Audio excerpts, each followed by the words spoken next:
my mic was off, that would help.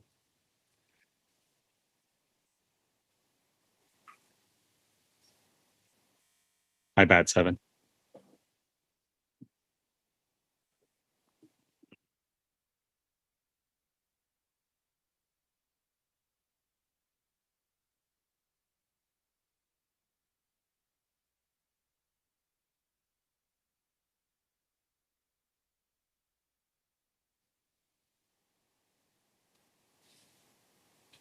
Hey everyone, thanks for watching Private Online. My name's Derek Silva. I'm the Global Community Lead here at Orchid, and it's great to be back again for the second time this year.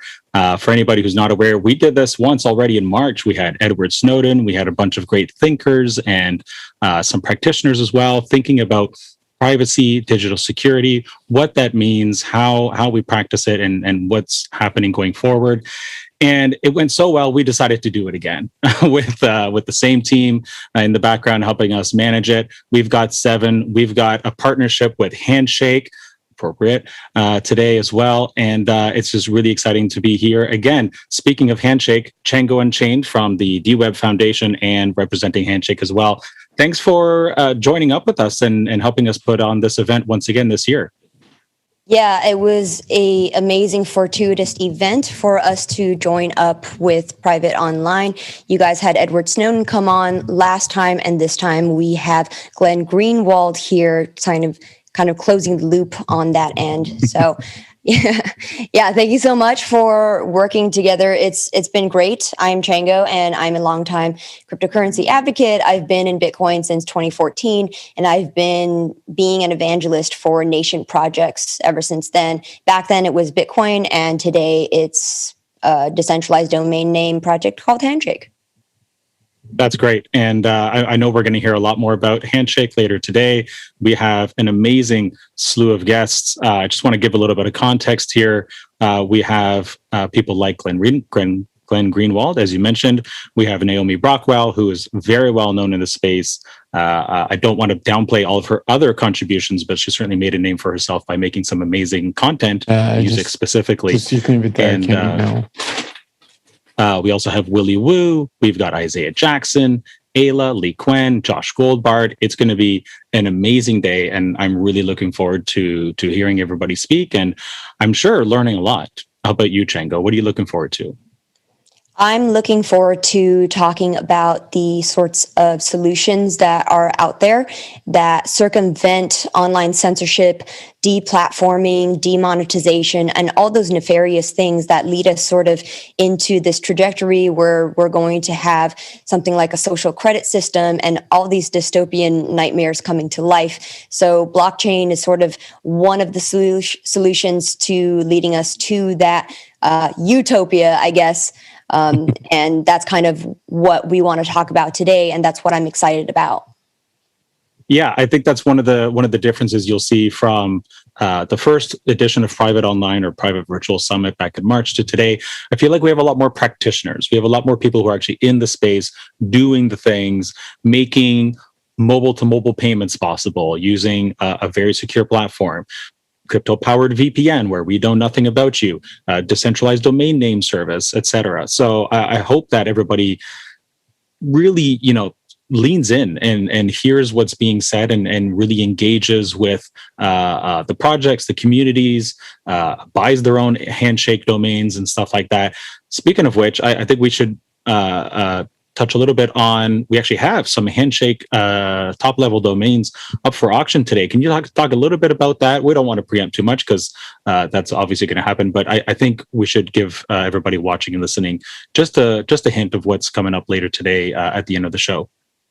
Yeah, the main event is going to be followed up by a live auction, and that auction is going to have really rare top-level domains. So for those of you who don't know, a top-level domain is .com, for example, whatever comes after the dot, so .com, that's a top-level domain. In Handshake, what happened is they've basically democratized this whole namespace to one in such a way that you could make up almost anything.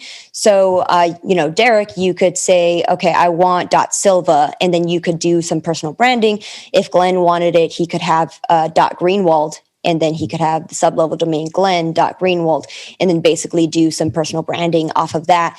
And so what we have in the online auction later this evening is we have some very rare ones. What tends to happen in the domain space is single letter top level domains tend to be extremely valuable.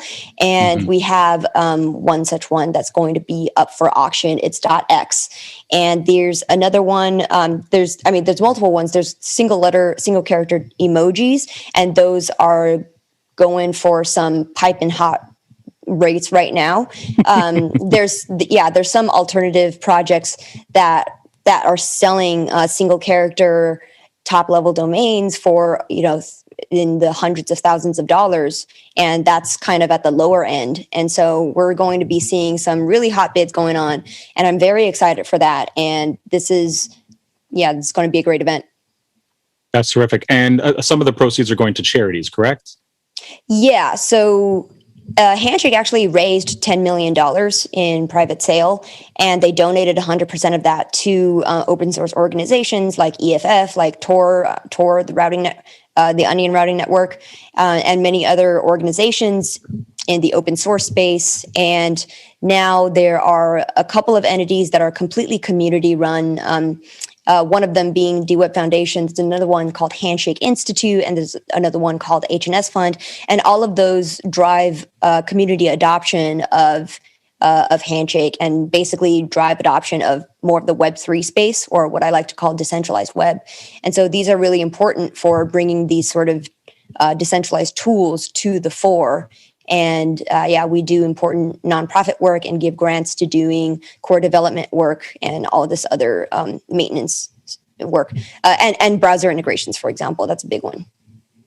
Awesome. That's great. I'm really glad to hear that. So first of all, somebody go hit up the Elon, because I'm sure he's going to want .x. Yeah. And also go hit up the Yat Maxis, hit up Fluffy Pony, hit up people who have bought single emoji Yats, because that's a natural fit. They really should want these single emoji handshake TLDs as well. I'm going to leave that somebody else to go do that on Twitter. I'm busy already, but that's terrific. I'm looking forward to seeing the auction happening in a Telegram group later today, right? And and seeing what happens and what comes out of that. So that's good. I think that now is a good time to kick it over to the next session. Chjango, can you take over here and introduce our first set of guests, please? Yeah, absolutely. So upcoming very shortly is our keynote speaker, Glenn Greenwald. I have been a fan and a follower of his Substack for a long time now.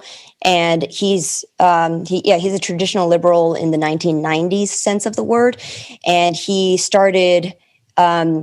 he broke out into notoriety at The Guardian when he broke the Edward Snowden case, and he kind of started The Intercept ever since then. And The Intercept was meant to be this check in the powers that be, as what journalism is intended to be originally. And very recently, ever since he tried to publish the Joe Biden news, or he tried to publish something very critical of Joe Biden, and then his own outlet tried to censor him.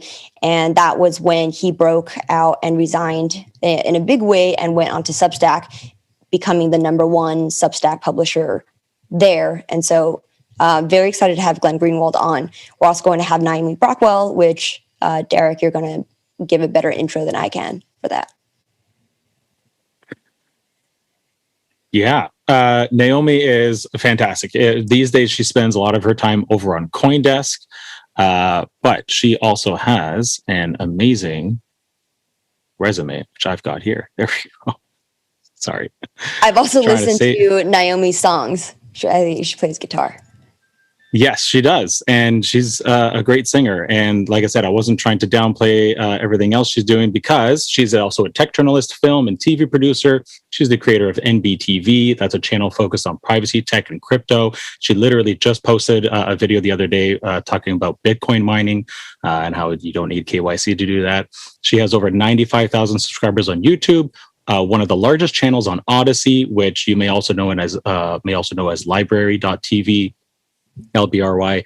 That's an alternative platform to YouTube that's based on blockchain tech with over 30 million unique monthly visitors. Since 2015, Naomi has been a producer for 19 Emmy Award winning journalist John Stossel.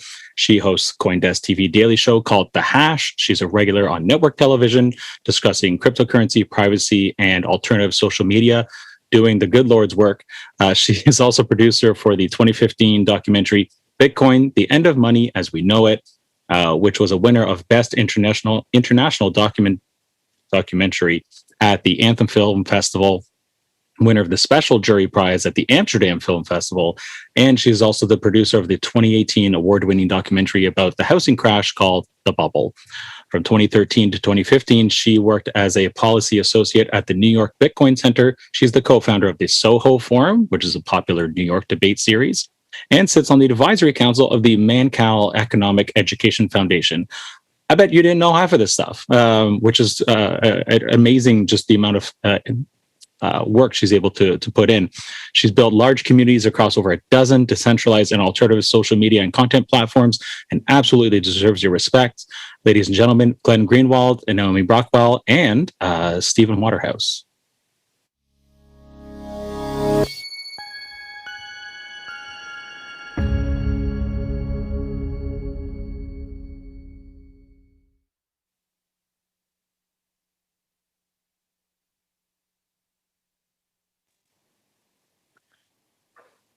Hey, everybody. So we're going to pass it off to Seven, Glenn, and Naomi. Hi, Glenn. Hi, Naomi. How are you doing? Glenn, you're on mute. Everybody unmute your microphones for 1 second. Okay, I think I'm unmuted. Hello, everyone. Excellent. Hi, Glenn. How are you? Hi, Naomi. Welcome to Priv8 version 2. It's very exciting to be here with you both. And also exciting for all the people who will be joining us for Priv8. I didn't get an intro earlier, but I was co-founder and CEO of Orchid. We're hosting the conference along with Handshake.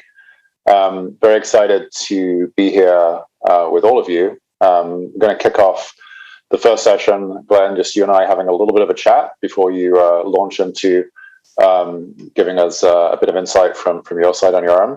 I think it's very poetic. I like poetic things in life. I think it's very poetic that we had Ed Snowden on in the first one, which I was very excited. It was probably the most nerve-wracking interview I've ever done, and I've done a few speaking engagements. But ever since that, I've actually been very comfortable on stage and in all sorts of situations. I think maybe he broke something in me, but it's equally exciting and also nerve-wracking to interview you because it was really yours and also Laura's work to actually break the story in a very dramatic way. And there's been not only the fictional encounter, but also the fictional version, but also the actual documentary version of that moment in Hong Kong and all the things that followed on from that. So I'm not going to, I think, perhaps dig into all those things, even though that would be super exciting. I'm really interested in, first of all, first couple of questions is your relationship with free speech, and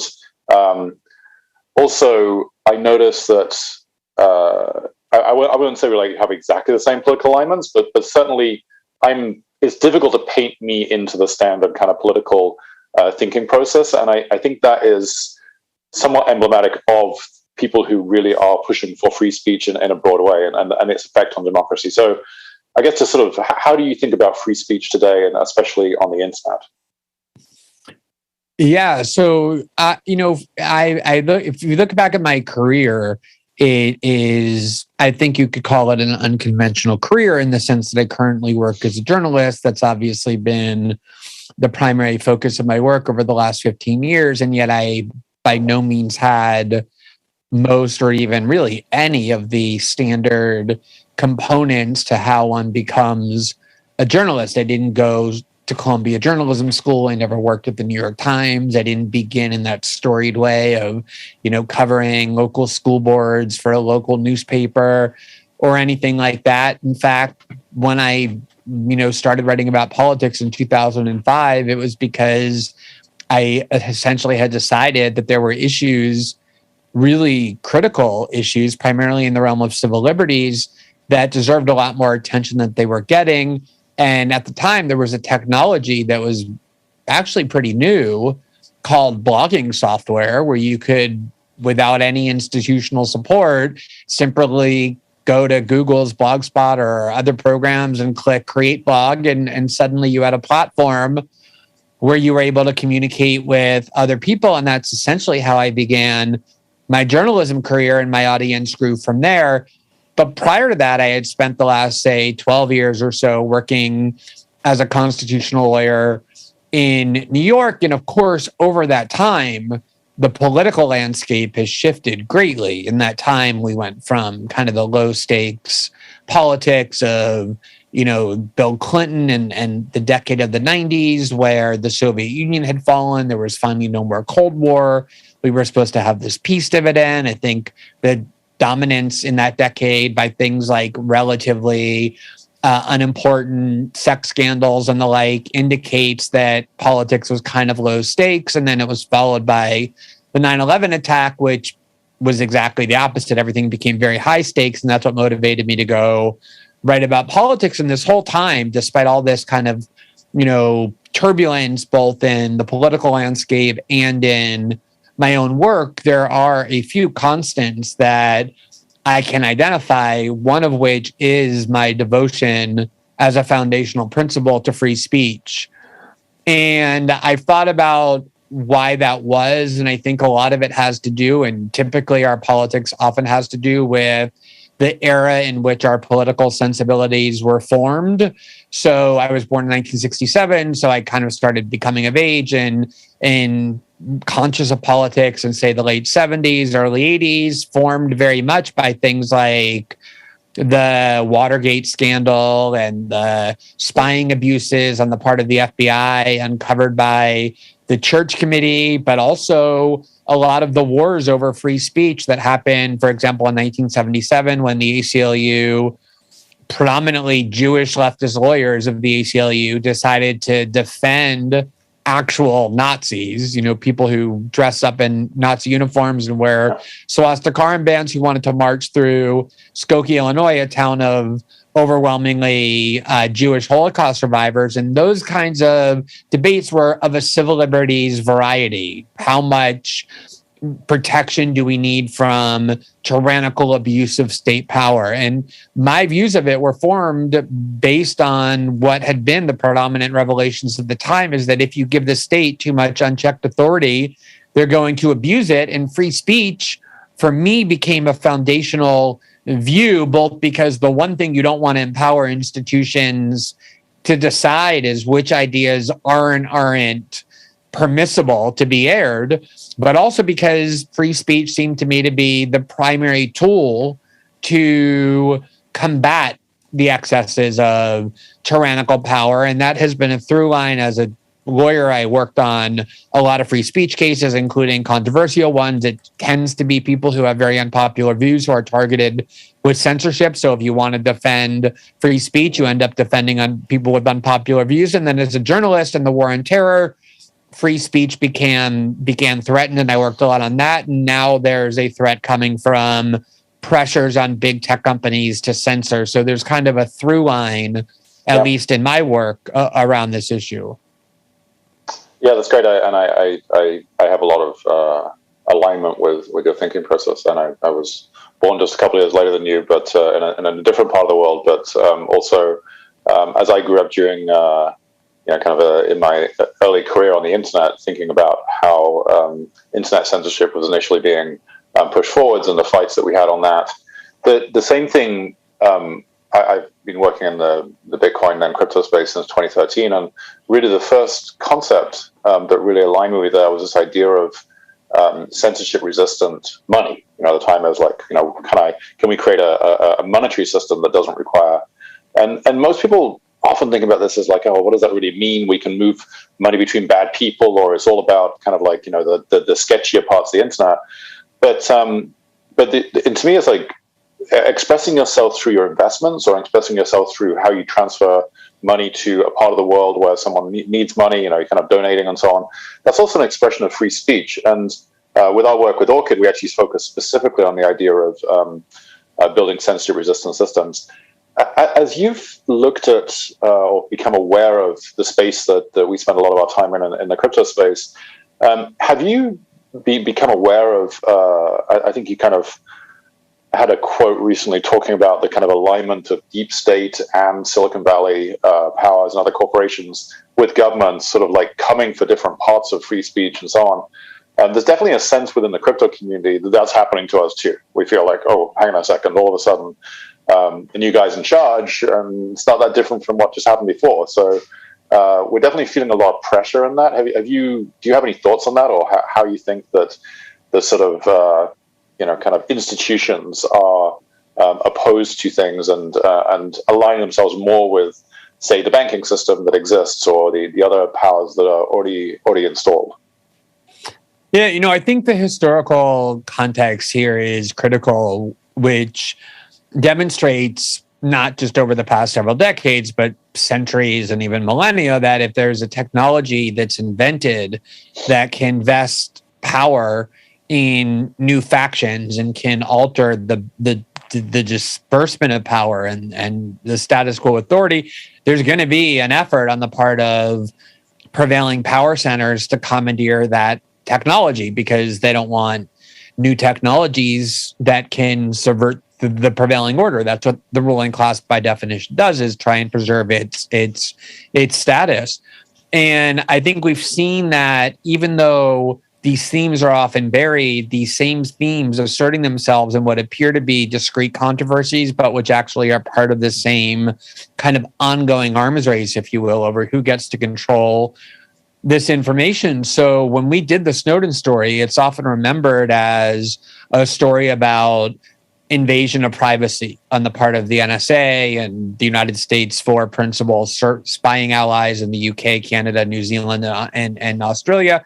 And of course, it is a story about that, but it's a story about a lot of other things. For me, one of the most important of which, maybe the most important, is that union of Silicon Valley, the deep state, or the security state services, whatever you want to call them. The second story that we did was about the PRISM program, in which the 9 largest tech companies were in secret cooperating extensively with the US government by turning over vast troves of data about their customers with no court order, without anybody actually knowing about it. And it was then when I began to see this kind of union that had clearly emerged.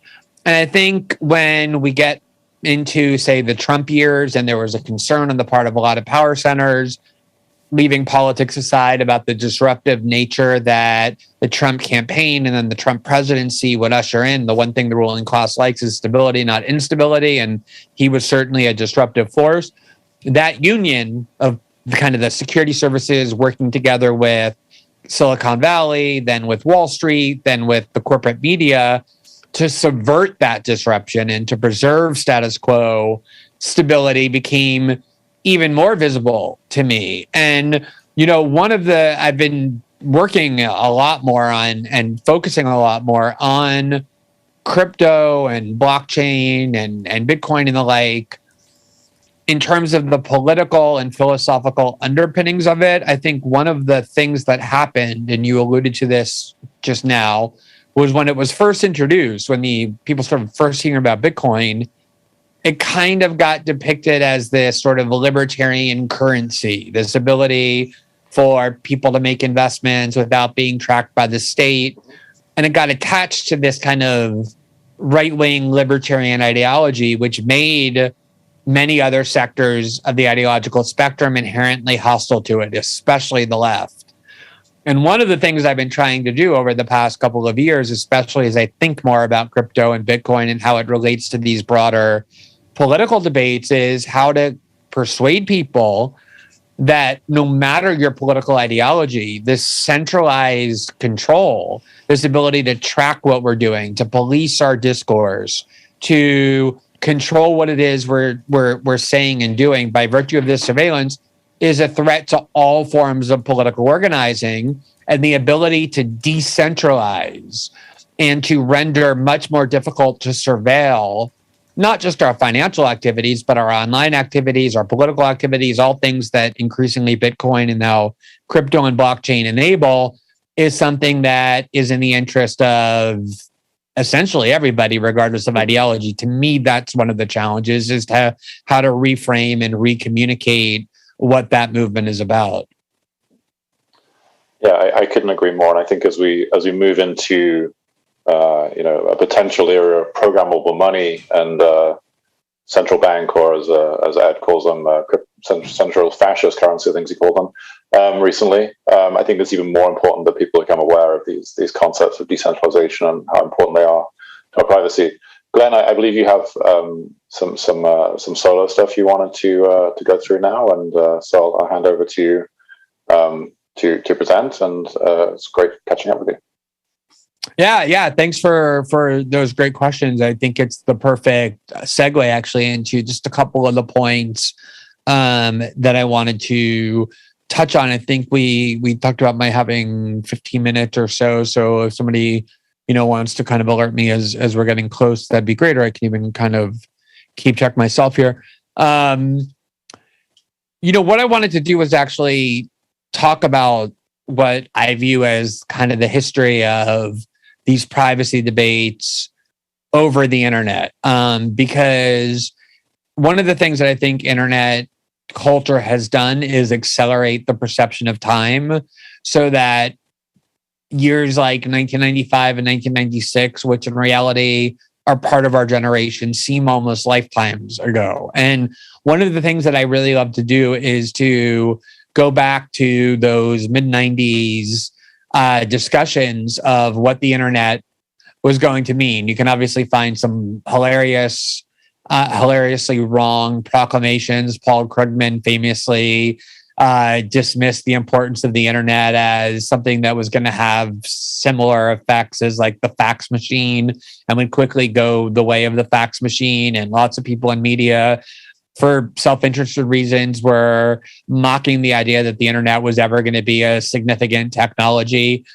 But the predominant theme, I think, at the time was this triumphalism, the idea that the internet was one of the most important human innovations in centuries because of its liberatory power, its power to emancipate, to democratize, to liberalize how human beings interacted with one another. And in particular, it would enable people to engage in activity that once required enormous corporations with vast resources. I alluded to earlier how in 2005, I was able to create a blog and start to reach first thousands of people, and then tens of thousands, then hundreds of thousands, and even more, simply by just clicking a button that said create blog.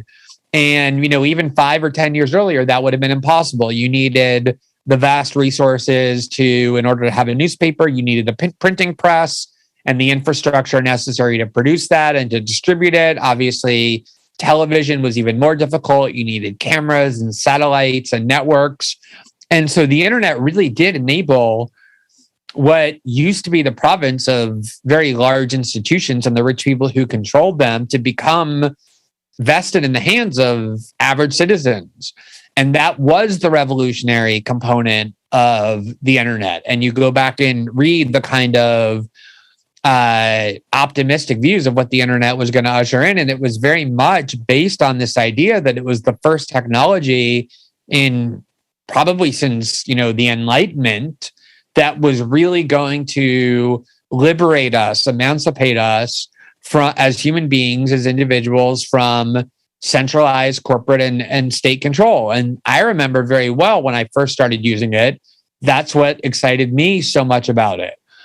And I continue 25 years later to believe that the central battle of our time, the central political battle of our time and technological battle of our time, is whether that vision of the internet is going to be fulfilled or whether it will be subverted. As I said earlier, history is filled with examples of not just new technologies, but even new ideas emerging that seem like they're intended to pose a threat to prevailing power centers and are created for that reason. And yet those prevailing power centers think about ways either first to destroy it and crush it, and if they can't, how to co-opt and commandeer it. You see this, just to give you a kind of banal but still vivid example, there's over the last 10 or 15 years, people have created this kind of social justice ideology that's intended to be liberatory about race and gender and sexual orientation and ethnicity, that was designed to say we're going to challenge the status quo that has been dominated by a white male patriarchy or a white male heteronormative patriarchy. And this ideology that exists that says we're going to kind of emphasize the marginalized groups who have rarely been in control, it was intended to be a ideology that challenged power, but what it ended up becoming was something that has been co-opted. So now you see, the GCHQ, which is the British equivalent of the NSA, one of the most aggressive spying agencies in the world, bathing itself each year in the colors of the rainbow flag to celebrate LGBT diversity, or the CIA promoting videos of its agents talking about how I'm a Latina woman and I have anxiety disorder, and just kind of co-opting the language, but saying, but I found a home at the CIA. So this is always the battle, is when there's a oppositional force to some hegemonic power, they try to either destroy it or co-opt it. And I think that's what the battle of the internet has become. When I first went to Hong Kong to meet Edward Snowden for the first time in May of 2013, or the very beginning of June of 2013, I had been talking to Snowden as my source for several months, but I had no idea anything about him. I didn't know where he worked. I didn't know what his name was. I didn't know who he was. I didn't know his age. I knew nothing about him. He claimed he had this huge archive of very sensitive top secret documents about the most secretive agency within the world's most powerful government. And he wanted me to come to Hong Kong to meet him. And I told him, before I do, you need to send me at least a few documents to prove that you're real before I fly across the world. And he sent me 20 documents that were, incredibly shocking, including the prison program I described earlier, which was enough to convince me to go meet him. And I got on a plane, I think the next day, flew to New York from Brazil, met with my editors of The Guardian. That night, flew with Laura Poitras from New York to Hong Kong, met Edward Snowden. And I was shocked when the person who appeared before me was not this 65-year-old grizzled veteran of the National Security Agency, but as you've seen, at the time he was 29. He looked younger, almost like a kind of mall rat, like a 23-year-old kid who looked like he worked in a video game store. And so when I realized that he was who he was, namely someone who really did have hundreds of thousands, if not more, of extremely sensitive top secret documents from this secretive agency, it was going to become one of the most important sources in the world, but also was likely to end up in prison for the rest of his life. I really needed to understand, before I used his documents and put him in that position, that A, he knew the risks he was taking, but B, that both he and I understood why he was motivated to do that. And he's not very introspective, at least he wasn't at the time. He doesn't like to talk about himself. He likes to talk about the revelations, but I needed to understand why someone in his position, with a very stable and prosperous life, someone who wasn't alienated or rejected by society, but quite the contrary, had a very comfortable place in society, was willing to go to prison for the next several decades, if not the rest of their lives, in pursuit of this cause. And what he finally convinced me of as his motive was, he described how when he was growing up as this kid in this lower middle class family, his father had no money or position or prestige. He was in the Coast Guard for 30 years. That the internet was the most important technology in his life. It was the thing that, he couldn't travel to Europe. He couldn't travel to Latin America or Africa. The internet was what enabled him to be able to explore the world and not just explore the world, but also explore himself. That the anonymity that the internet provided at the time, there were no IP addresses, there were no ability to track who was doing what. So that anonymity gave you this cover to kind of explore yourself, to engage in dissent and creativity and exploration and experimentation about who you were and what you thought and what you wanted to be, without fear that it would reflect on you forever, or would stick to you, or would be used to track you. And so he told me, when he realized that the internet had been degraded from what he thought it was, which is this place of unparalleled human freedom, into what it was becoming, which was this unprecedented tool of coercion and control, he convinced me that he regarded that technology of the internet, a free internet, a decentralized and anonymous internet, as being of such enormous value, both to himself and his own life, but also to society as a whole, that he believed it was worth sacrificing for and fighting for. And that was certainly my own experience of the internet, of how I used the internet when I was 23 and 24 and 25, and first began on CompuServe and AOL, and then the broader internet, experimenting and exploring.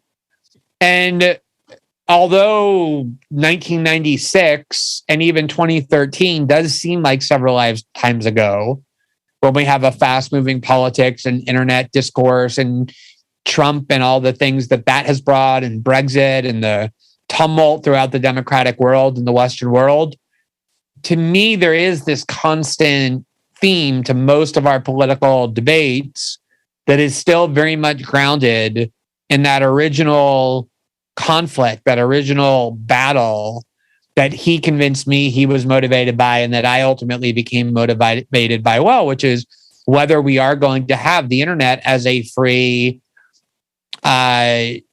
means of communicating. And it's not, what I came to realize, it's not, the battle is not just about if we allow the internet to become subject to centralized coercion and control and monitoring. It doesn't mean it doesn't just mean that we've lost something incredibly valuable, a free internet. It does mean that, but it means something much more pernicious. It means that the internet then becomes not an unparalleled tool of liberation and democratization, but an unparalleled tool of coercion and control. And I think that is what it has become.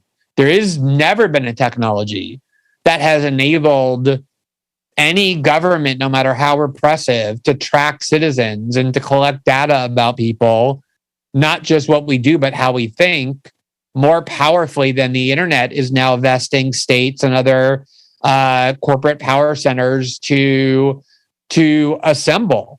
I remember one of the most striking things that happened was, as you might recall, one of the big stories that happened during the Snowden reporting was it was revealed that the United States government under President Obama was spying not just on world leaders who were our adversaries, as you would expect, China and Iran and Russia, but also our allies. Here in Brazil, it became a huge scandal that the United States was spying on the then Brazilian president Dilma Rousseff, a democratically elected center-left president who was an ally of the United States. But the biggest one was they were spying on the cell phone of German Chancellor Angela Merkel. And in October of 2013, when she learned of that, she called President Obama and said, she was indignant by all accounts, and said, this is the kind of stuff the Stasi did. And it had a lot of meaning coming from her because she grew up in East Germany, and Stasi dominated East Germany.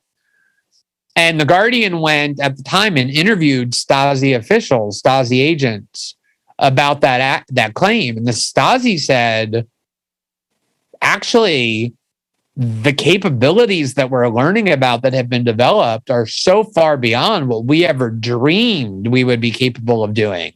We relied on citizen reports. We could maybe spy on 25% of what our targets were doing. There were huge gaps in our ability to understand what people were doing and thinking and saying. And so to have a system like this would be a dream beyond our wildest dreams. And so as we start to see increasing levels of censorship over our political speech, not just surveillance, but increasing attempts to train the citizenry to know what lines they have to stay within in terms of what we are allowed to say or not allowed to say if we want to be heard on the biggest platforms, an incredibly authoritarian mentality and climate that has arisen, along with the ability to monitor everything we're doing. I've increasingly come to believe that, at least for me, the greatest cause is finding a way out of that censorship and that control, not just to get back to a free internet, but to liberate ourselves from this incredible amount of repression. Things like creating alternatives to big tech free and free speech platforms is one way, but it has been the reason why, despite still being somewhat challenged on the technological components of how Bitcoin and crypto and blockchain work, I couldn't give you an exposition on the sort of technological and mathematical components of it as well as others could. It's certainly been something that I've become almost daily more and more excited about as an actual means of returning us to a decentralized form of communication. I think it touches on every aspect of our politics and our culture, and ultimately, more subtly but more insidiously, what it even means to be a free human being. How much of our thoughts are actually our own instead of ones that are being directed and manufactured from the outside. So that's sort of the broad historical perspective through which I understand all of these issues, and the kind of personal journey that I've traversed in order to come to see things the way that I do, and why my priorities are what they are.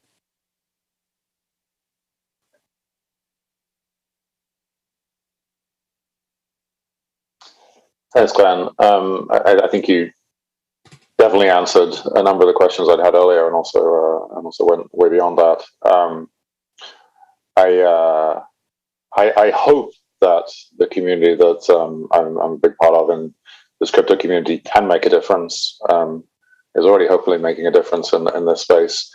But I know that it's going to be also down to people like yourself actually exposing what's happening and constantly pushing and questioning things. So I just want to say thank you and appreciate all that you do. Going to hand over now to, I think, Derek.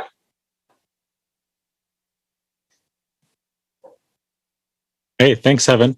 I already gave an extensive background on Naomi Brockwell, so I'm not going to belabor the point. She is a content creator. She's embraced cryptocurrency and blockchain immensely. It's literally part of her day job, and I think this would be a great opportunity to pass things over to her. And yeah, as somebody who's really in the space and using the very tools that Seven and Glenn were just speaking about. Well, thank you so much, Naomi, Derek. over to you. Yeah, I'm absolutely thrilled to be here. And Glenn, it's such an honor to chat with you. You're a huge inspiration for me. I mean, the risks that you take as a journalist are inspiring, but I think that your integrity is something that I think all journalists need to be aspiring towards. Thank you. So it's just really... It's really a big, it's a huge moment to be able to chat with you. So I do want to dive into two things when I talk with you today. The first thing, I want to dive into this idea of the fourth estate.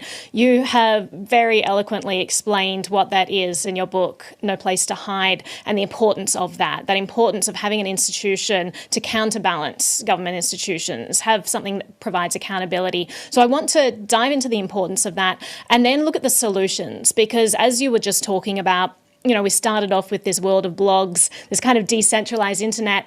Economies of scale came into place. People needed more viewers for their blogs. You ended up with these centralized platforms, and it all became co-opted. So talking about maybe the decentralization again of that space and some of the solutions out there, and maybe a path forward that you envision could really help the situation. So to start off with, if I would just love you to dive into this idea of the fourth estate and the importance of the media and journalists such as yourself in just upholding integrity, speaking truth to power, something that you've done your entire career? Sure. I think that in some ways, if we feel like we've discovered some important truth, like had an epiphany about politics or the world, if we go back and start looking backwards in history, we realize that actually we're just rediscovering things that typically have been discovered almost every generation because they're the byproduct of human nature. For me, the radicalizing event for sure in my lifetime was the change in the climate that took place after the attacks of September 11th. I lived and worked in Manhattan. At the time, I was in Manhattan on that day. And, like most people, was somewhat traumatized by those events. It was an enormous deal that 2 passenger jets were flown into, 2 of the most iconic towers in the world, and they collapsed within, 2 hours onto 3,000 people, and another flew into the Pentagon. Obviously, an event that traumatizing is going to change the climate and change the framework, and it did. And I think that people in that moment, and I include myself, and if you look at polls, it's almost everybody, were kind of willing to give some trust and faith into institutions, including the government media institutions, which previously they might have been unwilling to provide.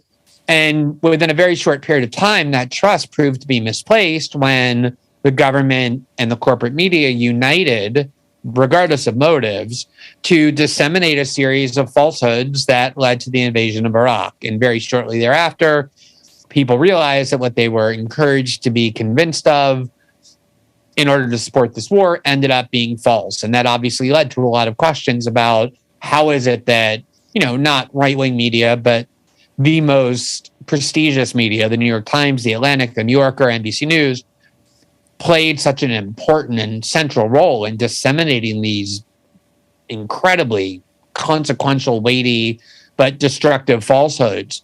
And then that was shortly when I began, right after that, when I began writing about politics based on the idea that the media had obviously failed in its core effort, which is to be an adversarial check against government. And even parts of the media were acknowledging that, saying, we got too close to the government. We became too trusting of it. We didn't do our job to be skeptical of it. But I think that despite paying lip service to that lesson, they didn't actually take steps to separate themselves from those centers of power over which they were supposed to be exercising watchdog scrutiny, but instead were serving as kind of spokespeople for. And we've seen over the years them getting closer and closer. And certainly in the Trump years, as I said earlier, it brought all these institutions closer together than ever. But one of the things that I think that we're now seeing as kind of a backlash against that, I mean, if you look at polls, it's undoubtedly the case that trust and faith in media corporations is at an all-time low. Almost nobody trusts that what they're saying is true. Nobody believes they're reliable any longer.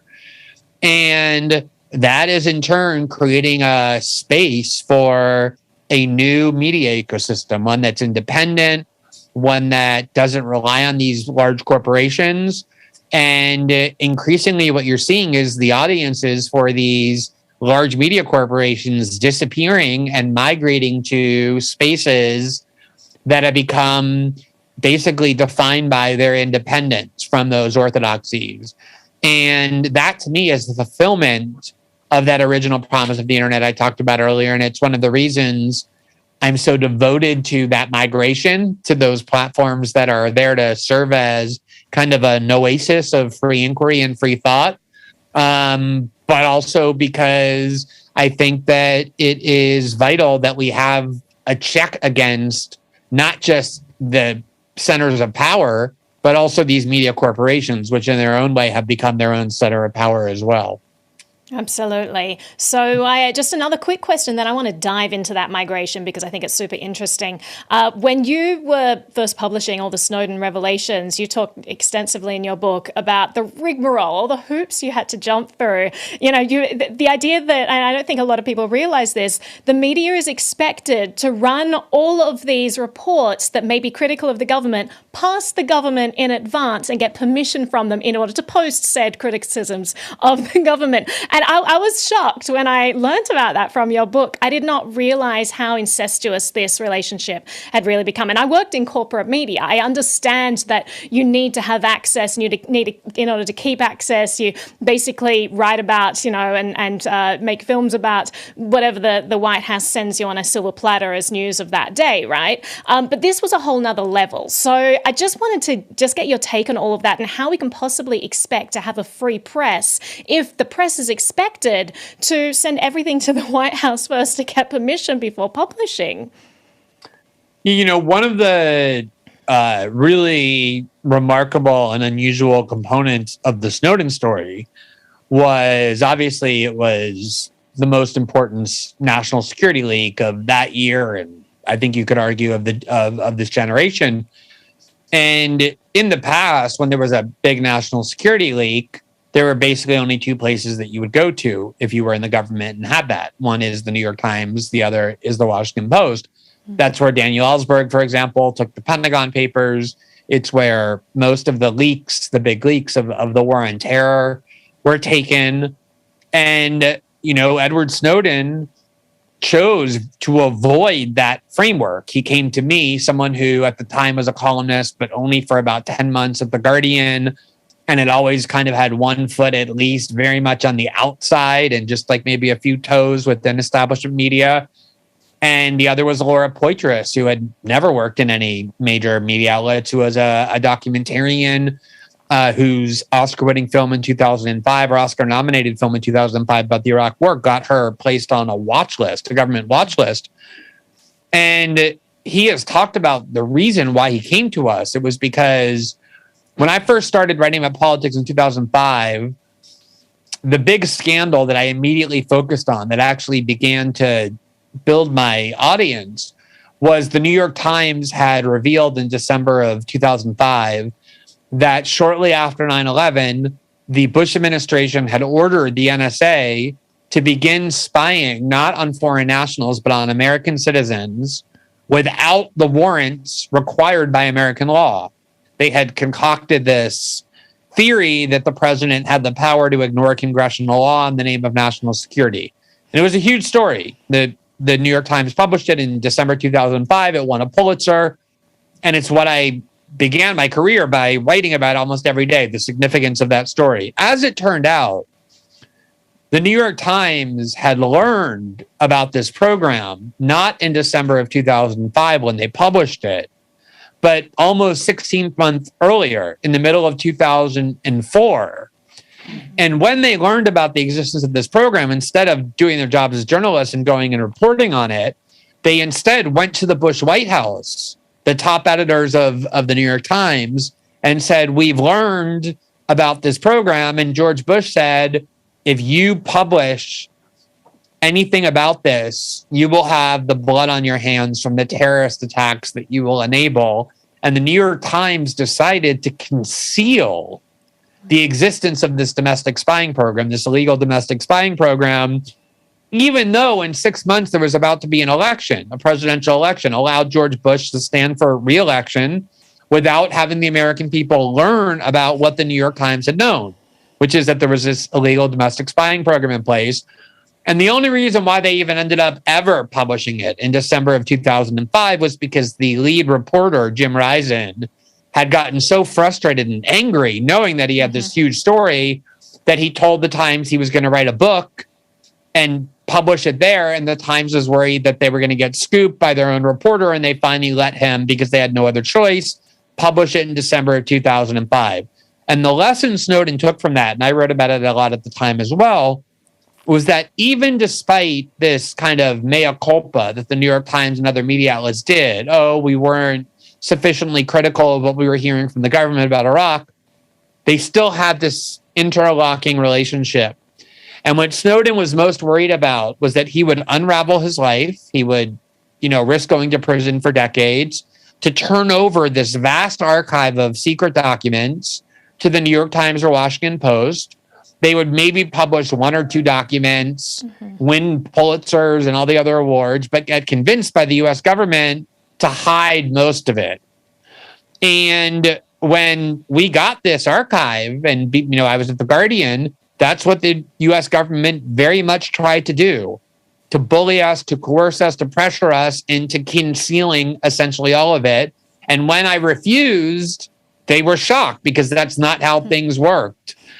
And I think that the creation of an alternative way of doing journalism, it's why I left The Guardian to create The Intercept.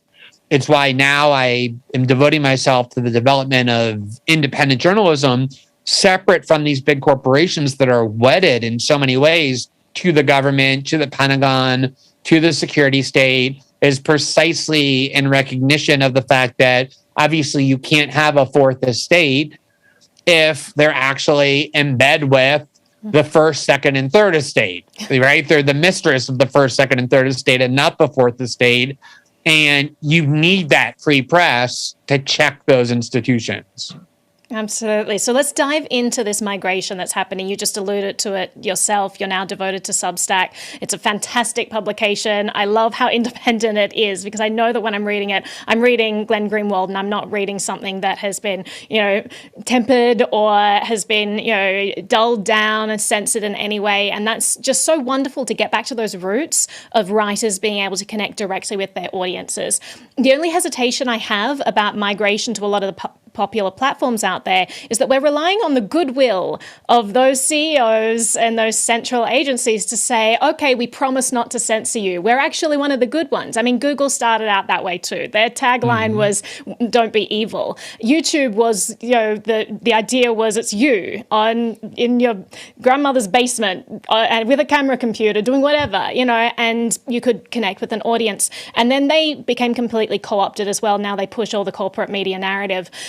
So the only real path, as far as I can see it, is decentralizing the internet, decentralizing these social media platforms. And that seems to be the current wave, the trajectory of the internet. We're moving into Web 3.0. We figured out we now have blockchain technology that allows us to decentralize trust. I personally am on at least 12 different platforms, things like Library, or the front end's called Odyssey, where it's literally based on blockchain technology. That data is on the chain. So the central company who created the front end, they can't censor you. They can't take that data down. It's a new wave of being able to reach people without being controlled. So I just wanted to get your thoughts on this. Is this a world that you're diving into? I know that currently you're on Substack, but do you have plans to explore some of these censorship-resistant platforms where it's built into the technology?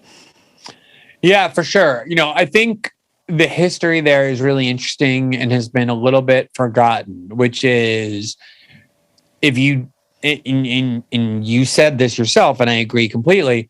When Google and Facebook and Twitter were first created, the founders of those companies did not intend to be the referees of our political discourse. They weren't looking to censor or define the outer boundaries of permissible speech. Quite the contrary, both for ideological reasons, which is Silicon Valley was kind of dominated by that libertarian mentality that the internet should be free, but also for business self-interested reasons. Why would you create a platform and then start looking for ways to kick people off, right? You'd want as many people as possible to participate. They really didn't want to engage in this role. The reason Facebook and YouTube and Google and Twitter started censoring is because this obligation was foisted upon them largely by large media corporations. The New York Times, NBC News, CNN started essentially turning their megaphone onto these executives and saying, you, Facebook, are allowing people to question the decrees of the CDC and Anthony Fauci and the World Health Organization, or you, Twitter, are allowing people to express right-wing views. And therefore, if something happens, like huge numbers of people don't want to take a vaccine, or people engage in a violent riot at the Capitol, the blood is on your hands. It's because you're being reckless and irresponsible in your refusal to remove harmful content from the internet. And the combination of that harm to their business from that theme emerging, combined with the fact that, even if you're a billionaire, you still live in society and care about what society thinks about you. Maybe unless you're Elon Musk, who seems not to, but by and large, most people care, no matter how rich they are, that they not be viewed as evil people. That pressure is very potent. And it was combined with the Democratic Party, once they got control of both houses of Congress and the White House, explicitly telling these companies, if you don't start removing more and more of what we consider hate speech and disinformation, you're going to suffer legal and regulatory reprisals. And these companies kind of got coerced into it. I don't mean to idealize them or exonerate them of blame. I'm just saying that I believe that the forces came first from the outside. And ironically, it's now coming from within their own workforce, too. That tends to be this millennial generation that doesn't believe in free speech. So they're getting this pressure from both external and internal sources. When I started to think about how I wanted to go do journalism and where I wanted to go do journalism, once I got censored at my own media outlet, the one that I had created, to give you a sign of how repressive things have become, I felt like blockchain and crypto weren't quite at the point where it would enable me to reach a mass audience, where I was ready to master and understand and promote what that technology was. And so what I looked for was kind of a bridge between traditional, increasingly repressive media and the kind of utopian promise of blockchain that I do think is arriving quickly, but not quite yet here. And that transition for me became companies that were created specifically with the intention to avoid big tech repression. And again, whether because the founders really believe that free speech is virtuous and worth protecting, which I believe is true of the founders of Substack. I'm now at Rumble. I believe they were a video platform, a competitor to YouTube. I believe they think that too. I just joined Colin, which is a podcast platform founded by David Sachs, one of the early founders of PayPal. I believe all of them are genuinely committed to it, both as an ideology, but also as a business model. Because if they start censoring, essentially, why would you use a platform that is doing the same things as Facebook, YouTube, and Twitter? You would just go use Facebook, YouTube, and Twitter. So for the moment, I trust that they are committed to that. The problem becomes the technological attack. Parler, it's so ironic when I used to object to the censorship of Facebook and Google. What I would hear, ironically, from like people on the liberal left, suddenly sounding like hardcore free market, Keynesians, like free market economists, they would say, well, look, Facebook and Google are private businesses. They can do whatever you want. If you don't like what they're doing, go create your own Facebook and Google. And the idea was, well, actually, they're monopolies. By definition, you can't compete with them. But the people who created Parler heard that challenge. Okay, well, if you don't like Facebook and Google and how much they're censoring, go create your own social media company. Parler did that. And exactly at the moment that they became the most downloaded app, the most popular app in the United States, more popular than Instagram, TikTok, YouTube, Twitter, the rest, a combination of Apple and Google united to remove Parler from their stores so that you could no longer download it or get updates to it. And then Amazon removed them from web services and basically destroyed Parler overnight. So that was a case where the executives and founders were devoted genuinely to preserving a free speech framework, but they kind of got destroyed by the technological attack. And so the question is, even if you are Substack, Rumble, Colin, or whoever, with a genuine commitment to avoid censoring and capitulating to these social pressures, how do you avoid this centralized dependence that you have on these technologies, a lot of them are thinking very hard about how to create alternatives. But I think you're absolutely right that ultimately the only real solution out of this is to stop using platforms and start using protocols. You know, like, as you said, things like Ghost and Odyssey and places like that, there is no CEO that you can sufficiently pressure into deplatforming somebody. Right. It just technologically can't be done because of how decentralized blockchain is. So I agree with you that ultimately is where we're going to have to go. Just I'm not quite sure it's pervasive and user-friendly enough yet to be a form of mass media. Absolutely. So on that note, I wanted to invite someone else into our chat. So really excited to have Willy, who's a leading Bitcoin on-chain analyst and an example of this new type of media creator and publisher, moving away from these traditional platforms. He's built initially a following on Twitter and is now one of the highest grossing Substacks. He has a paid market intelligence newsletter called Bitcoin Forecast and is an author, investor, and technologist and cryptocurrency advocate. So welcome to the show, Willy, and we will continue this discussion, really focusing on what you and Glenn have built out in this alternative media world. So to start off with, I'll throw it to you, Willy. What has your experience been on Substack? And do you feel that it's sufficiently censorship resistant? Where do you think the future is going in terms of this alternative content creation?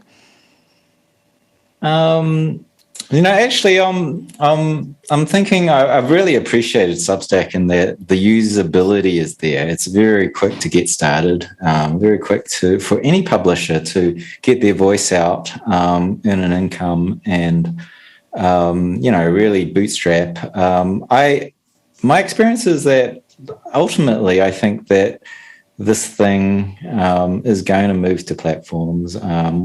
We actually looked at Ghost, but it just wasn't there in terms of features. And I think there's something around the profit incentive for that centralized startup that can really, hone in the experience. It gives them an early advantage. But generally, we've seen this play out. It's very hard to build something that works well in the first generation. So usually you have proprietary platforms that dominate. And you've seen that with iOS, with Apple, and then usually what happens is it's well understood enough, and then you have a lot of people that build on top of that and make it more open.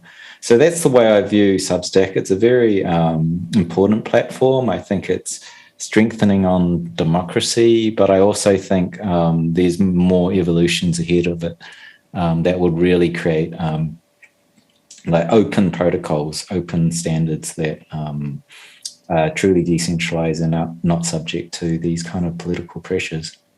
And then also, like, when we go to the full decentralized world, maybe towards the crypto side, it's very early.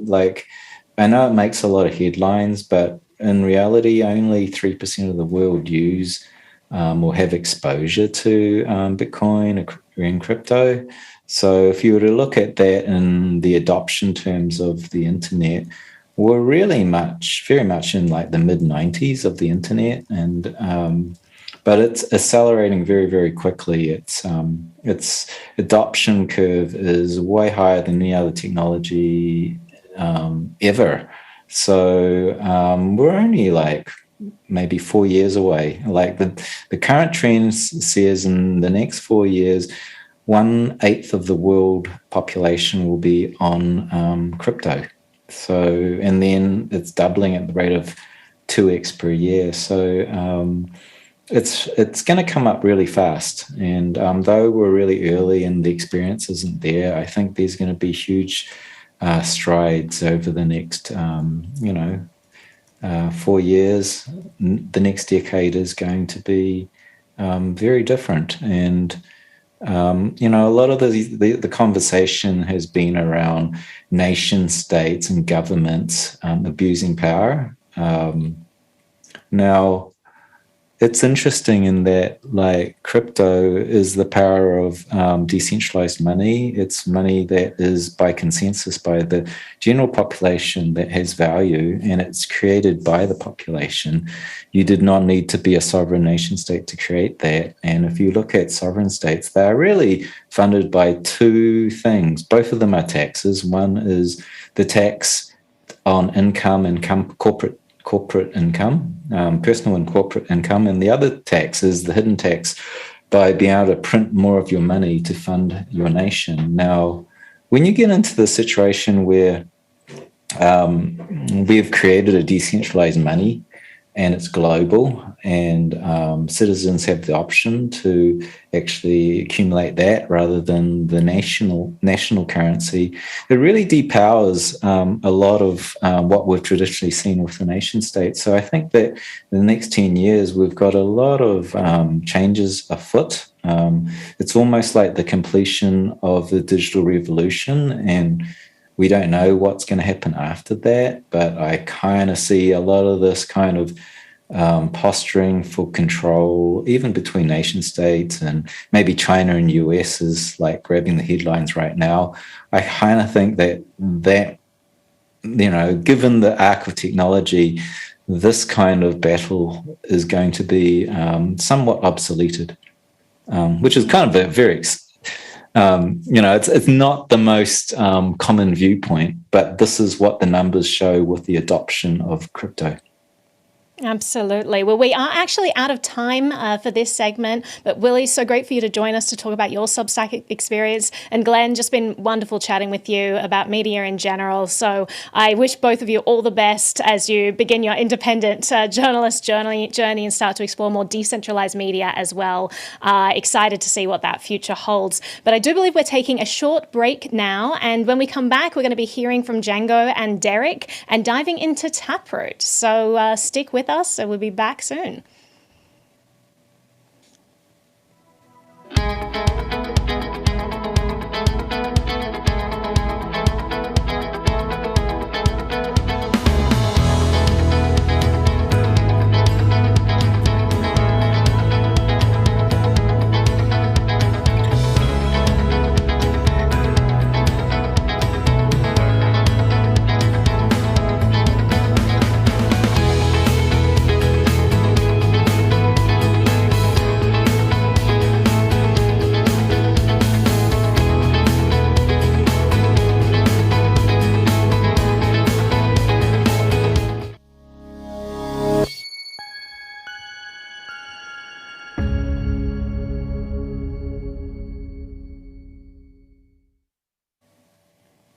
Welcome back, everyone, and I'm really excited to be chatting with Isaiah Jackson, also known as Bitcoin Zay, who's a cryptocurrency trader, co-host of the Gentleman of Crypto Daily News Show. His popular book, Bitcoin and Black America, has helped thousands of newcomers learn about cryptocurrency, and he continues to teach at conferences. He has a show on CoinDesk that you should all check out called Community Crypto, doing a lot of stuff to educate people and bring them into the crypto space. So welcome, Isaiah. Lovely to chat with you. Oh, yeah. Glad to be here. Glad to chat with you as well. So we're going to dive into Taproot. It is Taproot Day. Yesterday, Taproot activated on the Bitcoin network is the biggest upgrade to the network since SegWit in 2017, and that led to the creation of Bitcoin Cash. And now we have a new upgrade, and it's really a very privacy-focused upgrade. So I want to dive into, well, first of all, just a broad overview of Taproot itself, but then kind of dive into the ideas of privacy and why it's important to have privacy in money, why it's important, in terms of censorship and persecution and targeting from governments. Just it's so important to have that aspect. So I'll hand over to you just to give the audience an idea if they don't know what Taproot is, just a very broad strokes overview of that.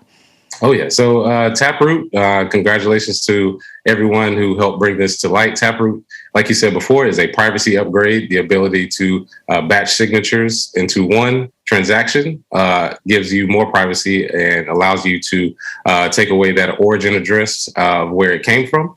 And when we talk about the fight for privacy, Taproot's upgrade, I love Bitcoin because every upgrade that we have takes us further into the future, much like SegWit and then now Taproot. I love the fact that this is actually solving a problem that we've had before. Data surveillance, intrusive privacy laws, All of that was a part of the reason why the cypherpunk movement started. That is why Bitcoin was created. And then now we're at a point now where we're solving the privacy issue with Taproot and, of course, with the Bitcoin improvement process or proposal, I should say, 341 coming through with Schnorr signatures, which is, just a different type of signature for that transaction. This is great for the space and shows that the development of Bitcoin is still continuing and is still robust to this day. Absolutely. Now let's dive into that idea of fungible money, because a lot of people, when they first get sent Bitcoin, they might be at a meetup. Maybe someone's like, hey, I'll send some Bitcoin to your phone or whatever. And you get a wallet and you're kind of like, what is this world? And it doesn't occur to people that there might be this completely public ledger showing the history of transactions, that their balance is public. As soon as they send it, people can kind of, trace back. I don't think people really fully grasp the idea and the importance of fungibility in money. But now, we have this crypto community kind of rallying around this idea, saying like, no, we need it. It's essential. So talk to me. I mean, your book, Bitcoin and Black America, really dives into government targeting, censorship, all of that stuff. So talk to me about that in the context of why we need private money and why, controlling the money supply is such a powerful tool for censorship. Oh, yeah. So at a very base level, the reason we need private money is it's none of your business. It's nobody's business what a private citizen should be doing. Public governments should have public blockchains where we can see what they're doing. And private citizens should have private money where we can do what we want. And that in a perfect world is what would happen. But of course, we don't have that. And fungibility is a big topic because we always say one Bitcoin is one Bitcoin. But is each Bitcoin actually equal based on the fact that governments can come in and blacklist addresses or blacklist exchanges or wallets, so to say, or try to regulate them with the virtual asset service provider bill that was tried to push through, where basically everybody, including my grandmother, would be included in that virtual asset service provider group. So we have to actually stay diligent with the privacy fight. And I think, of course, Taproot is great there. But the fungibility part of it actually makes Bitcoin stronger because now we can say for sure that one Bitcoin is one Bitcoin, no matter where it's sent from, who it's sent to, and that should not matter. We've gotten so deep into this wormhole of data surveillance, KYC and AML, anti-money laundering laws. People don't even know a world where real privacy and freedom exists, which is amazing. And we need to actually keep that ethos going so that people understand what the real fight is. It's not just number go up technology. It's also freedom technology as well. Yeah, that's so well said. And I think you hit the nail on the head. I don't think a lot of people realize how open banking was previously. This whole KYC world is a reasonably new phenomenon. You used to be able to open up a bank account 20 years ago and you didn't really need an ID. It was very easy. And these days they want to track transactions over $600. What world are they living in with inflation? That's like the purchasing power of a bottle of milk or something soon. So, it's a dangerous world with so much surveillance creeping in that has become normalized to people. And we don't see this pushback. But in the cryptocurrency world, we are seeing the pushback. We see people who get it. Now, in your book, you say, just talking about, persecuted people, and I want to dive into that idea because you talked more broadly about freedom for everyone. It's none of your damn business, which I agree with. But it's also particularly important to realize that there are groups in society that are targeted and persecuted, and whether they're, freedom fighters, whether they're dissidents, whether they're minorities, whether they're just disfavored. But you said if any group should feel, people should recognize how media can misrepresent you because they feel threatened, it should be the Black community. Bitcoin and the Black community are a match made in heaven. And it's just such an interesting point, the fact that Bitcoin is bringing in all of these edge case, in terms of activist situation. It's bringing in minority groups who have felt disempowered previously. It's kind of this incredibly empowering revolution for a lot of people who haven't been heard previously. Talk to me about that and the role of privacy in that. Yeah, so Bitcoin is for everyone. And what I wanted to introduce to the Black community is a technology and a money system that allows us to enter into it without a barrier of entry that is based on race. That is gone now. That doesn't matter when it comes to Bitcoin, and that is the most important feature. And when it comes to privacy, one of the things we need to understand about surveillance and the government, state, and anything regulators try to do is that when they can't actually pinpoint where the problem is coming from or try to stop certain people, they cast a wide net So basically, everybody is guilty until proven innocent. And in the Black community, we've seen that with some of the standards of policing, some of the standards of crimes being or jail times being increased for certain crimes. They just cast a wide net and then they just get who they can. So you actually end up getting a lot of people who are not guilty. That seems to be what happens with privacy. They're basically saying everybody's guilty until proven innocent. Give us your information and we'll determine from that point. So even though, that message was directed towards the Black community, that is something for everyone to understand that on a broad scale, your governments and your leaders are literally telling you, we don't trust the fact that you can buy $600 worth of goods, basically a couch or a TV, without us having some sort of monitoring over it, which is as egregious as it gets, simply because, like I said before, it's none of your damn business to start. And then now it's at a point now where everything is your business. And that is an issue that a lot of the privacy that we're seeing in Bitcoin coming, as well as privacy coins, even the movement for cypherpunks, the reason why it started, that was for people to move away from that surveillance. And it'll take time. It is very technologically focused, but as it becomes easier for people to do it, we can start to see people say, hey, I actually want to be a free American citizen. I don't want to be beholden to these rules. And I think that pushback is coming faster than they think, which is why they are casting this wide net. Yeah, this, the wide net is terrifying. It's kind of this infantilization of the population by saying, like, you can't be trusted to make your own monetary decisions. And also it's such an egregious overreach. I know that you've talked about like Coin Center and their pushback against the infrastructure bill in the past. They're now mounting this push where they're saying, listen, actually making people report cash transactions is unconstitutional because they were able to kind of, squeeze in these rules previously under the third party doctrine, saying banks can be reporting because they're like a third party. You don't technically own your data. You gave up the rights to your data, yada, yada, whichever loophole they jumped through to justify that. But then the cash one came along and it's like, where's the third party between a peer-to-peer transaction? There's only two of them. That it's a third party for a reason, like number 3. And so like the crypto provision, now they're saying like, yeah, you have to report all these crypto transactions, which are peer-to-peer. It seems completely unconstitutional. Like, how do we push back against this tremendous overreach that seems to be just going in one direction here? Oh, yeah. So we have to first try to elect people into office who know what they're talking about. We have a lot of people in office who are getting rid. I mean, it's a couple. Senator Cynthia Loomis, Ron Paul, Rand Paul, Mayor Suarez here in Miami, where I am. So there are a few that understand what's going on. The other ones are reading bullet points based on talking points. That's all they're doing. They're not actually solving a problem. They're not enabling innovation. They're trying to stifle it based on some old archaic laws. I mean, the Howey test is from 1933. That's almost 100 years old. Why is that still the standard for determining what is and what is not a security when we're in an entirely new world now? So just seeing the archaic rules, seeing politicians that need the information, they can be educated, but I think the biggest problem here is, do they want to be educated? And that sort of is the rift. There are some that will literally say, I want to learn everything I can.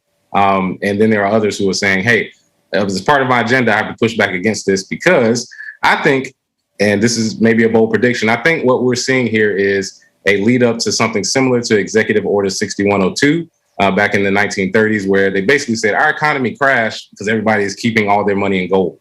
So give the banks your gold. We'll give you this paper certificate and you can go home and be happy. I think they're trying to do something similar with Bitcoin, where if our economy is not as stable as they say it is, especially with the new inflation rates they just put out, 6.2%, according to the CPI, they may have a situation where they say to themselves, well, our economy is failing, but it's because all these Bitcoiners are hoarding all their money in Bitcoin.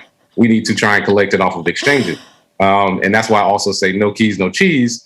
Get your stuff off of exchanges right now if you can, because if it's on an exchange and they do a sweep and they take everybody's Bitcoin that's on exchange, there's nothing you can do. So I want to remind people that this is not new. There is precedent set for the rules that they're trying to push out. And I think people who are in charge of the SEC, CFTC, any of these regulatory bodies would do well to actually improve innovation and help the United States actually become the biggest Bitcoin hub in the world, rather than push it away, much like China did recently with Bitcoin mining.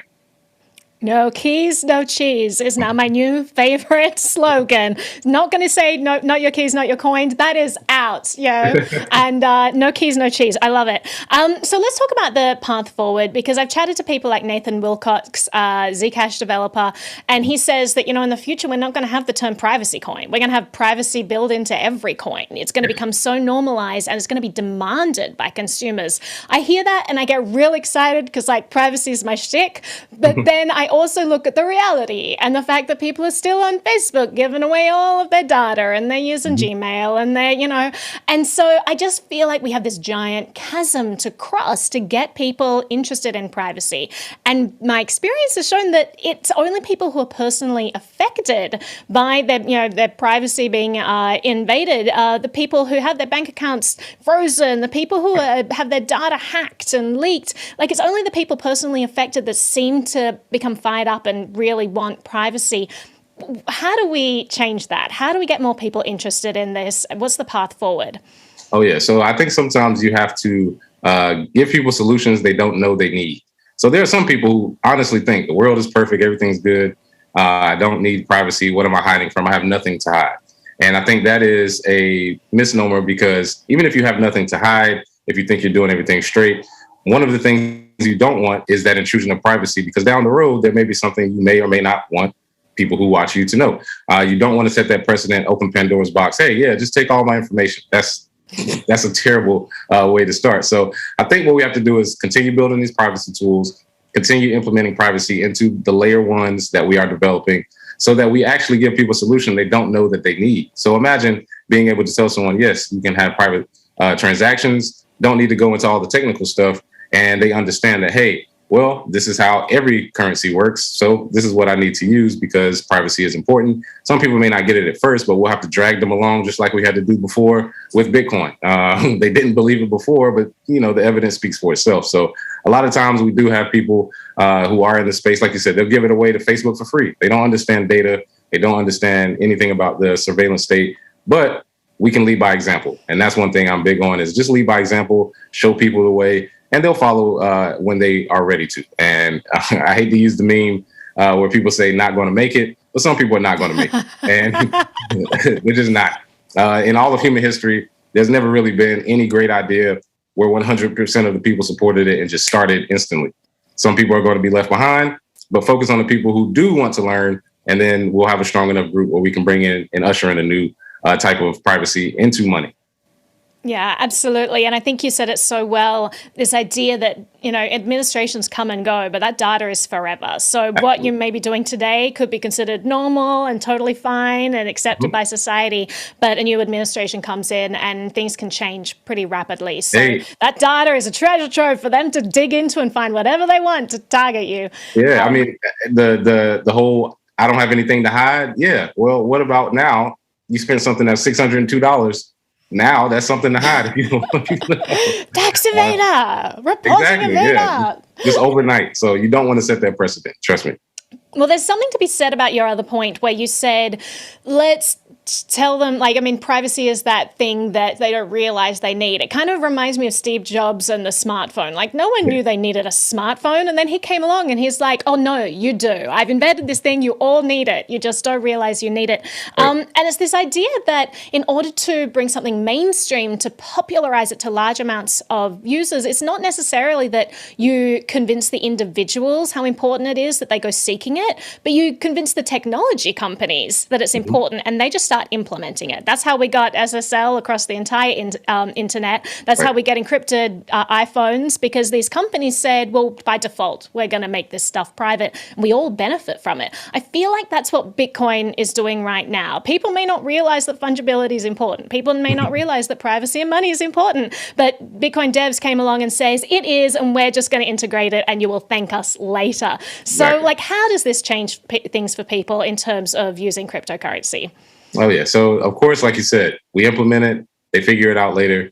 That's great. But what they, a lot of people who are entering the space don't realize is this is not just some speculative asset or speculative industry where you can just bet that the number is going to go up and then change it back to fiat. No, this is a very political movement, simply because it's been going on way before Bitcoin was even invented in 2008. the white paper came out 2009, it was mined. Before that, we've had years of people trying to push for privacy in these areas. So what people need to understand that this is a decade-long fight that we're now right at the cusp of, I guess, the big war, so to say, because we're seeing governments push back against it. So what people need to understand and how it will help them is that when we go into the future and we move to a space where we don't have the same type of economic system, Bitcoin may be the lifeboat that keeps you from the sinking Titanic. And people who are too late, you're going to be sitting on the Titanic still listening to the band play. I'm sorry to say it, but a lot of times what it will do is it gives people hope. And I think that's even more important than most other stuff, because that's just what some people need, is just hope. And I can say personally, if Bitcoin wasn't created, I wouldn't have much hope for our economy at this point. Honestly, you can see the CBDCs being rolled out. You can see a lot of the implementations of your ID being linked to that money. You don't want to see that proliferate even further. And then one day you look up and you say, everything I have is attached to this ID, and they can cut it off just like that. So the decentralization of Bitcoin, the ability to spend money peer-to-peer without the need for a bank, all of that is useful for people, and they need to understand why that is important so that they can actually be successful in the future. And in my opinion, this is much like the internet right before the 2000s, mid-90s. If you could see the internet then, and now you can't live without it, imagine Bitcoin now. You probably won't be able to live without it in the next 20 years.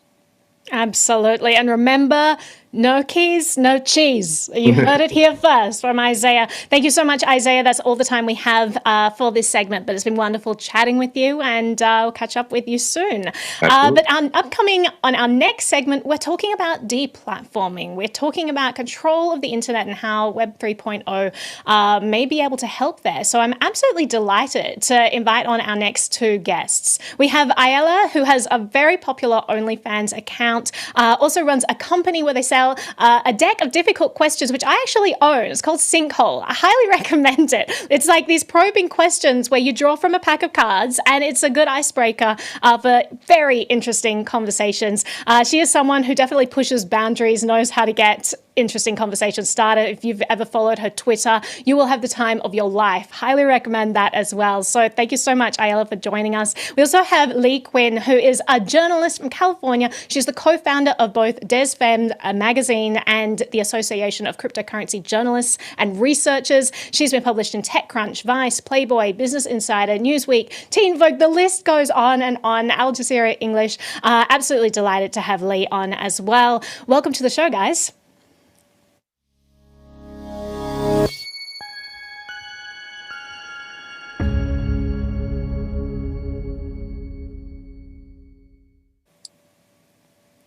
Welcome to the show, guys. Hey, great to be here. Thanks for that fantastic introduction. Yeah, no, I'm big fans of both of yours, and so I'm sure this is going to be a very interesting conversation, to say the least. So deplatforming, it's something that we're seeing much more of these days. You see it on YouTube, you see it on Patreon, you see it on Facebook, you see it on Twitter. I mean, it seems that we're getting more and more constrained by what is allowed to be said, what is allowed to be done, and all of these platforms that used to be kind of this bastion of free thought where we could have these free-flowing conversations, there's more and more tight-knit control being implemented on them. I want to start by talking about OnlyFans in particular. So recently there was this incredibly embarrassing moment for them where they announced that, oh, no, not allowed porn on OnlyFans anymore, and everyone's like, what are we going to have? And they're like, oh, we're going to have cooking shows. And it's like, do you have any idea who your user base is? Do you have any idea who the customers are? Like, this isn't going to work. And the rumor was that MasterCard and other payment processors had put pressure on them and said, you know, you need to toe the line, we're not going to bank you anymore, you're not going to be able to have a payment processor.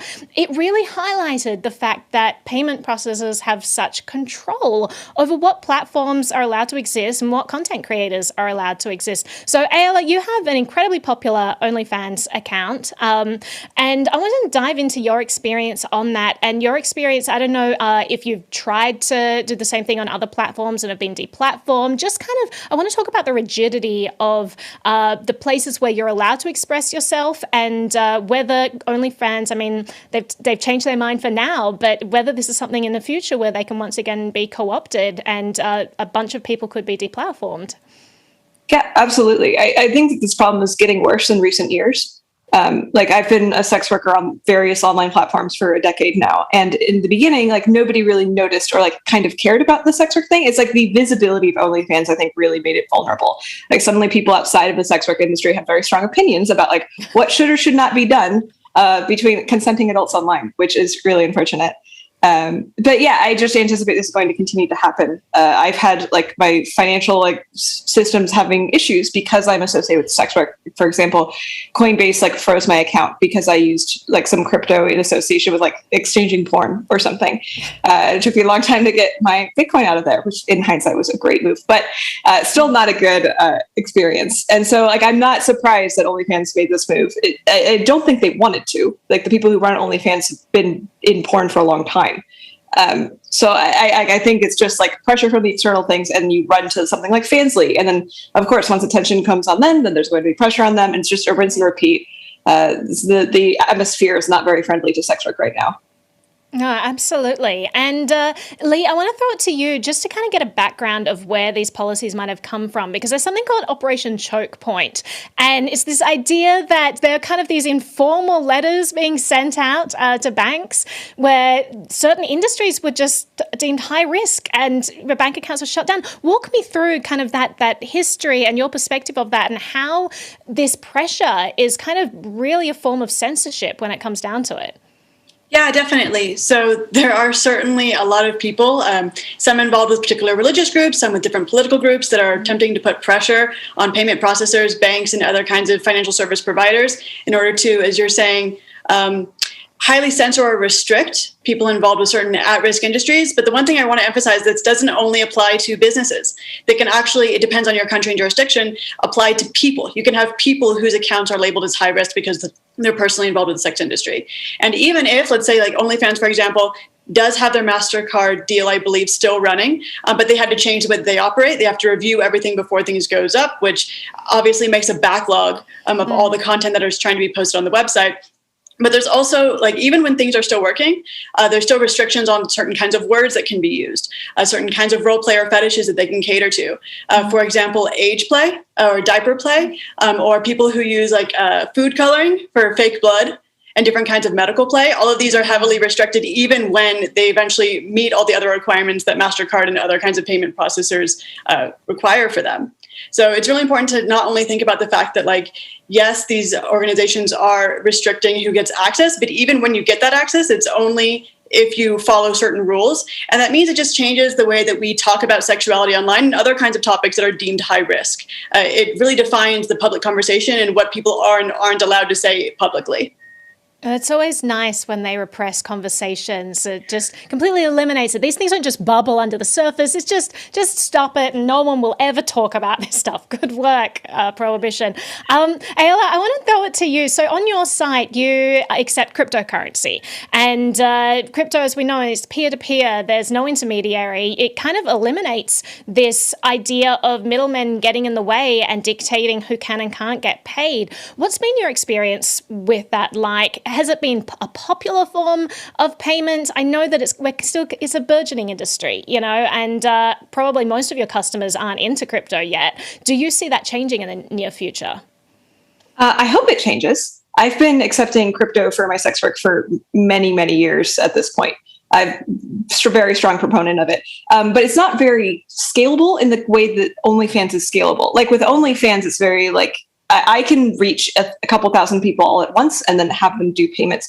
Right now, the way that I accept crypto payments is through basically like a tip system. Like if you want to, you can come like pay me manually through this. And it's like kind of awkward. It's something that I sort of have to like communicate individually to people. And there's not like an automatic way, which is, I think, really hindering it at this point. But I could definitely see, I feel like there's a lot of stuff in the works right now to try and solve that problem. And as soon as it does, I am 100% behind this. And I think it's definitely the future. We just need a lot more education for other sex workers, because like sex workers at this point are pretty hesitant around crypto. It's not really something they're very familiar with. And so you have to really reach that demographic quick in order to make this thing work at all. Yeah, why do you think it is that sex workers have not dived into this? Because I always figured that, the sex work industry, it's a fringe industry, and it will be one of the first places people could realize the benefits. The same way that, prohibition on drugs, it's the drug online marketplaces is one of the first places that Bitcoin ever became popularized. It's these fringe use cases that really build the foundation of this. So what's your take on why the sex work industry hasn't really, taken hold on crypto yet? Well, I mean, I suspect that some parts of the sex work industry are definitely seeing this, but when it comes to the individual person, right now, the biggest market for sex workers is basically the 22-year-old college student in her dorm or something like this. And this is a demographic that is not very technically literate with something that is very associated with masculine brain libertarian type ideals. They tend to be more interested in social issues and things like fairness or whatever, and sort of don't trust things that are not understandable through that frame. This is my theory. I could obviously be wrong about it, but yeah. So I think that we're just talking about a kind of demographic that just sort of isn't inherently interested in this sort of thing, which makes it a lot harder. Mm-hmm. I also think there's something to say about the client base, right? Generally, a lot of the client base are older men, and teaching old dogs new tricks is quite a challenge. So I know a lot of sex workers who are very interested and very involved in this space, but it takes a long time to onboard your regular customers into learning how to use this tool. So actually, with OnlyFans has a younger customer base in my experience and in my surveys than other forms of sex work in the past, because OnlyFans has a much, on average, lower entry fee, which basically opens it up to younger men who tend to have less money. Yeah. Interesting. I want to also talk about, we've talked about payment processes as being this controlling aspect of the industry, one that can enable censorship. But it's not just that. AWS deplatformed Parler, and you have all these web services that kind of control the internet. We have domain name services that control the internet, but we are seeing a push now towards decentralized web services. We're seeing Web 3.0 really start to flourish, decentralized platforms. So Lee, I'll throw this to you to start off with. Do you see us, how long is it going to take to get to a point where we truly have decentralized platforms where people can put up content without fear of retribution and that they're going to be kicked off because it doesn't align with someone else's tastes? A really long time. I think a really long time. It took us a really long time until every company had a website, right? Imagine 20 years ago, there were still companies that were saying we have an in-person store, we don't need a website. So it's going to take a really long time for people to transition to a new kind of digital infrastructure. Something else that's really important to talk about when we're thinking about deplatforming is it's not only payment processors and banks that are deplatforming people. It's also things like Instagram, for example. It's also things like Braintree and Stripe, which is, on the back end of a lot of stores that are running. So you can really, if you're identified as a sex worker and your bank shuts you off, you can get shut off from also developer platforms and tools that people use to make their own solutions. You can just get cut off across the board, across the internet from so many different things. So it's really important when we're thinking about Web3 to think about people who both have access to these things and people who don't, because they've already been identified as someone who is high risk by the system. Absolutely. Ayala, I also wanted to throw back to you. I alluded at the start, you're kind of a queen of uncomfortable conversations, and I love that. And that's also not a popular thing these days. It's so tightly controlled what people are and are not allowed to talk about online. So talk to me just about this climate of censorship in general and what trajectory you see for society if this continues, because it doesn't look like it's very promising. I hope something comes in and saves us from all of this. But what's been your experience? Yeah, I think this is sort of the tendency of society is it feels like we're sort of becoming open-minded, but rather our sphere of what we like is sort of moving over into the things that we think are okay and sort of leaving behind a lot of things. It's not actually broadening, even though it feels like it. I've run into a lot of trouble with my questions. I've had people on my Safe for Work Twitter, because I tweet various polls, find that and then excommunicate me from sex worker groups, for example, or go after my advertising sources for my OnlyFans and try to get the people in charge to ban me, because they're we should not be allowing this person to thrive. And it's literally questions that I'm asking, or not even claims, right? And so I feel pretty sensitive to this. And luckily I'm in a position where I'm relatively uncancelable.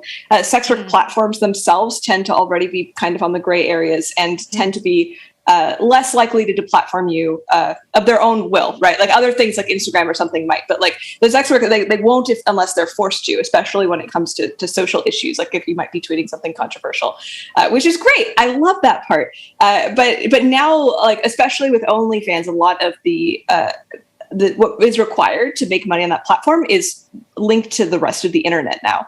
And so the rest of the internet becomes the vulnerable thing. If you were deplatformed from everything except OnlyFans, if I was, my income on OnlyFans would go to zero pretty fast. So it's a really important thing. Yeah, for sure. And Lee, what's been your experience with this? I mean, has Days Femme ever come into like censorship issues, or like have there ever been a risk of being deplatformed by touching, controversial topics or anything? So we're really lucky for Defem. It's a very, very new magazine. We're only like a few months old, so we haven't had any deplatforming issues yet. In my work as a journalist, I've many, many times, to the point where it almost became routine, had people try and get me fired for saying things that had nothing to do with my work that they just didn't like as an opinion, kind of like she was saying in terms of her experience. It got to the point where it's routine, but I think what's interesting about that is that we have a culture now in which when someone is saying something that makes us uncomfortable, there's a lot of people whose initial reaction is we need to ostracize them from the internet. We need to make sure they're unemployable. We need to make sure that they get banned, have their account reported, things like that. And my favorite thing about it is when people would get angry, they would say things like, I hate cancel culture, but she in particular deserves this. I hate, in general, I'm against censorship, but she in particular needs to be censored. And so I think the important thing for people to remember when they're considering their own biases is that there's probably some opinion that you have or some kind of kink that you're interested in that someone else thinks really is that offensive. And it's important to not think about this one thing making a person a pariah, but really stepping back and being like, okay, is anyone being harmed? How do we reduce that harm? How do we engage in a conversation which everyone can be respectful without necessarily needing to ostracize any opinions that don't align with our own? Having opinions or conversations or platforms in which there's robust diversity is really beneficial to everyone involved. And so sometimes it means being uncomfortable with the kind of conversation involved. And being a master of uncomfortable conversations is actually a skill set that is applicable in a lot of fields, not only sex work, but sex workers may be a really good example of that. Let's dig into that a little more, because I love uncomfortable conversations and I love the idea of them, but let's talk about why they're important. So, Ayla, is it really necessary that we make people uncomfortable? Like, why is that an important part of growing society and civilization? Why is it necessary? Oh, it's so necessary. I mean, as you might know, I was raised like an extremely devout conservative Christian, like homeschooled, isolated from the outside world, I'm gonna become a housewife, all that stuff. And it's like the uncomfortable conversations are what rescued me. Like that's the thing. And like when you're locked in a world like that, the things that are normal are just normal, and it is protected with like a sense of moral disgust. So like the things that would have challenged my beliefs were tied to a moral thing, and it was framed as like, we're protecting the people inside this, we're actually working for good. If gay people get married, this is actually going to cause concrete harm to society and families. Like all of these things were framed in the ways that our moral disgust today is framed. And the parallels are really eerie to me, and I really dislike it. And so anytime that there's a sense, this moral boundary, saying, oh, well, that is obviously horrifying, we shouldn't question it. Like, why are you even asking that question? That's when the red flags go up. I'm like, I know that move. That move is like what kept me in that culture and all of the people that I loved very dearly in a culture that was really damaging to them. And so like moral disgust is not something I trust whatsoever. And it feels like almost like a compulsive duty to question it wherever I can see. Yeah, it's so important. Lee, I want to throw back to you and just kind of final thoughts, because running out of time here. Now, we've talked about all the issues with censorship, why it's important to push boundaries, but we know that the current state of the internet, pardon me, is not one where boundaries are allowed to be pushed. There's so much control over what is and isn't acceptable speech, what ideas are and are not allowed to be engaged with. So we're seeing also a push towards more decentralized technology. Both of you are involved in the cryptocurrency community, so you understand the power of that aspect of decentralization. But talk to me about possible solutions that you see. Like, what direction do we need to go in as a society to really safeguard speech and allow free expression of thought? So, Lee, I'll start off with you. Yeah, definitely. So I think that the best thing, I think that you've actually alluded to it earlier, that we can do is educating individuals. So I know a lot of sex workers who use things like BTC Pay Server or maybe Sphinx Chat or other kinds of decentralized tools, but that only can be used yourself without reliance on someone else who can deplatform you when you understand how it works. So individual education actually can have a systematic impact when over years, it scales. One person teaches another, teaches another, teaches another. Education is really very, very important. And the other thing is also to, as someone I believe in your earlier interview with Isaiah said, voting. Voting really helps in terms of voting for people that want to protect your privacy, want to protect your rights, want to protect that ability to have diverse opinions in the public sphere. And the other thing is voting with your feet. So it might be a little bit more complicated or expensive to pay a sex worker with Bitcoin versus maybe only subscribing to her OnlyFans. But choosing to act in a way that aligns with your morals has a real economic impact and societal impact. So those are the things I think are the most important. Such a great point. ALL, I'll throw to you for the same question. What was the question again? It's just like the direction of society. What do we need to do to change things and really safeguard freedom of speech? How does decentralization play a role in all of that? Oh, I think it's super important to let people know that that the trade-off is worth it. I think a lot of people see the negative side and say, oh, well, there's bad things that happen if we allow freedom of speech, so we shouldn't. And there's not this awareness that there's going to be bad things that happen no matter what if you allow any sort of freedom or new thing. And right now we have a lot of freedoms that have downsides, but we accept that as default because it's sort of baked into the culture. And so it's being okay, whenever you think about this thing, you have to stop thinking about, is there a downside? You have to think about the trade-off. Everything needs to be evaluated in trade-offs. And it's a wide scale shift in thinking that I think needs to happen and would really right a lot of things. Absolutely. Well, thank you both. You're both two women who really push the boundaries of acceptable thought. I love that. I wish more people would do that. So thanks for all the work that both of you do in the space, and thanks for joining us on the show today. Thank you. So I'm going to invite Derek Silva back onto the show, and he's going to introduce our next segment, which is privacy focus. We are diving into MobileCoin, a very exciting project. But Derek, take it away.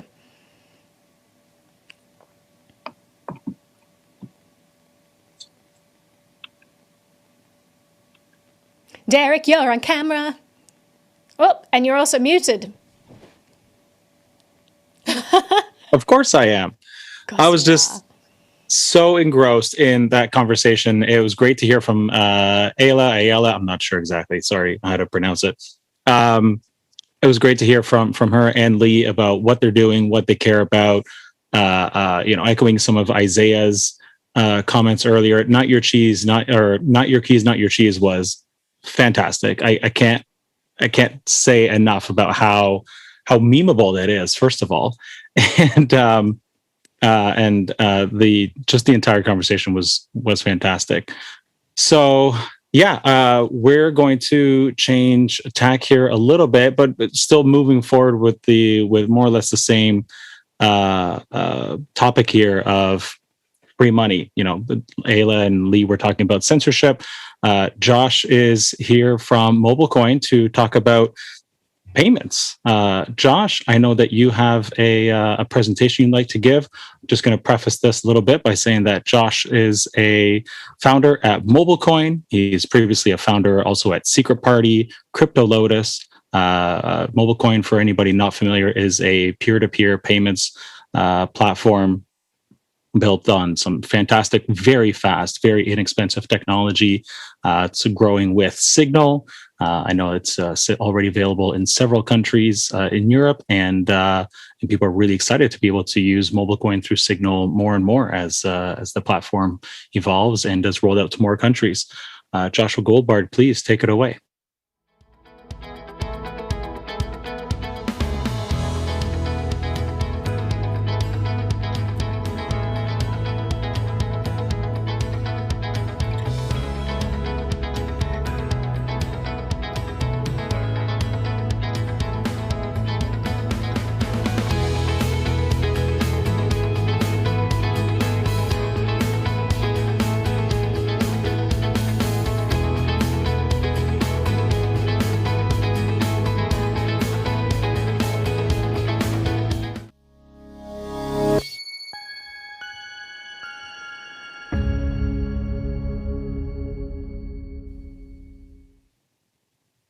Hey, Joshua, how are you doing today?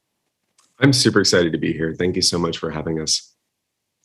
It is really our pleasure. I think there's a little bit too much maximalism happening, right, in the community in general, across the entire blockchain or cryptocurrency community. Ethereum maxis, Bitcoin maxis, probably some MobileCoin maxis. When in reality, I feel like there's a lot of technologies all working together, all pushing or pulling in the same direction to help re-decentralize the web, as we heard earlier, and make life the way I think a lot of us thought it could be 20 or 30 years ago, when this evolution or revolution started with decentralized networks. So really looking forward to hearing your talk today, and we'll probably chat for a little bit after. Wonderful. Thank you so much. All right. I guess we're going to have the presentation go live. Is that correct? Here we go. Yeah, cool. Go ahead. My name is Josh. I work at a company called MobileCoin. MobileCoin is cryptocurrency designed to be used. So who am I? I started MobileCoin 4 years ago. I am a high school dropout. I worked in telecom for about 10 years. After that, I got started in cryptocurrency around 2016. I found myself having read Satoshi's white paper in 2009. And there I was in 2016 asking myself why I was not in Bitcoin, despite the fact I had intimate knowledge of how the thing worked 7 years prior. And so that is how I got into cryptocurrency. And it's been a bit of a rocket ship since then. So what is MobileCoin? MobileCoin is new payment technology. And the real question is, why do we need new payment technology? Venmo exists, PayPal exists, Visa, Alipay, all these things exist. Why do we need something new? Payments are about trust and convenience. Trust used to be double entry accounting. This is essentially the way that the world worked from the 1500s when the Medicis invented this technology. This is a system of debits and credits where there's a ledger, and that ledger is typically owned by the counterparties involved. This would be like the merchant and the bank, or the individual and the bank. And today, most of the way that the double entry accounting systems work is that the banks hold the ledger, and we just sort of trust it. And that's kind of the way the world works. But we can do better than this. Trust can be distributed accounting. This is the blockchain and the advent of new technology that Bitcoin brought into our world. But what if we value privacy? This is one of the main things that people sort of criticize Bitcoin about. The main issue is that if you use Bitcoin hypothetically to pay for a cup of coffee, then that barista can see every transaction you do forever. They can see all the payroll you run. They can see every single transaction that occurs in your wallet. Trust actually can be distributed ledger private accounting. But what about convenience? People aren't willing to just choose privacy over convenience. It's a fact that we've seen with basically every payment technology since the dawn of time. If you want to win, if you want to be part of the zeitgeist, it can't just be better in one way. You have to be better in all of the ways. So convenience really, really matters. And this is the cup of coffee. It's not just about privacy. It's about being able to complete that transaction in 3 to 5 seconds with a lower full cost than any other payment technology that's ever existed. So convenience is speed without sacrificing trust. But what does that actually look like? So to get in this, we're going to get a little philosophical. What is money? There's two kinds of money that exist today, cash and accounts. Accounts are broadly the ledger that is held by the bank, and cash is broadly the ledger that is held by your wallet and the Federal Reserve. So cash, it's a private physical token that has manual record keeping. If I pay for something at a convenience store in cash, it's up to the register or the accountant at the desk, the person who's the cashier, to write down how much cash they received. If it's an account, it's really fast. It's typically digital and it has automatic record keeping. This is every time you swipe a credit card when you use PayPal, Venmo, etc. But what if we merge these two things together? What if we merged cash and accounts? What if we made digital cash? MobileCoin is fast and private. It is digital with automatic record keeping that you control. So what are the benefits of this new technology? Privacy, scalability, and usability. Privacy. Your transactions are between you and your counterparty. That's it. That means that when you pay the barista, your transaction is only between you and the barista. They can't see anything else you ever do, which is the way that cash works today. Scalability. Most transactions complete in a few seconds, so payments happen instantly, like payments should. That means that if you pay somebody, it takes 3 to 5 seconds, and that's it. I'm sorry about my coffee machine going off in the background. Usability. Easy to use, secure payments everywhere you want them. You open a chat client and transact in seconds. This is the reality of the way that people actually pay today. The punchline is we live and we work on our cell phones. That's where payments need to work for people to use them in the current generation. Best of all, you don't have to carry cash anymore. And that's a real major difference in the world. So what are 3 aspects of this that are really exciting? The network is blind, compliance is provable, and we're fully open source and audited. So what does it mean to be, let's talk about how it works. The life of a MobileCoin transaction. Josh wants to send Rob some MobileCoins.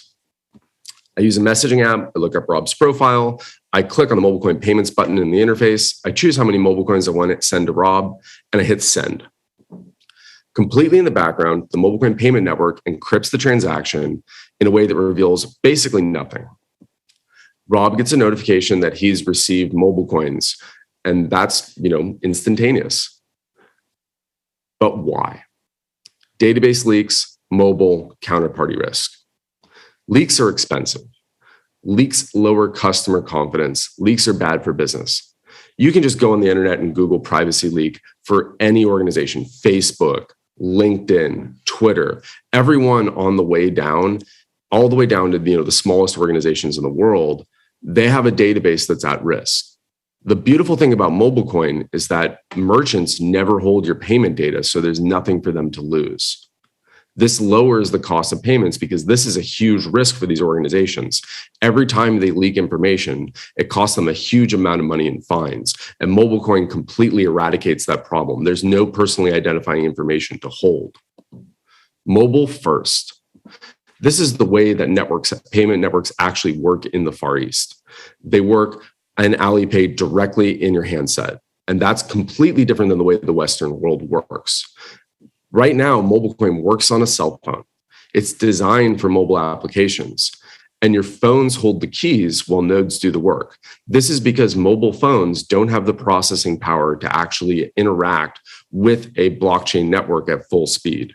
Blockchains are huge amounts of data. You can't actually store a full blockchain effectively on a mobile phone, but you can on a server. Counterparty risk. Data aggregation, payment fraud, hidden actions. You don't actually know what Visa is doing with your payment data. You don't know what PayPal is doing with your payment data. You don't know what the merchant is aggregating with your payment data across different payments. MobileCoin completely eradicates the risk of your counterparty doing negative things with your payment information. We all want to buy a cup of coffee with digital cash. That's the dream of MobileCoin. MobileCoin is mobile payments you can trust. Secure, fast, and private, just like cash. Thank you.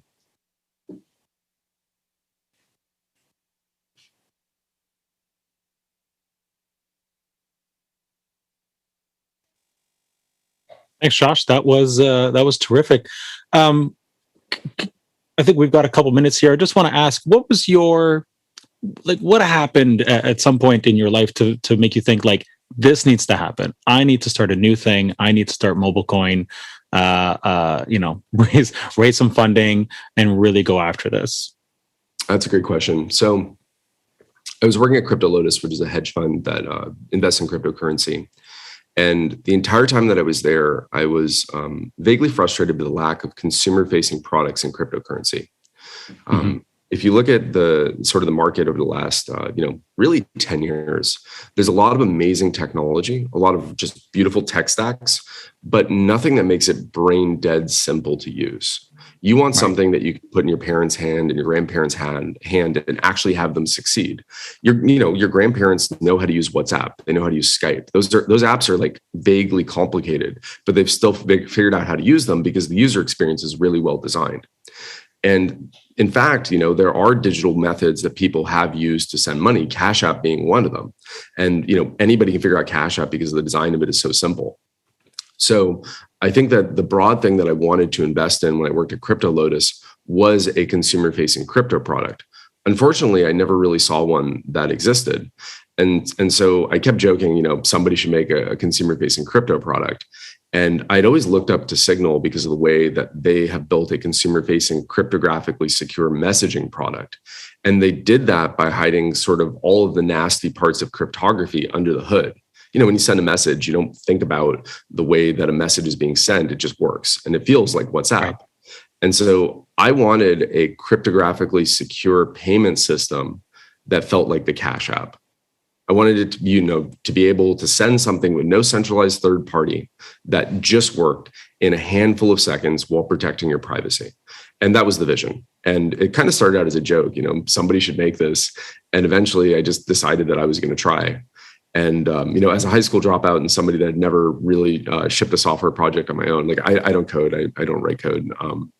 It was sort of a daunting thing to do, but I went after it because I thought the world needed it. And it's something that I want to exist. I want digital cash. And I think a lot of people do.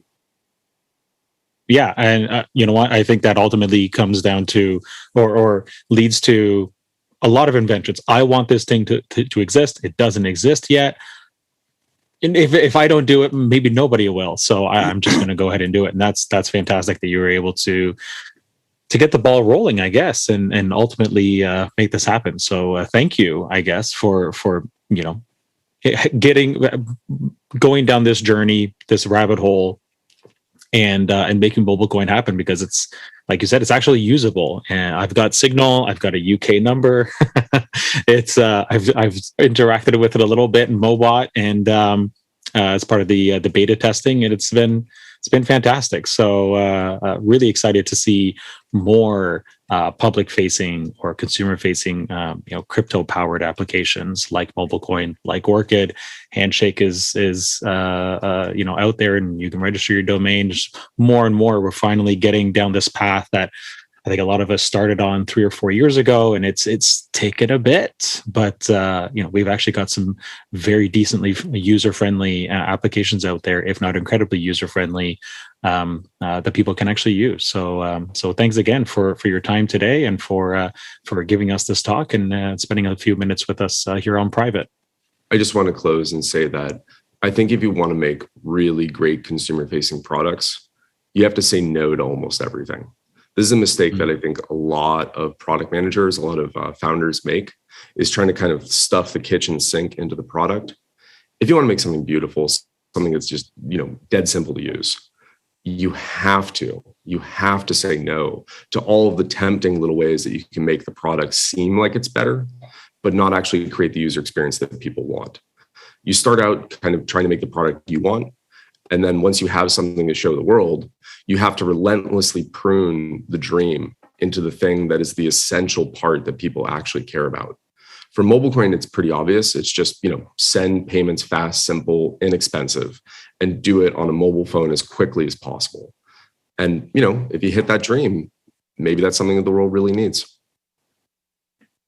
I think that's a great point for product managers, developers, UI designers, even, people who actually have the majority of the input of how these products actually look and feel at the end of the day, regardless of what the community wants. Because I can say, if Orchid listened to every single little bit of feedback that people have provided, it might look like a Frankenstein. Instead, you can make a custom account. You can make an account using in-app purchases. It works. It's slowly been iterating and adding some of those features that people want, but it's taken a lot of time for the team to really figure out, like, how do we do this in a user-friendly way? So I think your point is very well taken. Yeah, the thing I've learned about software development is no matter how long you think something's going to take, it inevitably takes much longer than you think, even when you take that into account, thinking that it will take longer than you think. And you just have to become disciplined about deciding what the minimum thing is. I can't speak to that enough. There are so many places where there's, you get to 95% and the last 5% takes as long as the first 95. And so, thinking you're done is when you actually can touch the product, when you can actually use the thing. And anything before that is just, you're kind of fooling yourself. So I think the biggest thing that I've learned over the last 4 years is make demos. Make the demos real. Don't ever, fudge anything in a demo. Just make a real demo and actually put it in people's hands and watch them use it. Because you'll learn so much more from somebody playing with the thing that you've made and just questioning all of your assumptions as you watch people be confused by the app that you've made. That will teach you so much more than the hubris of, oh, I've solved this thing in the abstract. Put it in people's hands. Watch them when they use it. I think that's incredibly wise advice. Piggybacking off of what you just said about 95% taking so long, the rest, the other 5% taking just as long as the first 95%. I've heard the saying before of humankind vastly underestimates what we can accomplish in a year, and then vastly overestimates what we can accomplish in 5 or 10 years. And seems to be very true pretty much no matter where we go. So thanks again. I know we are coming up to time here. I'm going to pass things over to Chjango Unchained to introduce the next speaker. Josh, thanks again and have a great day. Thanks so much. Thanks everybody for inviting me. Thanks Seven and Priv8 and Orchid. Take care. Bye.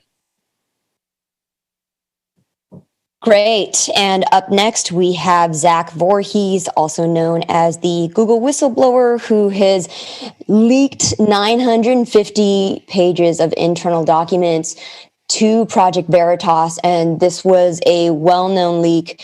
This was about the machine learning fairness algorithm that was a best kept secret at Google that not even some current Google employees know about. And so Zach is going to talk about that. We're going to cover everything from privacy from financial surveillance, having demonetization, because Zach Vorhies has been excluded financially. So it would be interesting to have him talk about that and how he sees cryptocurrency as a way out of that. So welcome, Zach.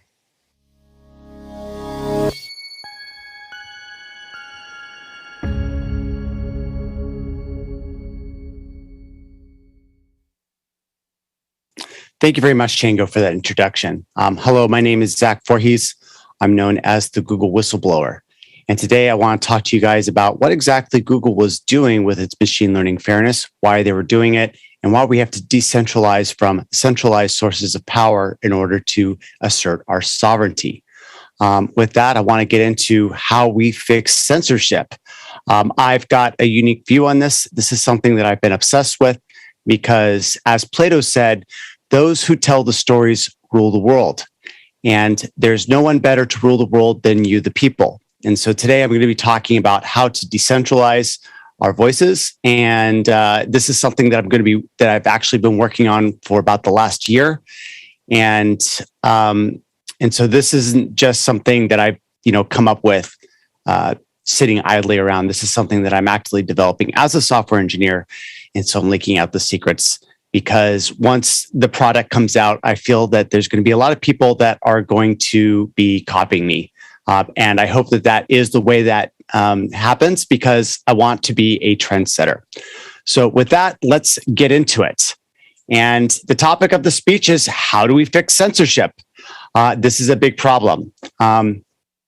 So one of the critical things is, how exactly does Google censor? Well, they had this censorship algorithm called machine learning fairness.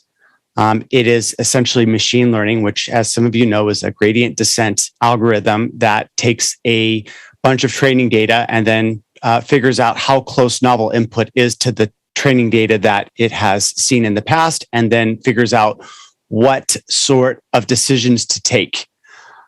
Essentially, the addition of fairness onto machine learning fairness indicates that it's a type of machine learning whose goals are to enforce social justice values onto the internet. This was something that Google promised that they wouldn't do when they launched their IPO. They specifically said that they were going to do no evil. And more importantly than that, their second mission statement was to organize the world's information and make it universally accessible and useful.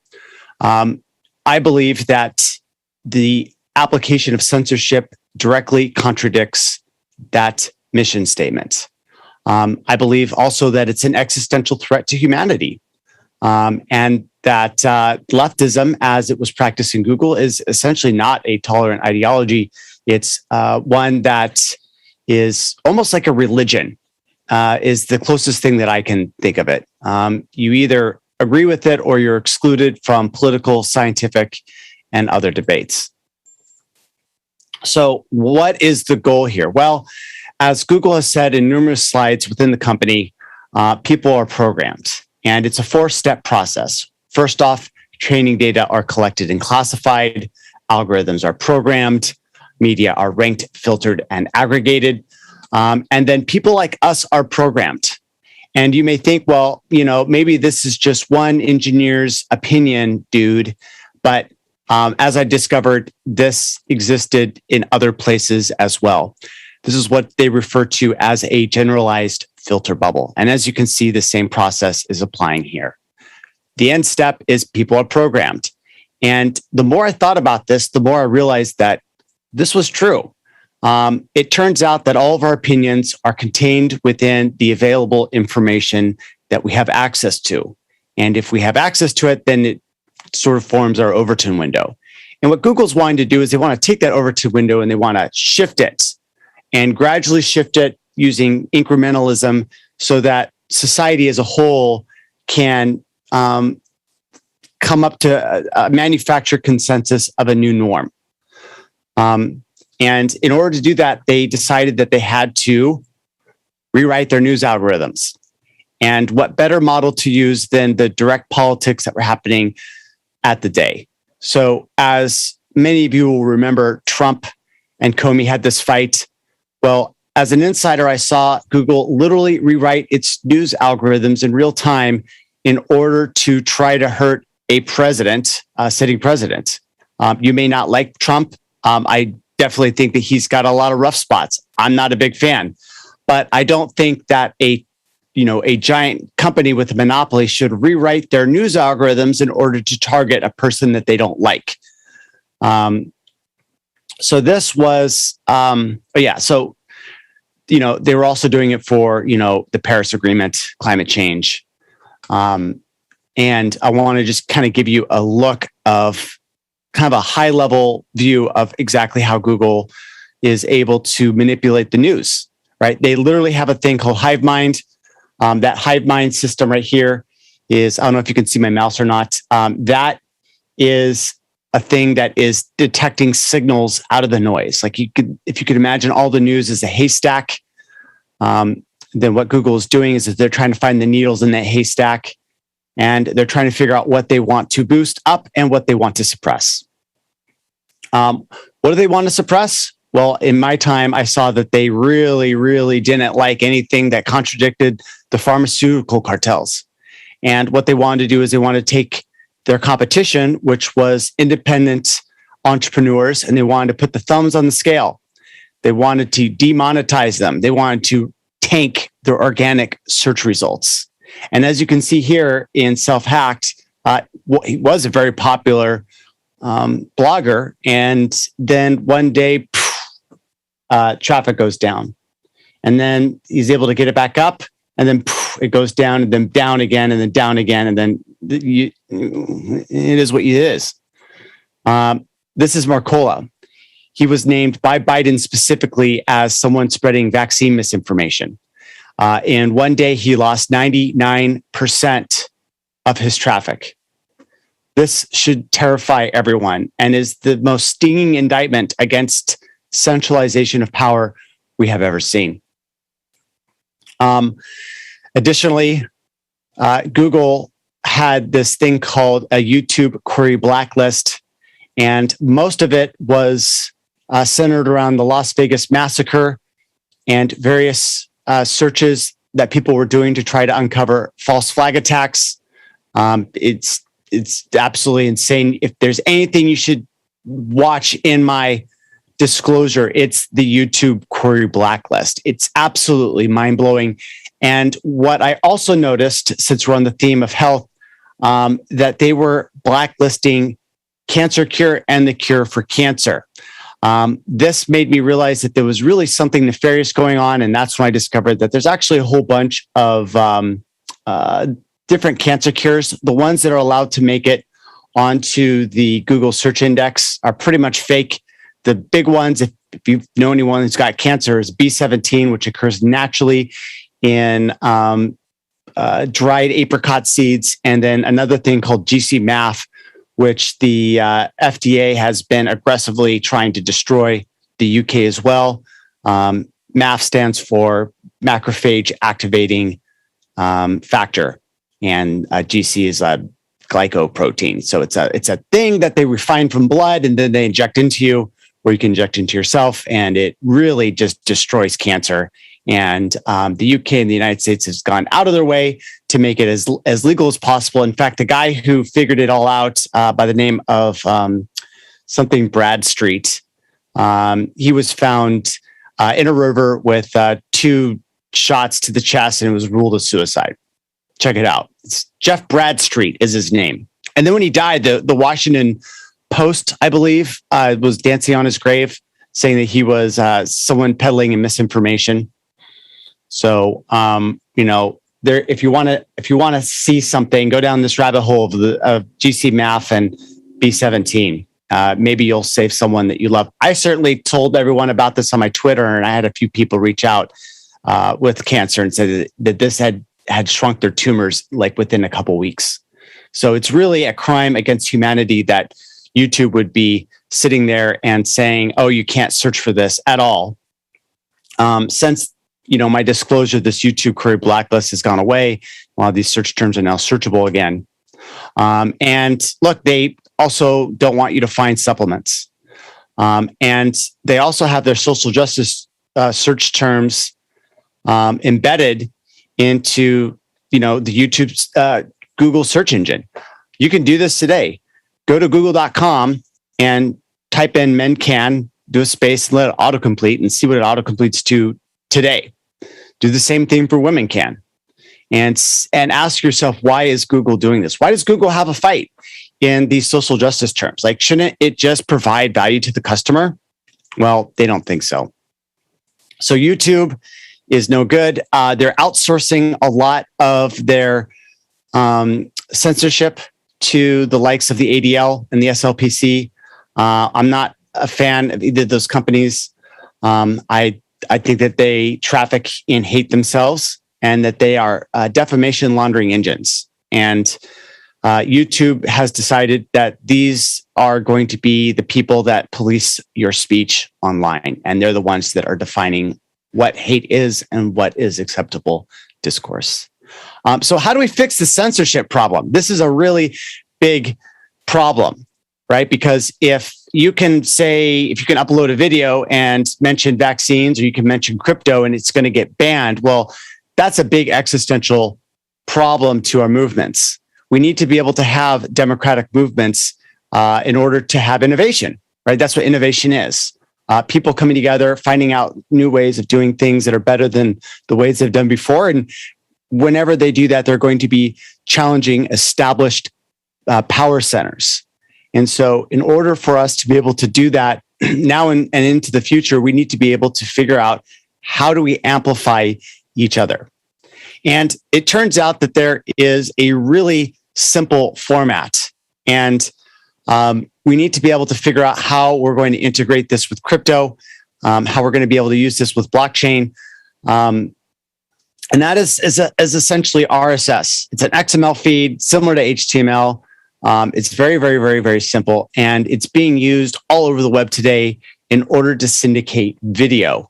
It wasn't designed for video. It was designed for blogcasts, but people have been able to write their little schema extensions and be able to use it. And now what we see is YouTube, Brighteon, BitChute, Odyssey, Spreaker, and CloudHub are all organizations that are using this RSS feed in order to broadcast, hey, this is what the content creator has published. Here's the title.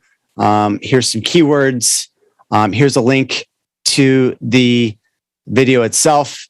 And from that, we can actually, route around the entire censorship. Now, there's actually two forms of censorship that YouTube is employing today. And one of those is straight up removal of videos, right? And I include demonetization within that removal. And then the second way is they allow the video to actually go on their video hosting site, but then, well, it gets shadow banned or it doesn't get put into the recommendation engine. And so that recommendation engine is the thing that I want to talk about, because this is what the RSS feeds are going to enable. We already have the video hosting problem totally nailed down, right? Like, you as a content creator have a plethora of choices. You can publish on Rumble, you can publish on BitChute, you can publish on Brighteon. And all these video sources are great. They're fast, they work well, they're reliable. They now support quality video formats and video streaming, rates, and they're free. I mean, how can you get any better than that? And they allow you to monetize now. But the problem right now is we still don't have the recommendation engine that is fair and free, because all the different recommendation engines on all these little platforms are all internal. They only recommend their content. They don't recommend someone else's content. See where I'm going here? So why aren't we all using RSS right now? Well, actually we are, which I said before. Rumble is still a little bit behind the curve, but I think with a little pressure, they'll start publishing a public format and their own implementation of RSS. This is what it looks like. It's an RSS. It's a XML-like feed. With Spreaker here, you can see that they have iTunes Author. That's because RSS doesn't have built into it these a lot of these different categories and different, what are they called, attribution names. And so they're using these schema extensions in order to get the names that they want. It's a minor challenge. I mean, the great thing about this is I can write a parser that can get this RSS feed in about an hour, right? And whenever someone does something, I just copy and paste it, and then it's like 15 minutes once I've already done one RSS feed. I mean, all the others are pretty much almost exactly identical. Here's YouTube's. And the problem about these RSS feeds is that the readers were sabotaged by Google. How? Because Google decided that they were going to go ahead and release their own reader. And the reader was really great. Everyone really loved it. And every single month they got, higher and higher traffic. And people were like, oh, this is wonderful. Thank you, Google. You released this reader, right? And then what did they do? They sabotaged it. They sunsetted it. They destroyed their reader. And as a result, this was after, essentially they deflated the entire RSS reader economy. And then after, they deflated it, they, collapsed it by taking support away from their own reader. And why did it die?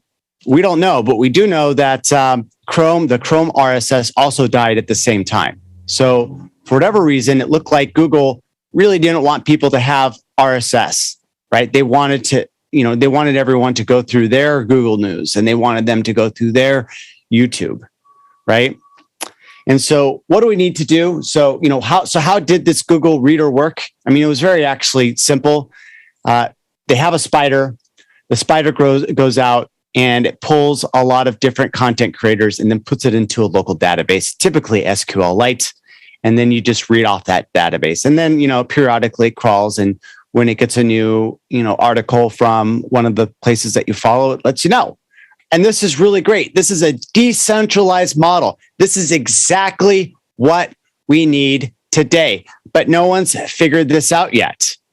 Or have they? Right? So Google generates that view. It puts it to, the Google Reader. And And what we need to do is we need to be able to recapture that. We already know what works. It's this RSS feed. And the reason why Google wants to kill it is because they know that aggregation defeats their censorship. And it's just as simple as that. Aggregation cancels censorship. And what we need to do as a community, if I may humbly propose, is that we figure out how to take this RSS and bring it into sort of a blockchain format, because it's actually very similar, right? Like you've got a version of someone's stream, and then you can add on additional versions on top of that. You can call them diffs, and almost like a GitHub, or I'm sorry, a Git format, right? Like where you have your base image, and then you add diffs onto that. And then whenever you want to get an update, you can, asynchronously get that update when it comes, and it is eventually consistent with everyone else on the internet. And by eventually consistent, I mean within minutes, right? Like there's an update, it goes through the chain, and then you get the head, and then you add it on, and then boom, you've got the newest update for, all the content of the people that you follow. And so, in my opinion, aggregation defeats censorship, and I intend to start this trend with a product that I will launch very, very soon. And if you guys are interested, go ahead and reach out to me at twitter.com/perpetualmaniac. And if you agree to an NDA, then I will give you a link to a live preview of the site today. And so with that, I open it up to questions.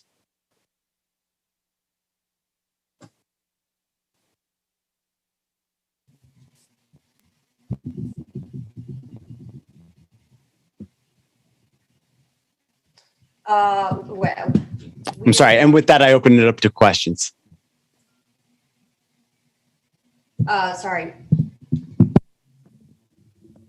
Sorry, we're not taking questions from the audience just yet. Okay. But we can segue to the next section, which is a panel with yourself and Shiv Malik, where I will ask you questions. I can also continue and tell a little bit about the backstory of how the disclosure sort of happened. I can go ahead and fill the name. All right, let's just do that. So, how did this all go down? So a little bit of background about myself. I was a software engineer at Google for 8.5 years. When I left the company, my title was senior software engineer. And look, I was a liberal, or so I thought. I wasn't into conspiracy theories at all. I just laughed at them. I thought, oh, that's just, those people, they're just, suffering from apophrenia. And then something really interesting happened. In 2016, Google had a freak out session with the election of Donald Trump. And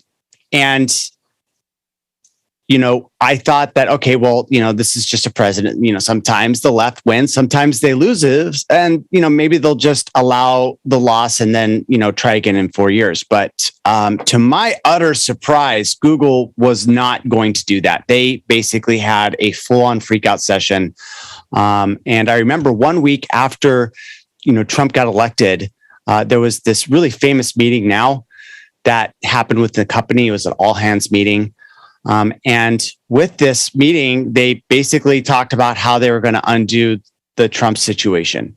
And, Breitbart eventually posted this meeting, but one of the things that they didn't center on, which I thought was arguably the most important part of this hour-long meeting, was an audience question, which was, what was the most successful thing that Google had done during the 2016 election? And this was asked to the CEO of the company, Sundar Pichai.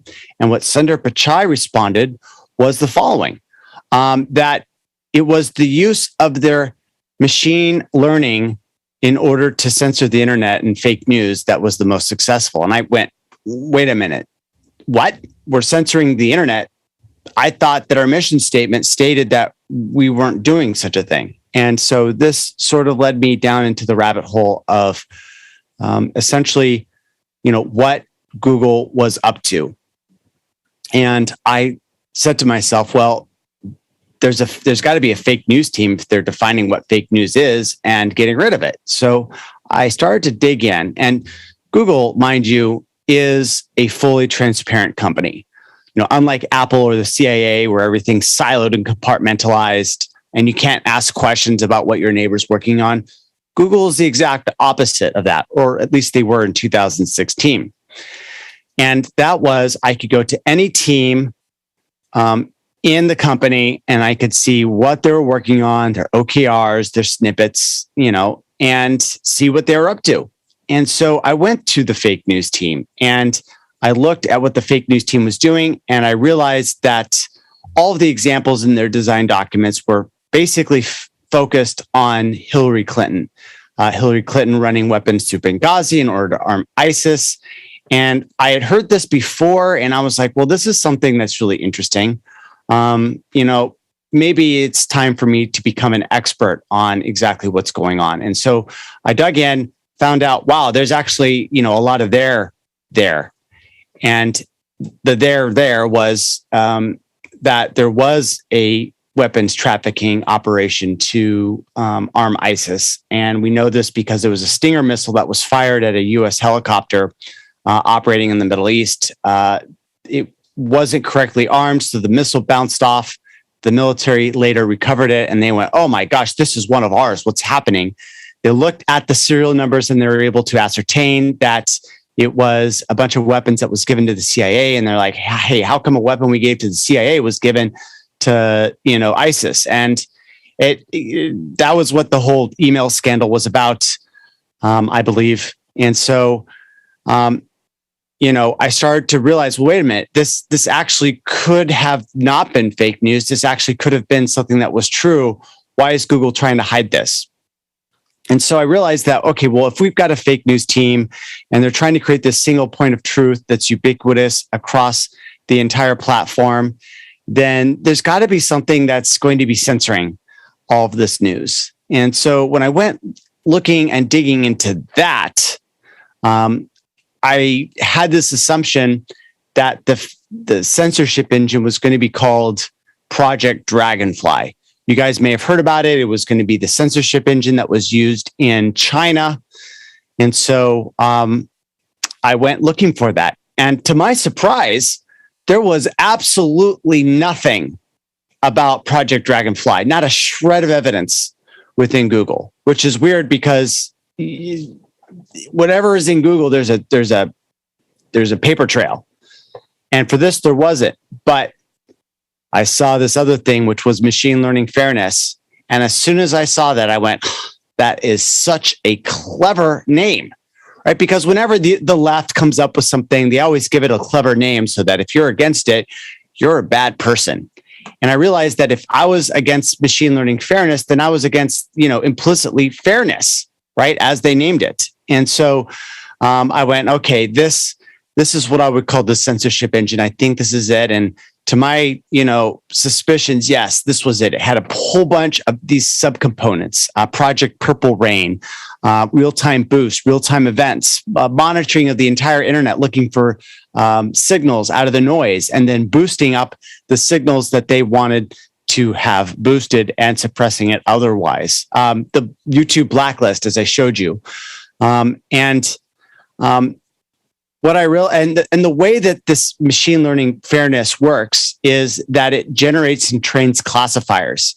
If we think of AI as this large circle, then machine learning would be this like subset of artificial intelligence. And now it's actually probably the majority of artificial intelligence in its applicable use. And the way that this system works is that Google has an army of employees doing things like reporting your tweets or reporting your YouTube comments is inappropriate, so on and so forth, and also rating stories in terms of fake news. And after a while, they generate this pile of training data. And what Google does is they take that training data, they run it through machine learning fairness. Machine learning fairness then generates what's called a classifier. That classifier is then trained on that one bit of input. So you can take novel input like an article and you can run it through a trained classifier. It will tell you between 0 and 1 how likely this article contains hate speech, or whether it's right-wing content or left-wing content or political news or sports or whatever.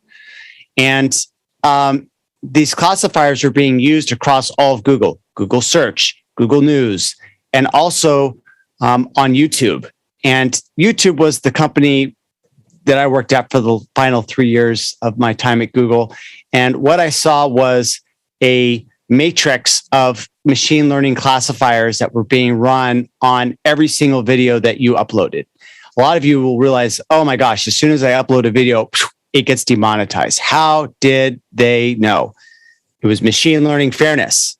They transliterate your video into a text file. They data mine it and they feed it through these classifiers. And when a classifier triggers, like, oh my gosh, this person said, vaccine or whatever, then boom, that's it. And the thing is that because this is what's so good about these machine learning classifiers is that you can't inspect them. You can't audit them. It's just a crazy network of stuff. And so if you ever bring them into court and you're like, they're censored, like, oh no, it's just this network of nodes.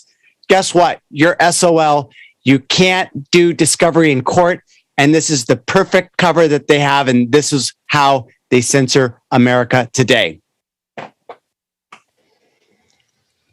That is visceral. And Glenn Greenwald actually alluded to that earlier, which was he got censored at his own organization for just being critical of Joe Biden right ahead of the 2020 elections. And so if we're doing this algorithmically via an AI, right, that thing is so much more powerful than any of us as individuals, and it will just outplay us. And what you're effectively saying is that Google basically decides what people can and cannot think rather than allow individuals to make decisions and conclude things for themselves based on what they see. Yep. And it's an existential problem. It's totally existential. Mm-hmm. They want themselves to be able to set the narrative. They don't want the people themselves setting the narrative, which contradicts the whole name, YouTube. Now it's their tube. That's right. My content is your content. Yeah, right there. So we're going to bring on Shiv Malik, who is on with you and I, Zach, on the next panel for our conversation about free thought. So yeah, let's please bring on Shiv Malik, who's here right now.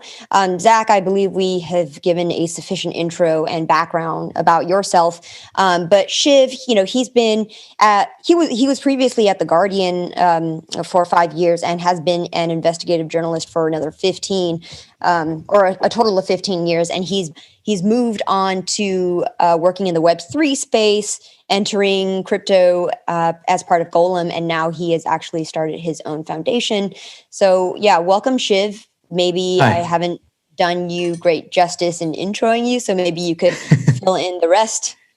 Yeah, I can give a little bit of background. So in regards to this very broad topic, then I guess, I've had plenty of whistleblowers come to me. I've protected, thankfully, all of them. I've even though the British government has launched in one case an investigation against who my sources were inside government. I've also fought a whistleblower or sort of source protection case against the Greater Manchester Police in a separate thing, and the British government as well, and managed to almost win that. It was a mixed result, but there you go. I tried. It's always difficult to do these things, and obviously, as an investigative journalist, then the things that I'm investigating were largely in and around terrorism, some stuff on economics, but speaking to ISIS and Al Qaeda, or digging up documents on them and trying to figure out exactly what was going on and exposing, I think, what I believed what was going on. And actually, Zach, you raised a really interesting point about that Hillary Benghazi story. I did some work on that. It didn't actually get published, but it did get published for the New York Times in the end. Unfortunately, it was actually one of the reasons I left The Guardian, because this investigation didn't go through. But the story isn't quite as you said, right? The beginning part is right? And this is what was going on, I'll tell you, because I met the people and spoke to them on the ground, right? Which, you know, it's me telling you this. You might not believe it, but there we go. What happened was it was simple corruption, right? From the Jordan. So the CIA were giving weapons to the Jordanians to pass to the rebels in Syria. And what the Jordanians were doing is this very specific unit in the secret police they were taking those weapons, and guess what? They were selling them. And they were selling them on the black market in Jordan.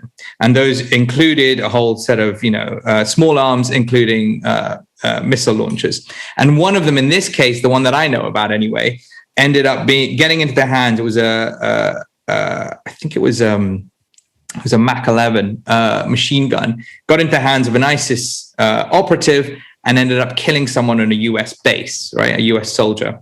And that's what prompted an FBI investigation, and they saw the serial number. So this may be well related to the exact case that you said.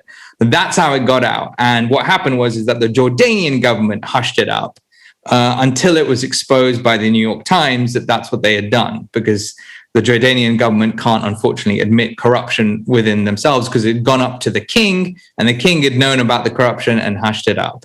And then that's the whole story, right? So it didn't have anything to do with Hillary, but it did have everything to do with quite otherwise seemingly banal things like humans wanting more cash because they wanted to live better lifestyles, so they didn't care where weapons went. And if it killed a few American soldiers along the way, who cares, right? So it's that, I think the stuff that you raise is really fascinating, right? A lot of it is horrifying in the sense that we have huge capitalist organizations, just a handful of them, who do control the narrative, right? I think the failure here is one of capitalism rather than just simply of free speech or politics, right? That's the weird, peculiar part. These are private companies we're talking about, and they've done everything that, in a sense, they've been asked of by their shareholders: make more money, right?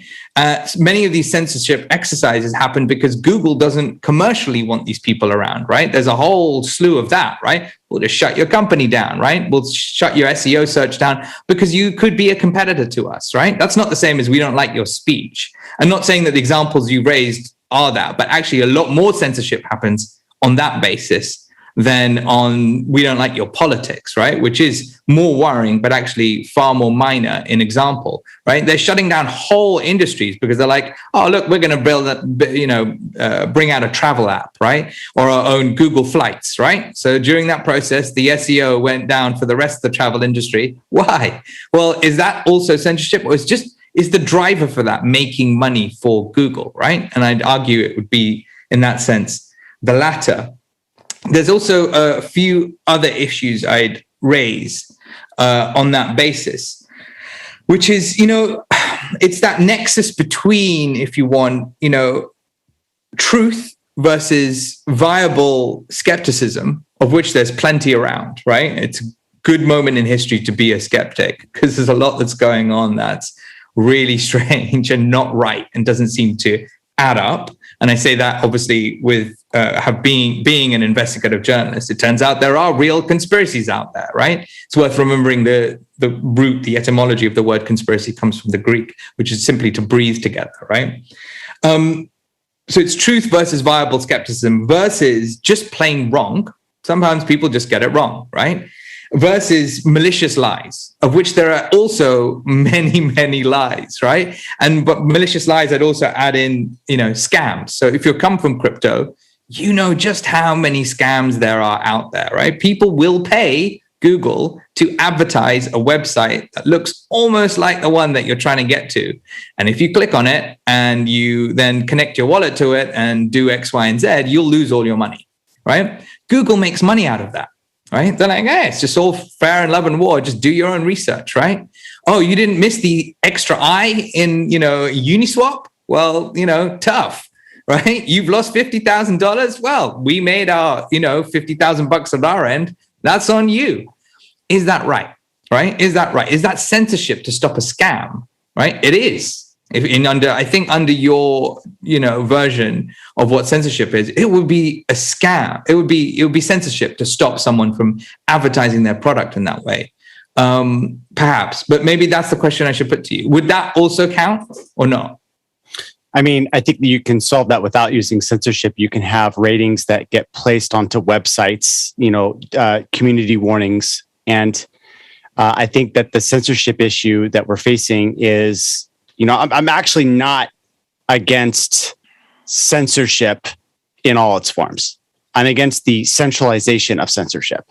I think that censorship actually can be executed very effectively through decentralization. Right. So, for example, replace the the censors at Google with the censors of the users themselves. Right. Like, let the users say, hey, this is, misinformation. Now, is that a perfect system? No, it's not. But it is the democratization and it is the decentralization, and it does reduce all the friction associated with most of the censorship, because instead of saying, well, you guys are ideologically based, you in the Citadel, instead, if you push it to the edges, then it's more of the cultural, it reflects the culture. And then, Russia can have their own version of censorship, they've got their own history, the United States can have their own thing. And then what you have is you've got social media that is tailored to the regions of which it exists in.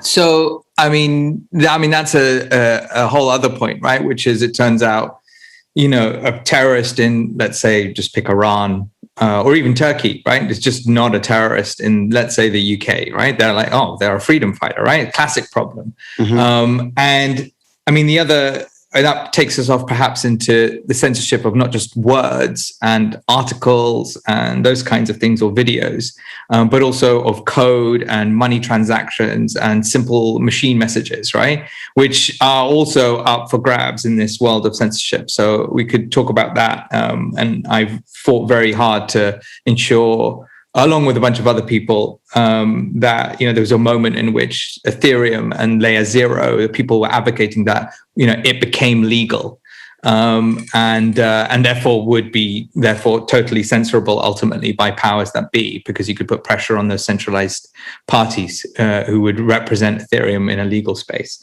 But I wanted to bring it back. Do you think the main driver in this is, because you can't get around the fact that, and I don't disagree with you on that decentralized vision, right? Wikipedia is maybe a reasonable example of something like that, of a sort.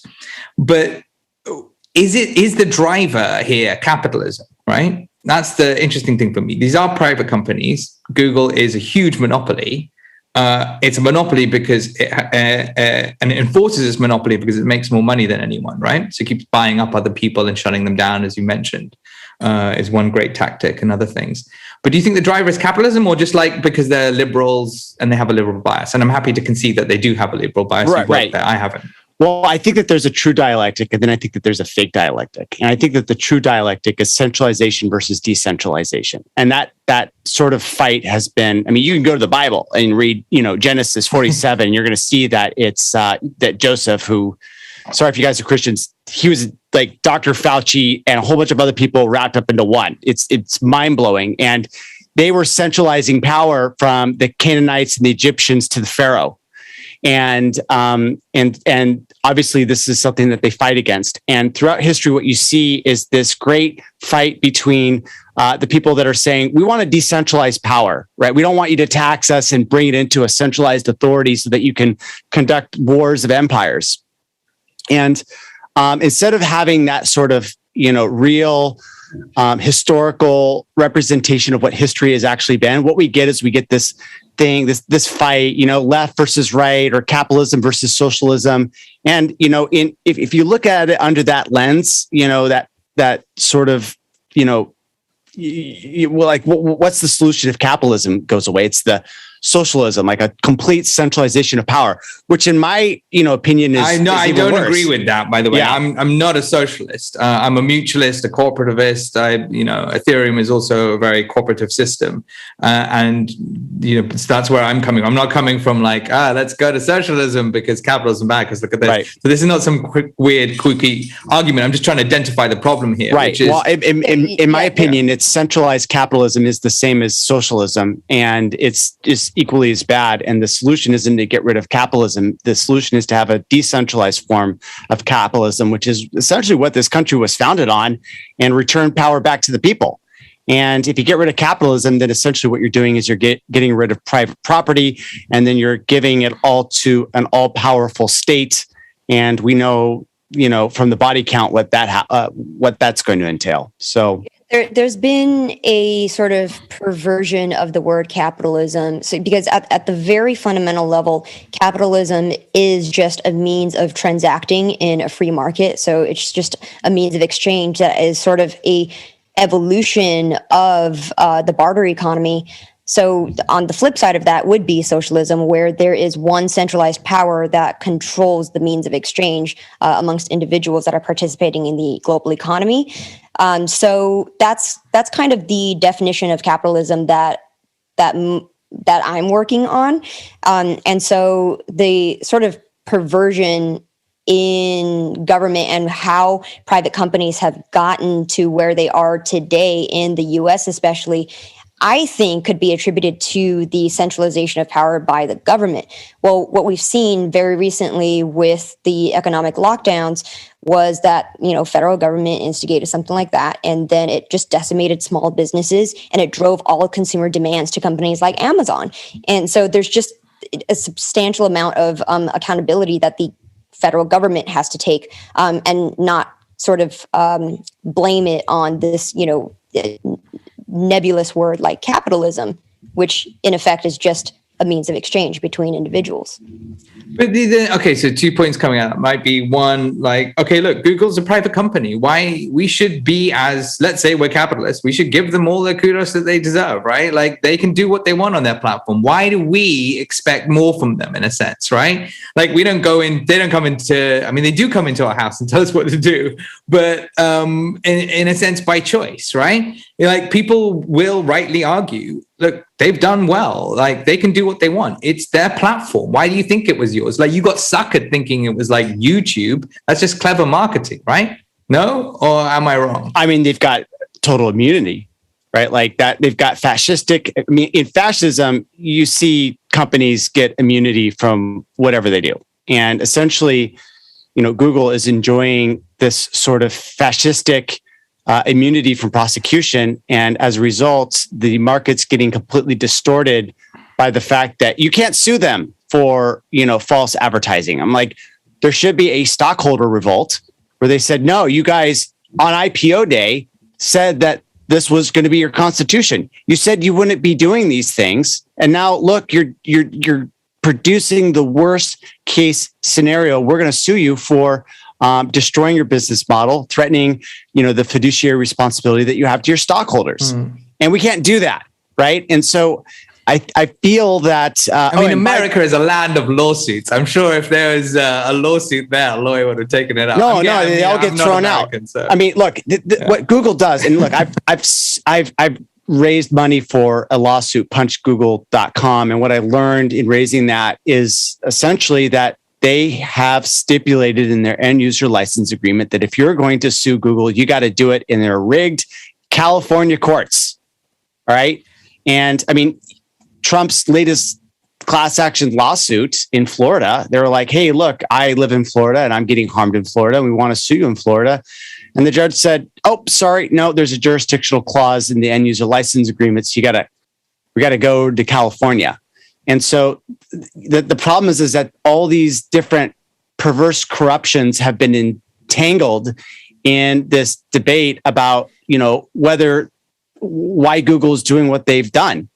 And if we could have a restored legal system, and a functioning legal system, then I think that we would be in a much different place than we are today. I think that Google would be slapped down, and then essentially once they lose in a lawsuit, I think that the ambulance chasing lawyers would just do most of the work for us. And, in taking this company and saying, oh, you're engaging in, torturous interference between parties that are trying to mutually consent to do business. So, okay, here's maybe a more, it's a different problem, but like a one that's maybe a little harder to work out, because you kind of work out what's true or not, right? Mm-hmm. And that's always a difficult thing. And let's say I go on the internet and I say, I'm selling rabbit liver tablets, right? Just random thing, right? But they can cure muscular dystrophy.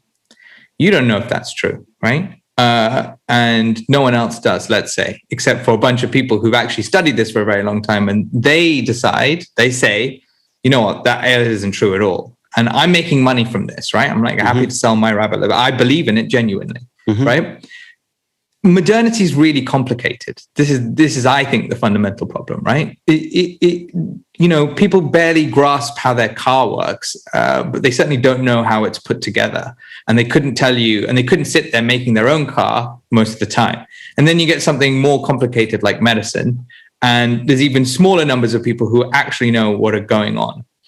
And that means that you have to trust other people. And that's the difficult part, right? Because you're like, well, why should I trust this guy who happens to have expertise in X, Y, and Z? Like, who is he, right? But he's got that person, he or she has a decent basis for making a better judgment than you do.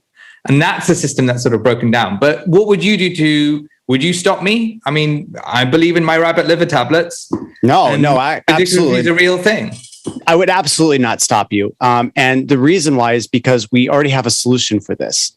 We've got influencers that are rising up, right? Like, what if I start paying off influencers to like support me? Because that happens, right?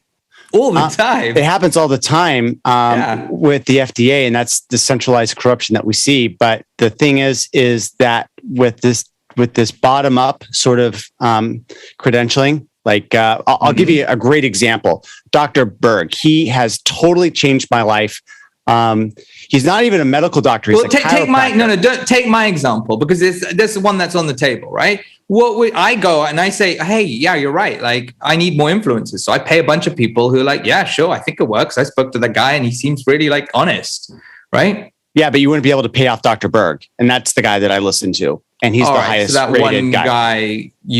All right. Yeah. So there'll always be in a system someone you really trust. That's the beauty of a decentralized system. The crux of this question is whether or not an individual should be responsible for coming to their own conclusions, or if that responsibility should be outsourced to an authority figure like the state. And I think the point of this summit is the fact that individuals should be able to look at all the information that's available to them and for them to draw something that's decently reasonable. I agree with that, but the problem is that the point that I raised, which is that it turns out doing your own research, it only works for a really small minority of people when it comes to really complicated things, because they can't do their own research because it's too complicated. It's interesting. I'll take it back to the tech example. And when they did the Ethereum sale of tokens, they gave it to people who understood Ethereum code. That basically, right? And those number of people were tiny and at first, and that made sense because they got it. They were working on it mainly, and they understood what was going on. That number of people has grown, but if you ask anyone how the Solidity smart contract works, they won't be able to tell you. I've worked in it for 4 years. I can't code, so I can't tell you really how a Solidity smart contract works. I could try, right? Now, how are people really supposed to discern whether, in this example, rabbit liver tablets really do cure muscular dystrophy? And there's literally tens of thousands of those issues around in a given day for a person, right? And if you've got a kid who's got muscular dystrophy, it's an important problem to resolve. Where do you go? Social media solves this problem because someone does it make it worse? No, it makes it better because what they can do is that the person with the convincing argument gets more likes, and the algorithms that feed into that boost up the content more. And you can look at what other people think in terms of what they like about a content producer, and you can pretty much delegate it out to that.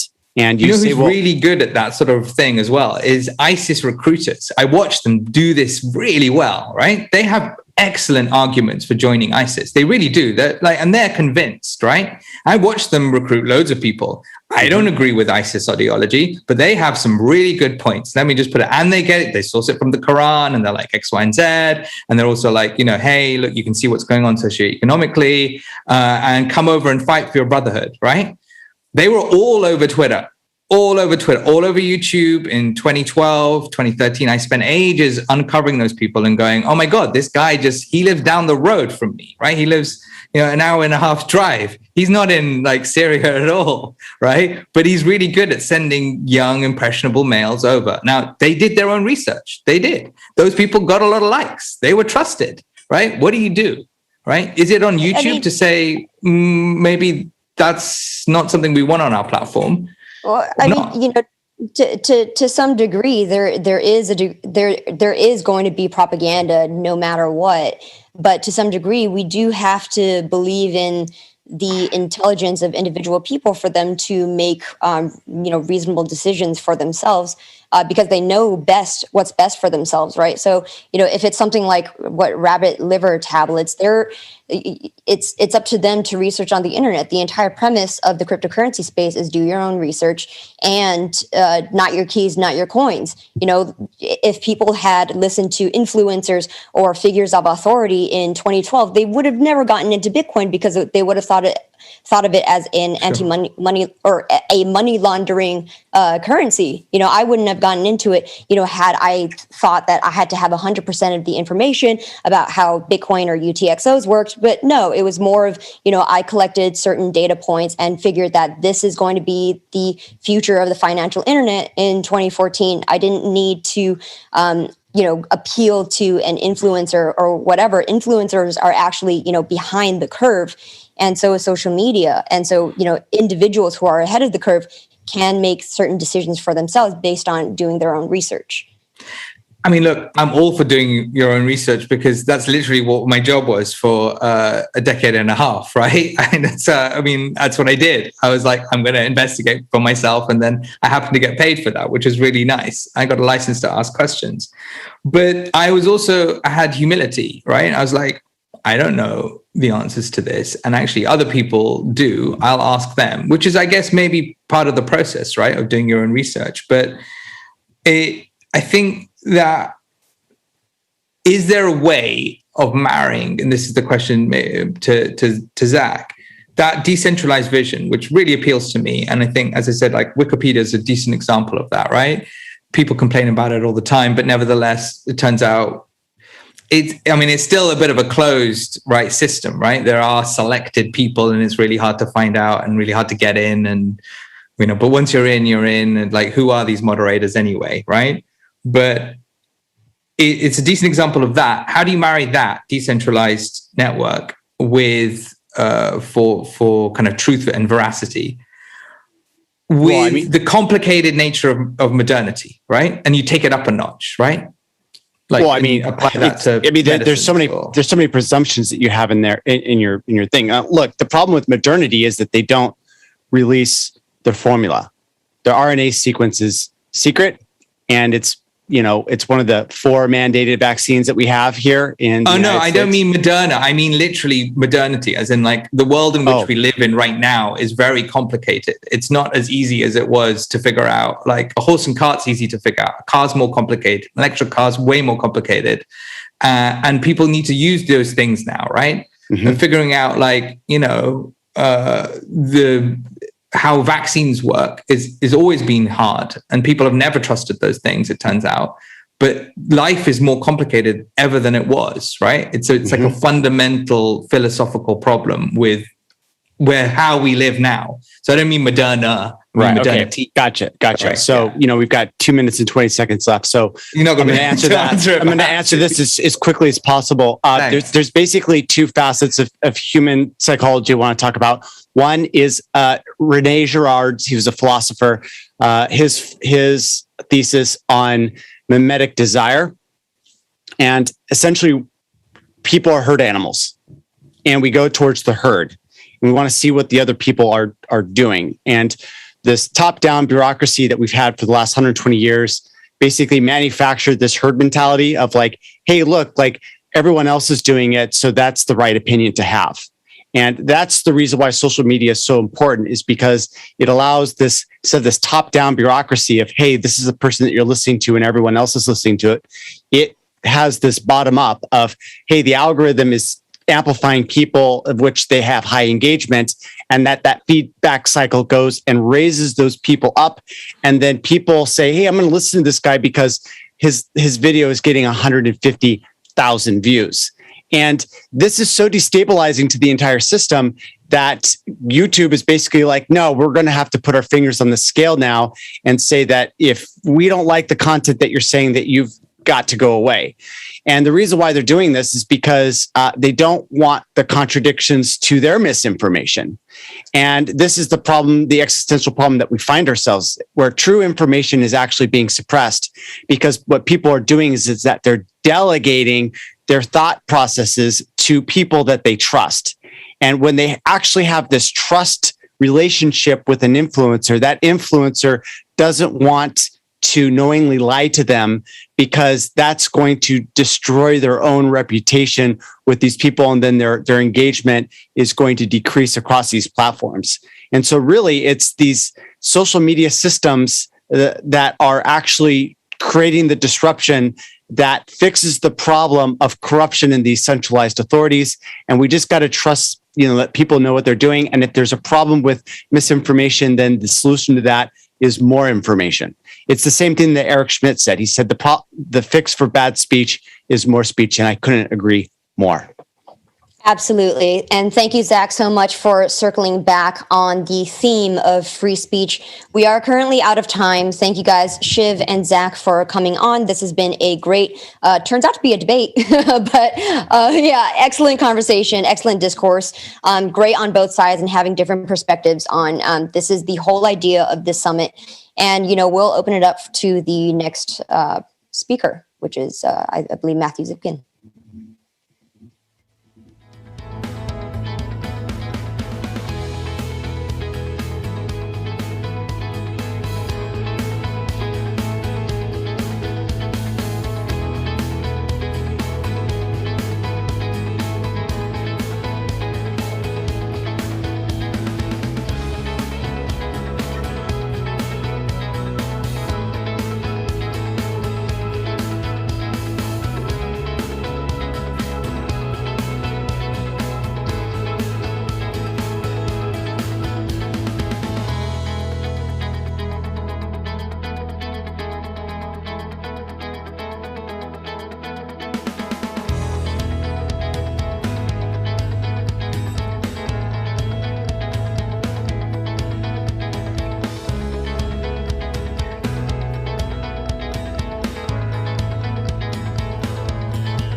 Hey everyone, thanks for giving us a little bit of a break here to catch up, and welcome back.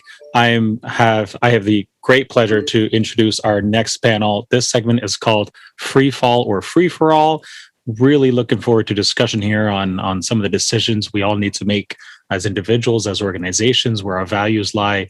And we up next on this, we've got Christopher Jeffrey, a protocol developer and early contributor to Handshake; Greg Osuri, founder of Akash, previous guest on the Private podcast; Tor Baer, founder of Secret Network, also a past guest on the Private podcast; Ari Paul, CIO and co-founder of Block Tower. And this is going to be moderated and hosted by Benjamin Powers, a technology journalist. Benjamin, how are you doing today? I'm doing great, Derek. How are you? I'm doing fantastic, thanks. It was a great morning and early afternoon of sessions. Ayla, Lee, Glenn Greenwald, of course, and then this most recent discussion between Zach and Shiv was invigorating. So hopefully we can keep the ball rolling here and have. I think we're going to have a really good substantive discussion here with this panel. I'll hand things off to you and take it away.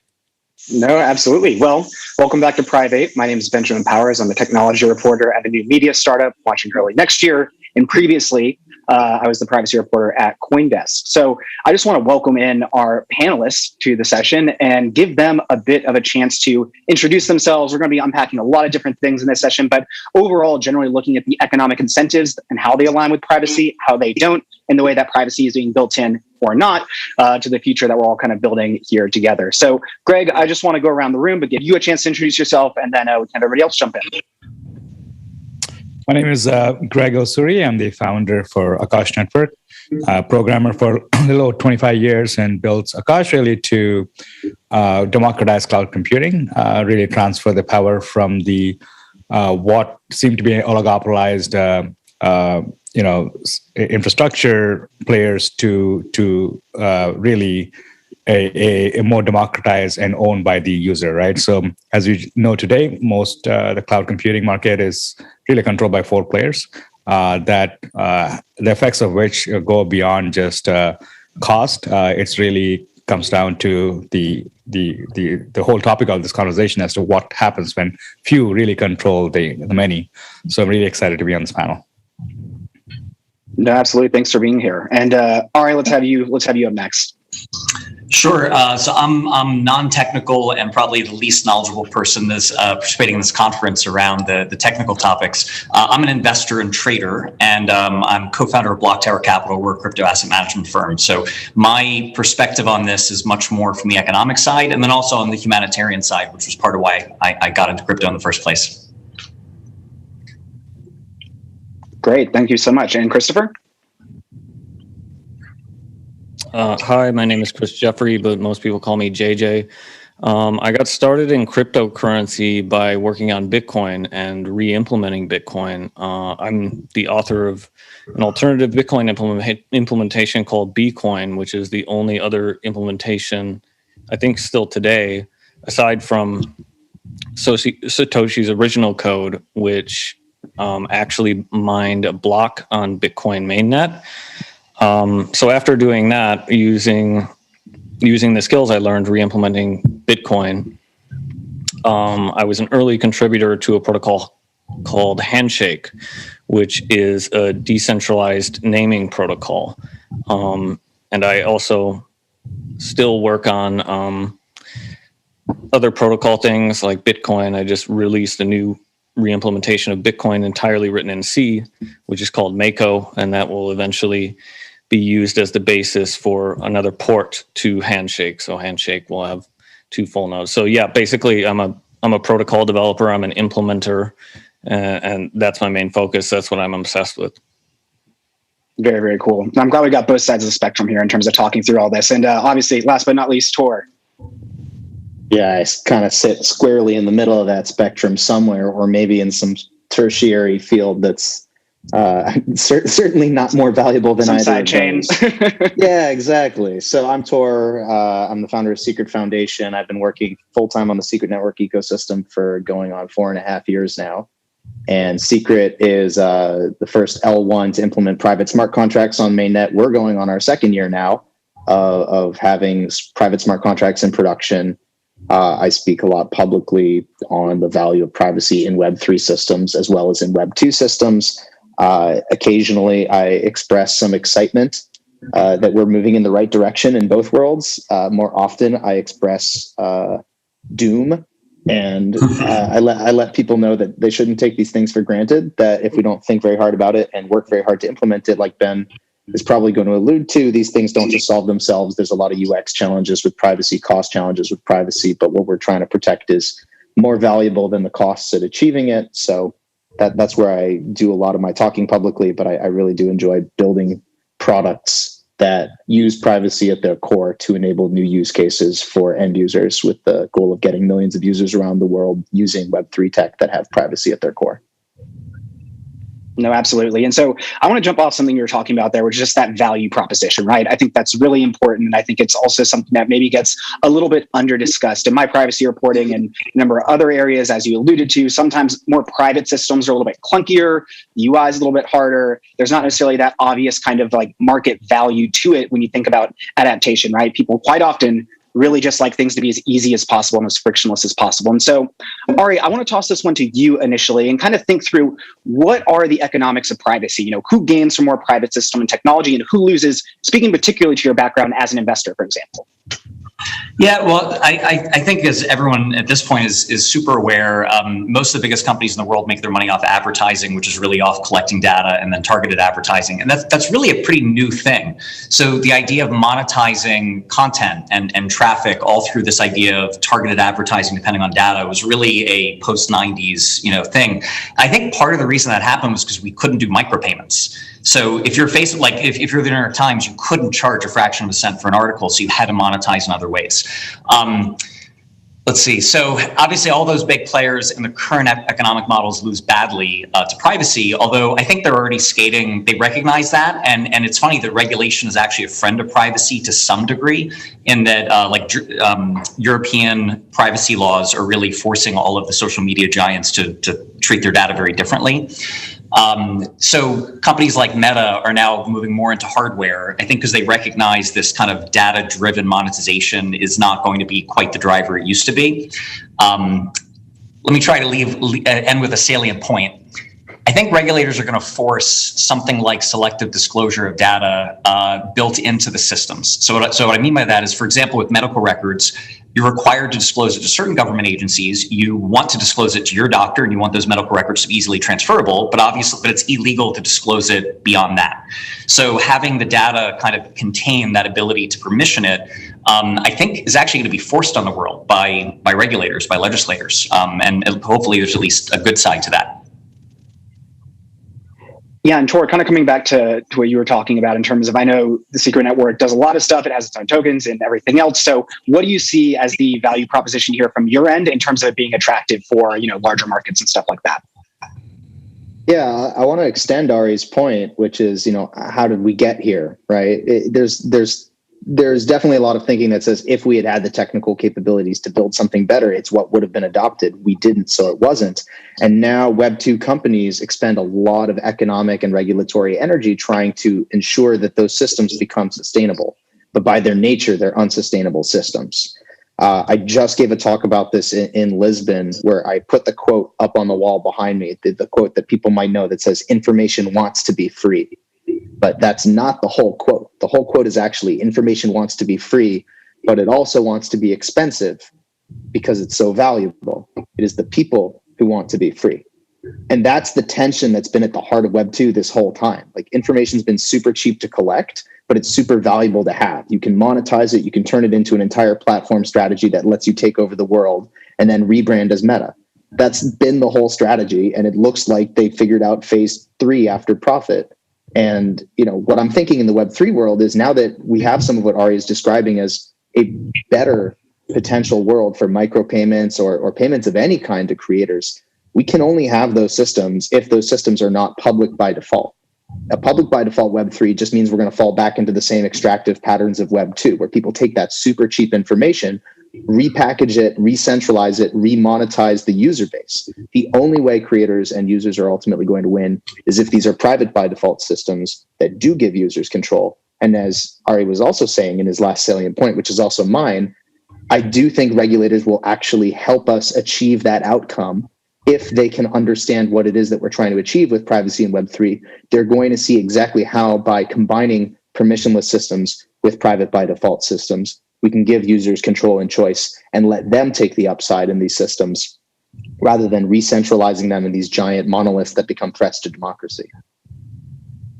Yeah, and I mean, the thing is too, unfortunately, people do like those monoliths in a variety of different ways. But Chris, I'm curious to get your perspective from the technical side on this in terms of when you're developing protocols, when you're thinking about this. You know, I mentioned private by design earlier, but are you thinking about larger market adoption or usage, or are you really just kind of focusing on the nitty gritty in terms of making things, you know, more salient, more redundant, you know, really kind of focusing on that Web3 aspect? Well, both. I mean, I think there's multiple concepts here. It's not just privacy. It's decentralization. It's anti-censorship, and it's privacy. And there's overlap between all three of those. The one I'm most worried about, I think, is decentralization. Just because over time things tend to get more centralized. And we can see this, right? Before Twitter, there was RSS. I remember in the 2000s, I would open my Google Reader every morning, and there was about 100 blogs I was subscribed to, and I never understood the appeal of Twitter because I was just like, well, this is just centralized RSS and a bunch of hype. You know, before Reddit, there was like news groups and Usenet and I don't know, and you know, there's BBSs, there was message boards, there's forums, there are all these like cool little corners of the internet, and it feels like the internet's gotten smaller over time. And I think this is just sort of like a fundamental pattern to life, is that over time things get more centralized, and that's a really sad statement. And it's not really obvious how to push back against that and try to revert back to the way things were. So the way I see it, when I'm developing protocols that are intended to be decentralized, all I'm doing is trying to get us back, you know, 20, 30 years in the past when things were decentralized. And in effect, they were more private too. DNS is another example. You know, like people used to pass around like a host file, and there was no centralized root zone. But yeah, decentralization. I think there's sort of we have like our own internal battle inside crypto too. It's not just the whole internet. I think there's sort of like a culture problem inside crypto. Just in the cryptocurrency community, where there's a whole lot of people involved with cryptocurrency that are involved with it for the wrong reasons. And so you have to like sort of push back against those people too, and be like, well, wait, no, like this thing is way too centralized. And I feel like most people just aren't sensitive to that thing. So it's not like they're bad people or anything. I just don't think they're as sensitive to others about privacy or decentralization or anti-censorship.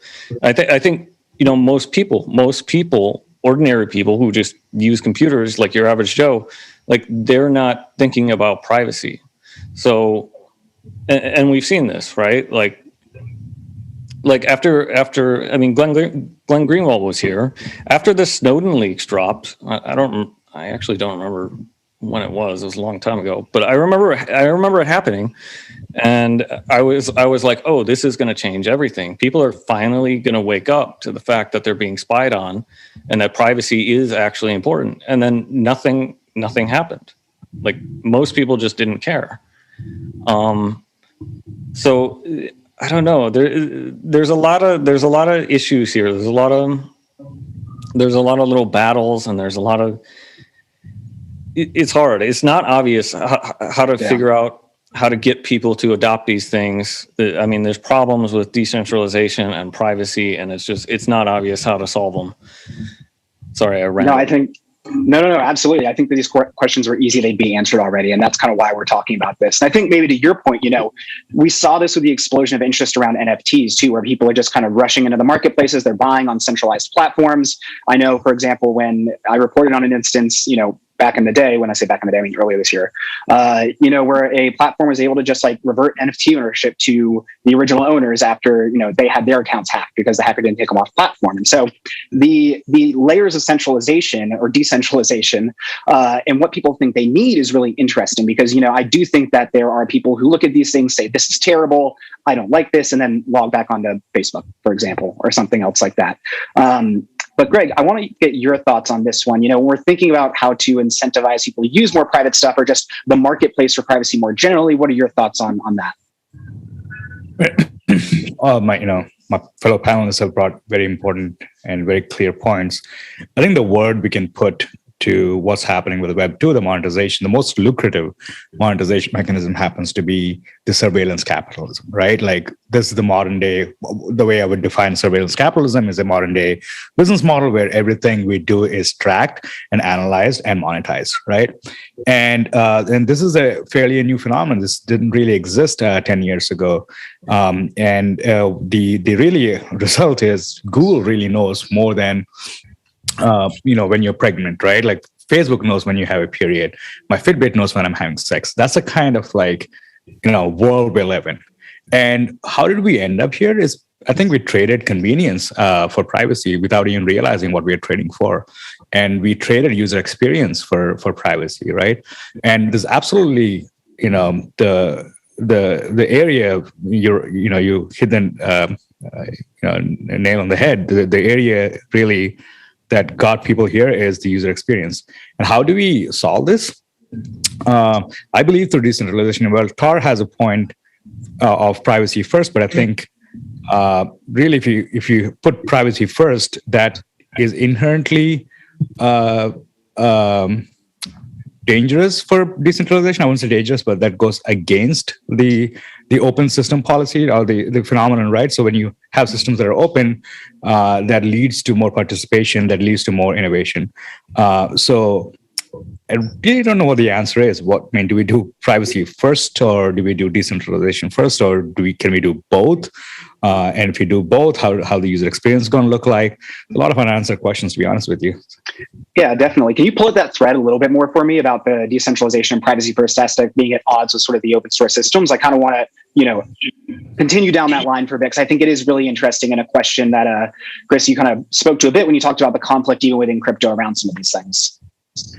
Right. So if you look at so decentralization in my definition is open systems and permissionless systems where one can easily track what's happening and thereby, building systems that can use this data and improve people's lives. Right. So privacy and decentralization may not go hand in hand. That's my take. Again, privacy is a bigger topic, but I'm talking about, if transactions or if the activity is private, that prohibits people from innovating on it, right? That's really the thread. And I know Tor might disagree with me, but it's a topic of discussion that I love to go deeper. Just because I unmuted doesn't mean I'm going to immediately disagree with you. Just some benign unmuting over there. Yeah, it's truly benign. Now, I do think, and again, I understand your perspective. I just think that we're being kind of presented with a false choice in that regard, because when we say open and permissionless being the definition of decentralization, that doesn't necessarily mean that it has to be not private, because there's a difference between total openness and permissionlessness in that sense, that anybody can use it, anybody can connect to it, and then the type of open system where all data is accessible to everyone by default, because that's not the type of accountability that we even expect from our Web 2 systems. We do expect some degree of access control. We expect to be able to build applications where if we want to share something with our doctor, we're not automatically sharing it with our neighbor. It's just not a choice that I think, and I think actually it comes down to semantics, because the word open and the word private, they can mean different things depending on the context in which they're used. Like permissionless, I'm always very clear to say permissionless versus permissioned chains, never a public versus a private blockchain, because I think it comes down to who has access, who can read, who can write, etc. And private just means, can we protect the privacy of the data being used? And there's definitely a ton of instances where you want to be interacting with like a known counterparty and you want to have auditable code, but you want to have private data. That's something that you need to be able to program into a permissionless system. And a truly public by default permissionless system, you don't have that degree of programmability and control. And ultimately who gets hurt is the users. I actually think perfectly open, perfectly public systems are at far greater risk of re-centralization than systems that give that degree of data privacy control either to the user or the developer. Yeah, and speaking about, sorry, go ahead. Could you clarify that a bit? Like, I'm confused as to whether you're arguing for permissionless systems with privacy features or permission systems. It's definitely the former. Okay, all right. And so we talked a little bit at the outset too here about Tornar. You spoke about how legislation kind of is working hand in hand in an interesting way in terms of privacy being the case. And I think we see that in terms of GDPR is maybe the most prominent one. China also recently passed a data privacy law that went into effect, and it was really interesting to see happen. But I know, for example, some companies in the US are holding up data security requirements as required by GDPR to push back against some data requests from the US government. I think that's really interesting in regards to other countries' legislation and data privacy legislation being used to counteract some of the national security inclinations, let's say, of the United States, for example. But I think that the states themselves are going to be playing a really interesting role here. And as we talk about the importance of privacy, maybe the incentive that aligns with the least in some ways is countries, right? Like companies have an incentive to keep data private because there's liability stuff involved. There's other things like that, but countries really do want to gather, a lot of information on the citizens, a lot of information about other people. That's just, it's intelligence, it's information. And so, we see states building out things like CBDCs, social credit systems in China in some ways. And then, on the other hand, we have decentralized protocols being built out that are kind of beyond states or things like that. Do you think there are various systems? Like I know, for example, that some countries that are looking at CBDCs are thinking about ways to incorporate zero knowledge proofs into those. We have other countries that are not really looking for them to be privacy enhancing or things like that. And hello, Kat, always a good visit. But I'm curious about how you see states entering into these sort of, not only cryptographic developments, but just these variety of systems that we're seeing built out. And if there is one that you think states are going to be interacting more robustly than another way, let's say decentralized protocols versus CBDCs versus something else. I'm personally not optimistic. So all the central banks, to my knowledge, that have looked at something like zero knowledge, or even not forgetting about the technical details, just have looked at the idea of incorporating true privacy into a CBDC, have decided not to, or at least that seems to be the way they're going. There'll often be someone in the bank writing papers about why this is important, why privacy is important, but it's so powerful, the pressure for a government to gather the data is so overwhelming. So CBDCs are like the most attractive thing for governments on the planet for every branch. So Treasury departments would love real-time, perfect economic information about the economy. It's like game-changing for economists. And then any tax collection agency, of course, wants the transparency, and law enforcement wants it. And it's very easy to pitch to the population for, you can eradicate terrorism and child pornography and all this terrible stuff. So it's very hard for me to see a government launching a CBDC and building in privacy. Maybe not impossible, but I'm not optimistic that we'll see that generally. So I think here's my most optimistic case, which is not great. It's that mostly when I talked about privacy earlier, that legislated kind, there's probably a backdoor for the government. In all of that. And that's probably what 99% of the world is using most of the time. And I hope that within the crypto world, we build alternatives for the people who really need it. And I'm not optimistic that we're going to get most of the world to use the alternatives, because almost definitionally, they'll be a little bit worse UX-wise. However good a job the devs do, it might get really close, but it's unlikely to be quite as good. And that means that most of the world will use the one that gives the government the backdoor. But for me, what I care about is that the tools at least exist for that 1%.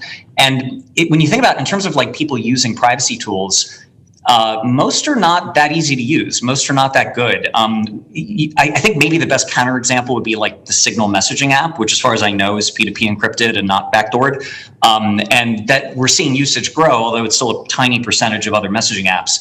But for other things like Tor is not trivial to use, and its security itself is a little bit in question, and it's a volunteer team lacking resources. For anything else, I mean, people VPN, but they don't really know what they're doing. They don't know if they're doing it securely.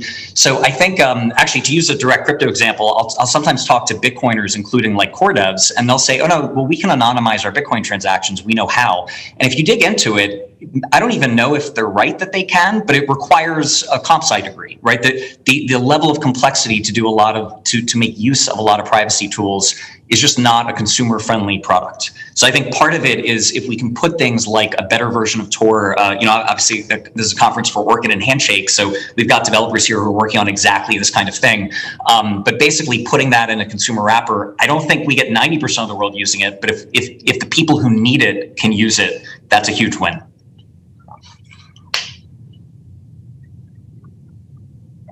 Yeah, Chris, from the dev perspective, I'm curious to get your thoughts on some of what Ari's talking about, because I recognize that these are all technical challenges, and I'm kind of the thought process where it's like it's okay to go slow and iterate slowly. Like we're not going to just fix everything in one day. But in terms of incorporating privacy into very functional models and actors, I'd be curious to hear how you kind of approach those things.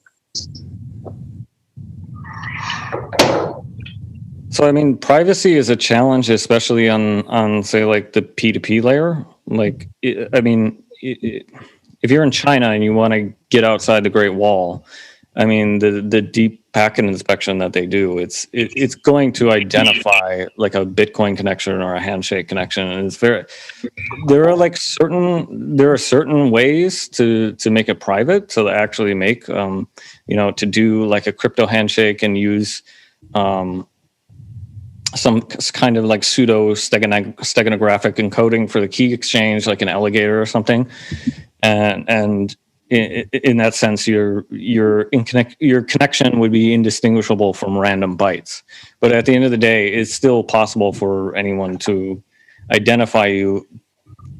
I think you can't live in an ideal world with at least that sort of thing, with like P2P connections. You have to accept that nothing's going to be perfect. You can't make it perfect, but you can make it harder for your attacker to identify you. Yeah, I mean that's like a very technical implementation detail that comes to mind. Yeah, and I think that's part of the challenge of it, right? And that's why we have these sorts of tiers of privacy that people engage with, where as you were saying, like some people use a VPN, but you don't really understand exactly what the VPN's doing or how, like, what their monetization model is for something else, which goes back to how data is sort of gathered and then sometimes used for a wide variety of purposes that are not clearly disclosed. And so thinking about this too, obviously the name of this session is sort of free fall or free for all. And it comes back to an idea I think is really important about, we talk about the obstacles to more private systems in terms of usability, in terms of just accessibility. And my friend always reminds me of this, and I really appreciate it as I'm telling him about some crypto stuff. He's like, what about like somebody working 2 jobs and like trying to take care of a family? Like we only have so much mental space to do. And so it makes me worry in some ways that privacy is just going to become something that's for people that have the time, the interest, and the money to achieve it. And I'm curious to kind of get you all's thoughts to that. Like, how do you break down the barriers to these, not just systems, but also get people to spend time on it? Because I think there is a real risk that the people with the highest levels of privacy are those that have the money to achieve it. And I look and think about this maybe in terms of like iOS versus Android and the cost of those phones and security and openness of those systems and how tricky that can be. Granted, you're in a walled garden either way, but. And this isn't a risk. It already happened. It would be completely unfair to be like, we're at risk of ending up in this. Like, that's where we're starting from. The question is if there's any coming back from it. Like, can we reintroduce privacy as an accessible good versus a luxury good?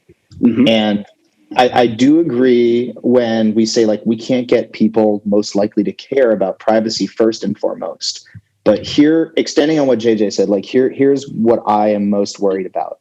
We've got people within the crypto space. There's 2 kinds, I believe, of sort of toxic mindsets within the crypto space. One is like the extractive mindset of like, how much can I take out of this system versus how much can I provide into it? How much value can I be creating with it? And there's plenty of people in the crypto space who have brought an extractive mindset because they come from those kinds of worlds, and they're easy to find. It doesn't mean that they lose. Often they win, but that's a toxic mindset.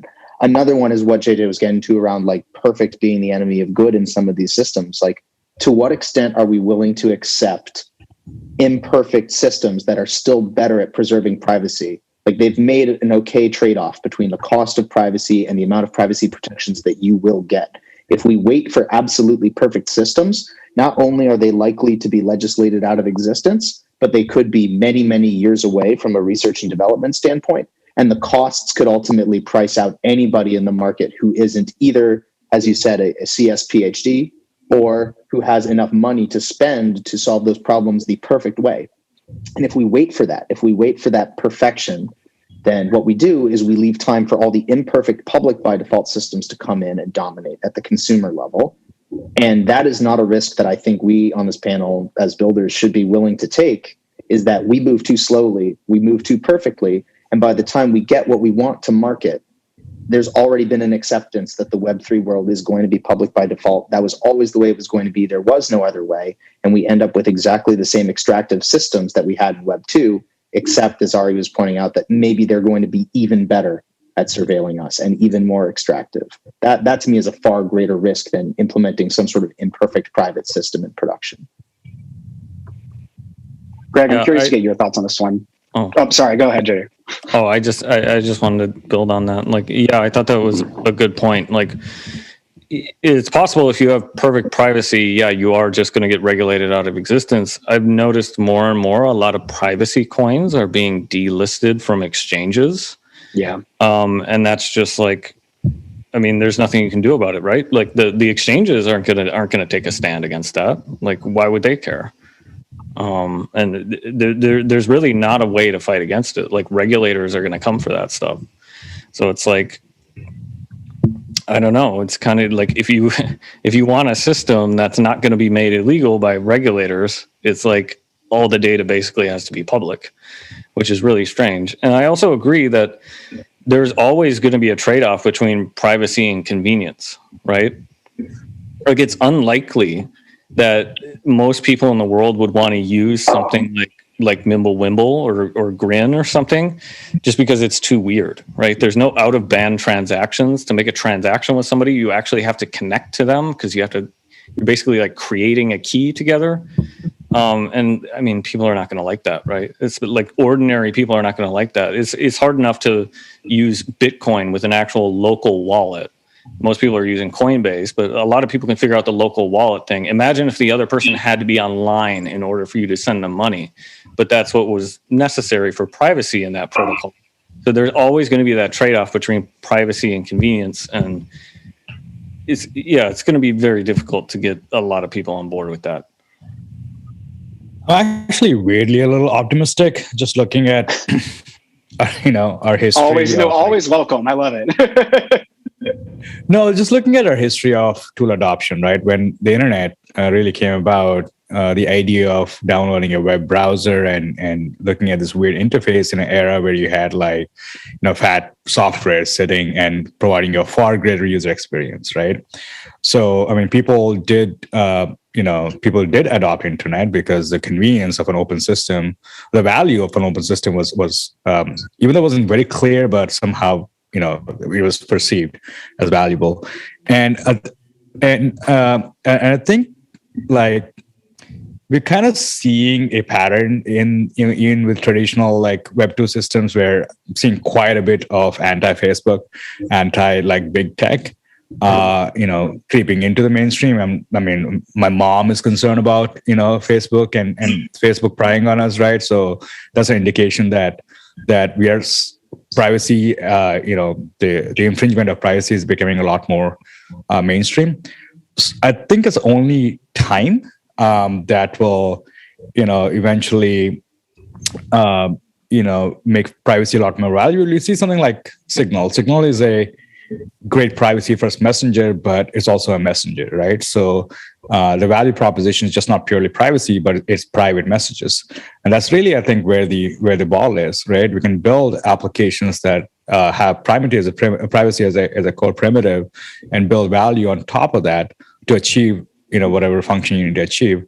The fact that, networks like Secret, the fact that we right here, networks like Orchid right here, are so hyper focused on privacy, and we're well funded, and give a sense of ownership back to the user. I think that's going to be a key driver for any level of adoption we're going to see for privacy first tooling. So yes, it's scary. And if you look at like CDBC, like if you look at countries like India doesn't care about CDBC. They have their own payment system they implemented recently, right? It's a fully centralized, fully trackable, fully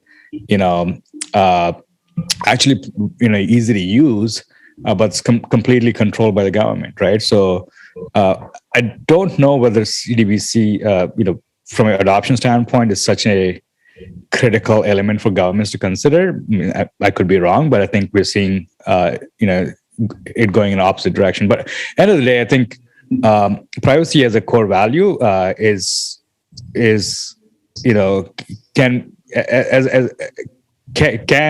be spread if we consider privacy as a secondary value in the products we're shipping. But it's just some rambling right there. No, absolutely. And I think it's really interesting when we talk about this. We've spoken on this panel a little bit about sort of just having these tools available for that small percentage of people who really want to use them. And I think about this in terms of privacy coins being delisted, or anonymity enhancing currencies, as some of them prefer to be called in a variety of instances. But it's really, I think about it in terms of the increase in the anonymity set in some ways, right? If only a small group of people are using these really private products and services and stuff like that, I think, you can continue to get kind of the barking that, the only people that care about privacy are criminals. For example, if you have a small percentage of people that are using it, it makes it easier to kind of hopefully legislate that perfect privacy thing out of existence. Particularly, we see this, around encryption battles and sexual explicit content in a lot of different instances. So those are some of the concerns I have in terms of, and why I think that the mass adoption effect is really important, because otherwise there's still a messaging and narrative battle that's going to be a huge challenge. And so we've talked about Facebook a few different times on this panel, and I'm conscious about the time we have left, but I want to bring up Meta and the idea of the metaverse and how that has become this whole thing that everybody from Microsoft to Meta to everybody's putting out, and how that, as a part of Web3 too, functions into conversations around privacy. Because I do think there's a real risk that as people become more immersed in these systems, and I've seen a lot of enthusiasm both kind of in crypto and outside of crypto about the possibilities here. To me, it seems like it's a ripe opportunity to immerse yourself in a pool of data that continuously be gathered. So in terms of setting out sort of protections about that, or things that people need to be considering as the metaverse continues to be developed, I just want to get reactions in terms of how you all might be thinking about integrating privacy as this sort of nebulous thing is coming down the pipeline and we have yet to see it in full action. A lot of different angles to take that. I'll pick one. So digital identity, people, just the idea of whether it's a pseudonym, but verifying identity is a focal point in crypto, obviously, with everything from WorldCoin with, orbs to scan 1 billion eyeballs to Twitter verification and now verifying NFTs. People, I think generally, just society outside of crypto, are becoming more comfortable with the idea of avatars. I mean, basically, younger millennials, Gen Z, who have an identity in Roblox or on some online gaming community, that's now kind of culturally mainstream, this idea of having a pseudonymous avatar. Lots of projects obviously building things like Web of Trust and different ways of credit scoring or identification without having to reveal your identity or MLKYC.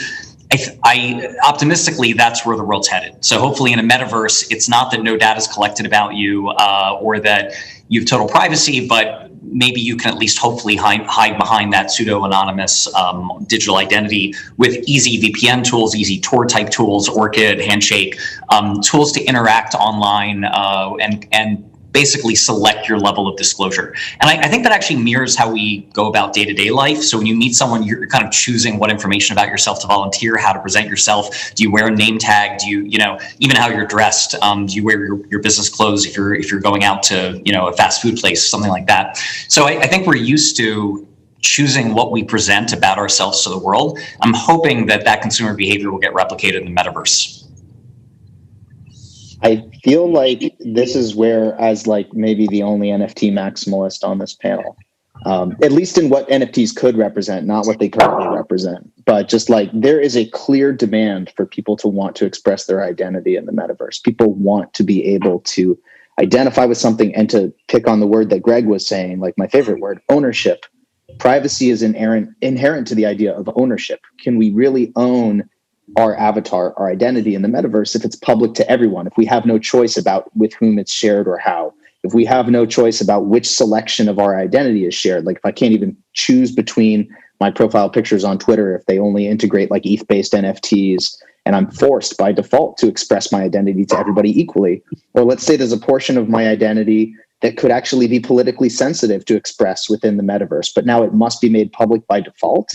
Am I not allowed to express that portion of my identity? Is that a means of restricting metaverse freedom if we're forced into these public by default systems? And I actually think that NFTs have completely redefined how people are thinking about identity, ownership, and privacy in the metaverse. Whereas in DeFi, it was always easy to get back to the idea of it's privacy, it's finance, therefore it's terrorism and money laundering. We can push it to the side, we can ignore it, and we end up with, these perfect surveillance CBDCs. In the metaverse, now that people have an expectation that Web3 technologies can be used for something as substantial as developing and expressing identity, they realize that compromising that privacy, compromising that ability to share something with somebody that you trust, that you can share a secret to, and not somebody else, not because it's something bad, but because it's just something you didn't choose to share. We feel that so much more concretely when it comes to an NFT or an expression of ourself, less so when we're just kind of like passively tweeting our bank account every time we interact with Uniswap or Compound or what have you. So I actually think that this is a tremendous good, that we're talking about the metaverse versus strictly DeFi and other Web3 applications that are financially focused. This is actually what's given me the most hope that we're going to end up in the metaverse that we want, because people looked at Mark handing us the metaverse and they said, no way, dude.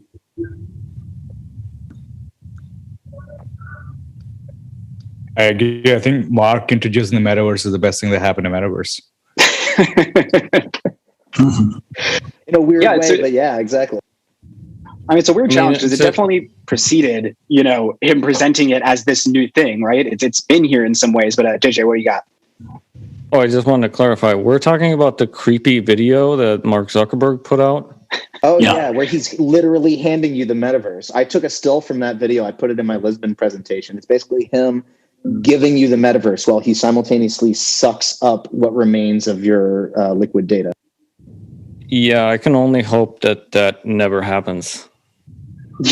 Yeah, I think it's just interesting because we have projects like Decentraland, we have other spaces that are trying to build this out in an interesting way. And then I just know that, since Facebook's done that rebrand to Meta and they've been talking about it, you've seen Microsoft come out with like an enterprise version of the metaverse. And I worry about this too, as like crypto becomes more mainstream in a lot of ways, right? Like you have people piling in and really getting excited about NFTs for a variety of instances. I'm not one of them, but that's okay. And also doing a lot more trading and stuff. And it's getting this sort of mainstream purchase. And I worry about some of the centralization once you have these large, kind of conglomerates jumping into the space as well, right? Like you saw Facebook, Diem, I guess, that was kind of pushed, and then legislators pushed back really hard on that.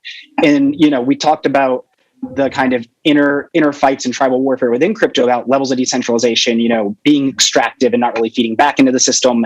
And I think that's only going to get exacerbated as these two worlds come more and more together. And to me, I guess the metaverse seems like the prime opportunity or, place that's going to happen as you have money being put into it. And, I wouldn't be surprised to see some of these social media companies coming out with their own versions of NFTs, at the very least. So that's kind of why I was just like thinking about it, because it's on the tip of a lot of people's tongues. It's in a lot of marketing materials as well. And it seems to be kind of the next horizon outside of maybe the physical world and how people choose to interact with it and what they share. I think it's likely. I'm actually very optimistic. This is not the first time a centralized company tried to put claim to an open system. Microsoft in the 90s tried to put claim to the internet. AOL tried to put claim by actually developing tools for the internet, but ultimately an open system won. So the composability of an open system will ultimately be the winner.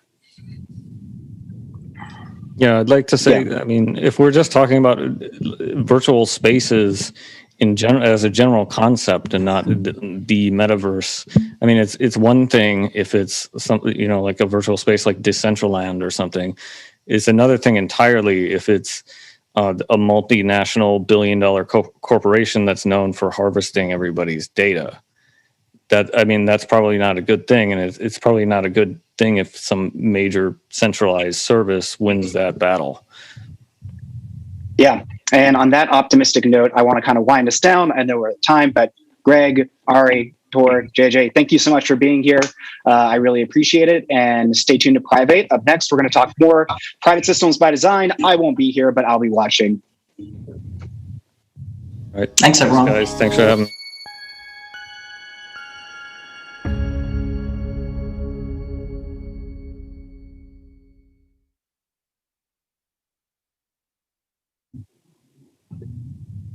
All right. Hey, everybody. My name is Matthew Zipkin. I work for a company called Impervious.com, and we focus on Handshake and Bitcoin development.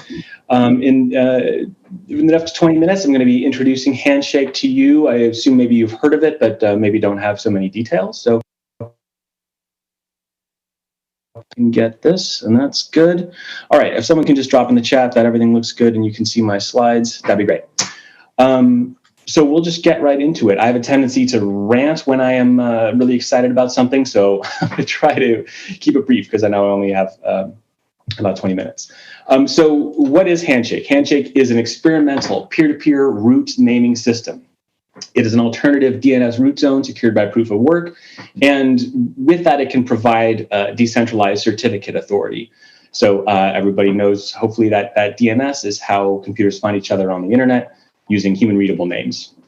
Technically, we achieve this goal with a cryptocurrency called HNS. That's the ticker symbol, and it is an independent blockchain. This is a frequently asked question. It is not an Ethereum contract. It is not a layer 2. It is not a side chain. It is a brand new blockchain. You can think of it as a smart contract platform with one smart contract, and that's DNS. It's based on Bitcoin. It's actually a fork of Bitcoin written by JJ, who was just introduced. So it has a Bitcoin-like ledger of coin ownership. HNS and BTC work almost exactly the same way. But Handshake has a second ledger that contains and manages the root zone DNS data, the names and the data that goes with it. And then technically it is a protocol. And I add this because some people don't understand how blockchain works. I think this crowd is probably an exception. So let's talk about DNS really quick. Let's talk about the root zone. Handshake does not decentralize DNS. It does not decentralize the internet. These two things are already decentralized by design. And that's why they work so well, frankly, both DNS and the internet. The thing about DNS that is not decentralized is this little guy right here up on the top, the root zone.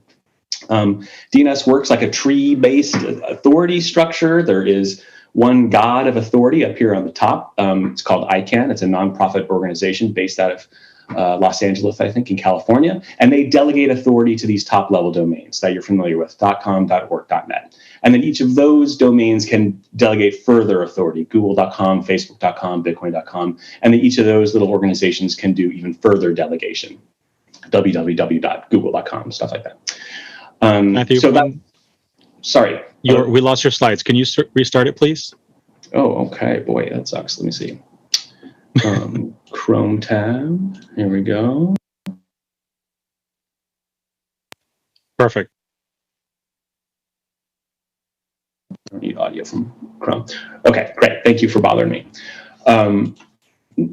Great. Next slide. So the Handshake root zone works like this. So we're going to replace that central authority figure on the top. We're going to replace the root zone managed by ICANN, replace that by a proof of work blockchain. And this means that we can add any top level domains that we want. And we have our blockchain protocol where you can do auctions on chain. I'll explain in a minute.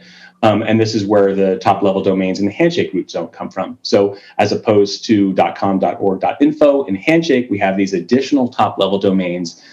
There's 2 million of them so far on chain right now, after only about a year and a half of mainnet activity. Here's a couple fun examples: Galaxy, Venue, Castle, ICANN, Orchid. These are all top level domains. So .galaxy, .venue, .castle work just like .com, .org, .info.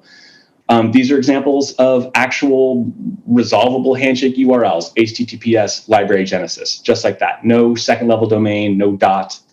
These URLs look very sexy, very appealing. No .com. You are not beholden to .com VeriSign's authority. You're not beholden to .org. Nobody can take these names away from you. You own them with a private key. They're secured by proof of work. It's badass, and they look totally awesome. Handshake.txt. If you had a Handshake resolver, you could find the design notes, our white paper there. And then inside of the Handshake resolver, we combine these two root zones. So these are images from the last two slides I showed you. We've got the ICANN root zone with its authoritative structure on the left, and on the right, we have the blockchain, Handshake blockchain with the top level domains that emerge from it there. And the Handshake root authoritative name server combines them both. So I've been using Handshake software on every single one of my devices for over 2 years. I've never had a problem going to any .com, .org, .net site. In addition, I can also go to sites hosted on Galaxy, Venue, Castle, ICANN, police outside my window. Hopefully they're not coming for me. That would be a very short talk. Okay, so all the top level domains are merged. And in this way, Handshake extends the ICANN root zone, does not replace it. There are some collisions that are possible. We could talk about that later. But for now, like as an introduction, Handshake extends the DNS system, does not replace it. You can use them both. Next thing we're going to talk about is certificate authority. So this is how you get that S in the HTTPS. This is the thing that makes web browsing secure. This is how you can trust the Bitcoin address you see on the website. This is how you can enter your bank account password without losing all your money. This is how you can organize a democratic revolt without thinking that the data on the website organizing everybody has been manipulated somehow. You need to know that your browser is talking to that server that you expect to be talking to, and that nobody is messing with that data. Unfortunately, the way that this works is with something called certificate authority, which is, us being in decentralized blockchain land seems kind of like a silly thing. But so here's my example. If you go to bitcoin.com in a regular browser and you look at you click the lock and get the certificate notes, you'll see this, that bitcoin.com has been issued a certificate by Cloudflare, which it in itself has been issued a certificate by something called Baltimore Cyber Trust Root. Has anybody ever heard of Baltimore Cyber Trust Root before? Probably not. But it is installed on your computer. On the right, I've just taken a screenshot of a short section of the certificate authority certificates that are just installed on your computer. You just trust them. Why? Because you bought a computer and you walked out of the store with it. Those certificates they were just there. The person you bought the computer from put them there. The person who designed your operating system put them there. And you can manipulate them, but the point is that we have this trust pyramid again, where there is these authorities on top that just come with your operating system, like Baltimore Cyber Trust, and they are effectively responsible for securing your connection to Bitcoin.com. Okay, so these two pyramids of authority is what Handshake seeks to replace or improve or extend, I'll say. And I'm going to introduce a technology called DANE. This stands for Domain Authentication of Named Entities, something like that. This is not a new technology. It was not invented by the Handshake developers. It's actually been around for a long time. I want to say like 10 or 15 years or something like that. And it's never caught on with browsers, and there's a bunch of reasons for that. But what this does is it ties together certificate, authority, and DNS into basically one system. So instead of relying on certificate authorities, their certificates basically come from the DNS. I'll explain this very briefly. Basically, when you have a web server like this handsome robot on the left here, you have an SSL certificate, which is a public key that you use to encrypt your communication. Normally, that key has to be signed by, for example, Baltimore Cyber Trust Root. That's why you trust it. In our model, what we do instead is we take a hash of that certificate and we put it in the DNS system.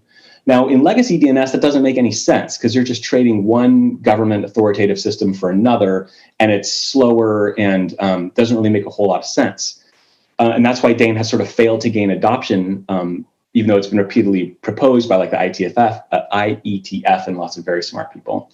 But blockchain naming gives DANE new life. And not just Handshake, but everything, ENS, YAT, Butterfly Protocol, .btc on stacks, Namecoin, there's a ton of these. And certificate authorities don't authorize certificates on any of these naming systems. So we got to do something. And what we have is a very secure domain naming system. It's secured by proof of work and your own private key. So what you do is, in short, you take your SSL certificate and you add it to your DNS, the same way that you would add the IP address of your web server. Now you also add the hash of your certificate. And the client, your laptop, when you browse to https://library Genesis, this process happens. You get the SSL certificate, and instead of looking to see who signed it, maybe it was Baltimore Cyber Trust Root, they're not going to sign that certificate. Instead, you're going to find that that certificate is hashed and is added to the DNS system, which you know is secure because your computer is verifying proof of work. Very, very exciting. Just like gets me fired up. And so here's a beautiful example of how we're doing this conveniently now on Handshake. The company I work for, Impervious, has released a menu bar application called Fingertip a few months ago, designed by my colleague Buffer, who is just brilliant and is really just a gift to the ecosystem for this kind of work. What Fingertip does is it combines two very important pieces of software into one. One is a light client written in C called HNSD that verifies the proof of work of the Handshake blockchain and can get root zone name data from the network without going through any central API or anything like that. It gets the DNS lookup answers directly from the peer-to-peer network. The second thing it has is something that Buffer wrote personally called Let's Dane, and it is a friendly man-in-the-middle proxy that verifies Dane. So it handles the certificate stuff. So we've got the two pieces of software wrapped into Fingertip.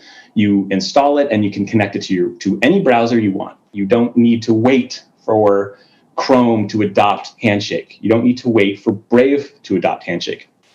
And while we're on the subject, if you happen to look at the code on how Brave adopted ENS, the code is very, very simple. There's a file in the Brave code base called decentralized DNS. And if you look at it, it just goes to cloudflare.com and asks them for the website.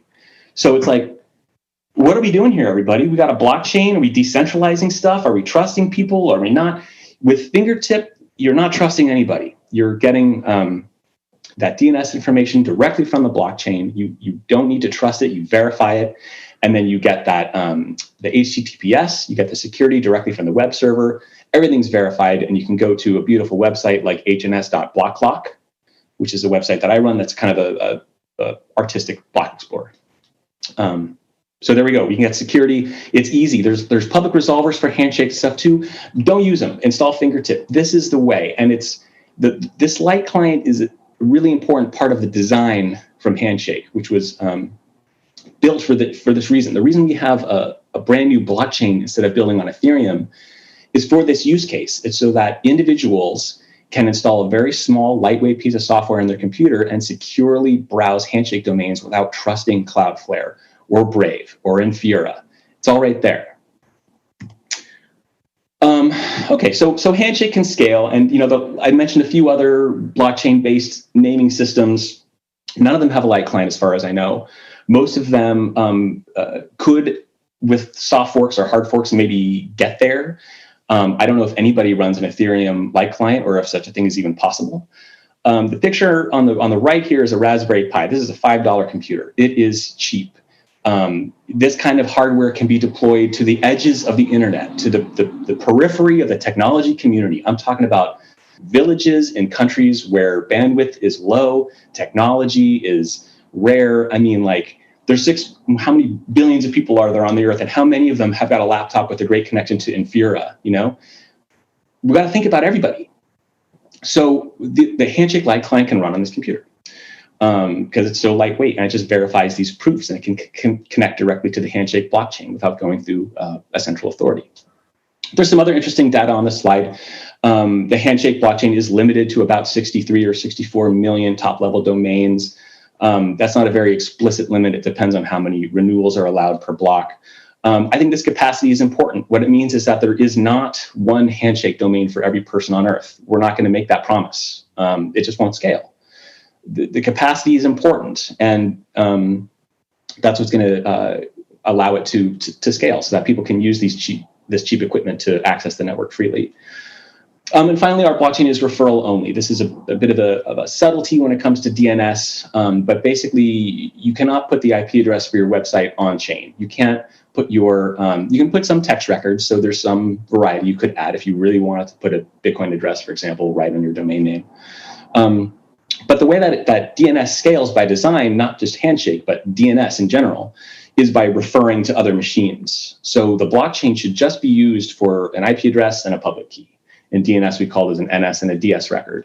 And then you go talk to that computer at that IP address, verify the data you get back because you know it's public key. And then all the hard stuff, the Bitcoin address, the Ethereum address, whatever you want to do with the big blobs of data, don't put that on the blockchain. Put it over there and refer to it using a public key and an IP address. That's how we can scale.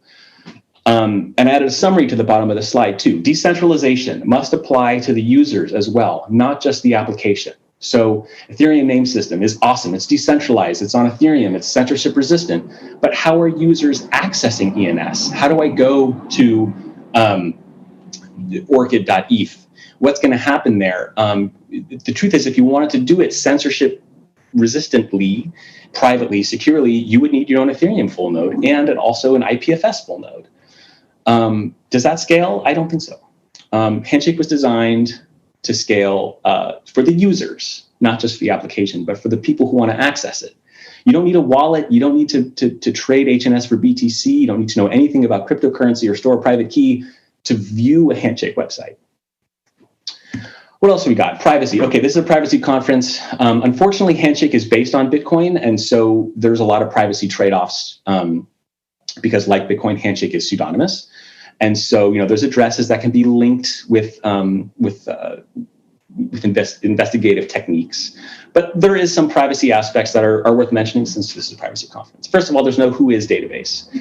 When you get, zoom.us or orchid.io, whatever, twitter.com, there's a registry, and ICANN, the authoritative boss, requires some kind of personal data about who owns what website. Forget that. We're a blockchain. Everything's private public key.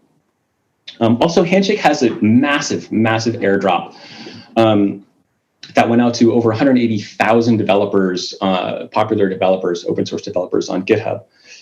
And they can redeem their HNS airdrop using the PGP public key that's in their GitHub account. So that's kind of an interesting onboarding mechanism that doesn't require them going through an exchange and buying stuff with dollars. In the first year of Handshake's life, this program is now over based on consensus rules, but there's also a really interesting cryptographic blinding technique added for RSA keys to make them even more private. Click the link to learn more. The P2P network itself also has an encrypted layer. I think JJ mentioned the alligator squared property. The connection is obfuscated, and after that, the connection is encrypted. Also, the idea behind Handshake, like I mentioned with Fingertip, or if you run a HSD full node, is that the DNS is resolved locally on your computer. And whether or not you're using Handshake or not, this is already a huge boost for privacy. Because when you type, Pornhub.com on your computer, that string is going right to Verizon. It's going to Comcast. It's going to your internet service provider. They know every name you type into your browser. Probably whoever makes your browser does too. Having a local DNS resolver, whether or not you're using Handshake, is already taking that power back. Your ISP can still try to stiff your connection and try to guess what website you're going to based on the IP. But having the DNS recursion locally is a boost. And then finally, the light client has some trade-offs. All right, I see I've got 3 minutes left, so I'm kind of just going to breeze through the rest of this stuff. I hope you guys are as excited about Handshake as I am. This is kind of interesting. The way the names are dispersed on chain is through an auction system. People bid on names, and then the bids are blinded, and then you reveal the bid after a few days. Then you can register the name and use an update command to add DNS data. You can claim a certain amount of names. Something like 80,000 names have been reserved from the current ICANN domain space, stuff like Facebook and Google. You can't just open an auction for those names on Handshake for the first couple of years, but they can be claimed using a DNSSEC proof. And of course, names can be transferred. I'll just breeze really quick. I got 2 minutes left. I'm going to show you some screenshots of some UIs. Namebase is a very popular website where you can bid on auctions. Bob Wallet is a desktop full node application where you can bid on Handshake auctions. This is how DNS management looks on Namebase and again on Bob Wallet. Very simply, just add DNS records. If you've ever used GoDaddy or Namecheap, you're familiar with this kind of interface. And finally, the community is decentralized. There is no central authority. There is no foundation. There is no funding. There's no marketing budget. There's no president, no CEO or CTO or anything like that. We're kind of all over the place. People start Telegram rooms and Discord servers and IRC channels, and it can be a little daunting to sort of figure out where you're supposed to be. But the point is, you find a channel that works for you and ask questions. And the most excited players are everywhere. I have like 1 million chat apps open every day, so I'm able to find questions from everybody. And finally, the Twitter is also a really great frequently asked question. The @HNS handle was started by the project founders a long time ago, and as a great symbol of how our community is decentralized, it's no longer in use. What we want you to do is to find individuals tweeting about Handshake using the hashtag, and to not trust or rely on that central authority @HNS or any central authority, because that's what this whole project is about. Thank you so much for your time, and reach out if you have any questions about Handshake. Thank you.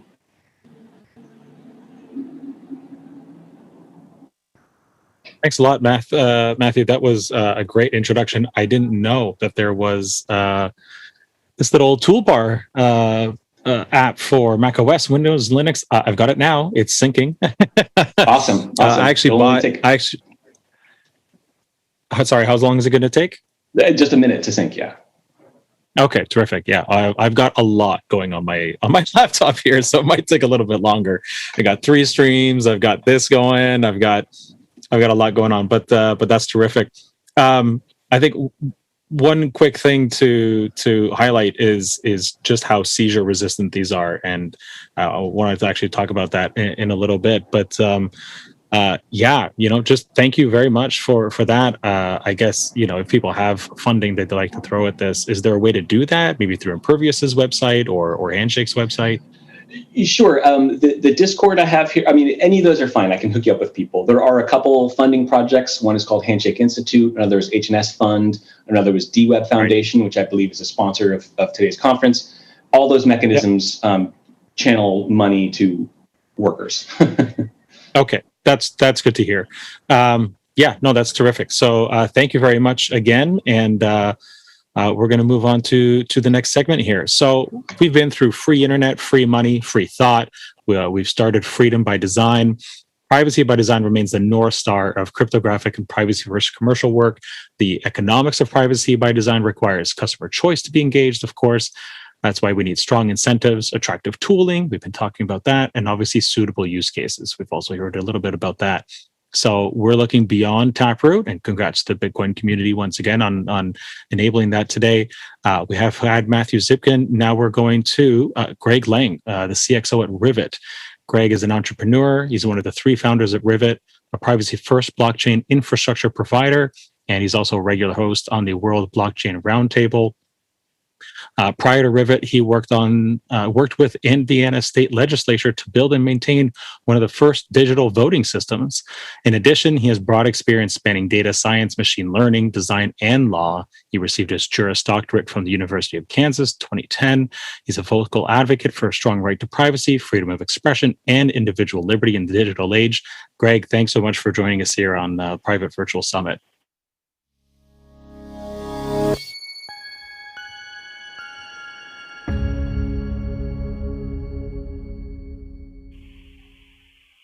All right. So, hi. First off, I have to say that I'm very happy to be here at Priv8, or Priv8, I guess is how we would pronounce it. And I wanted to just quickly thank everybody for having me here and for listening and for giving me your attention today.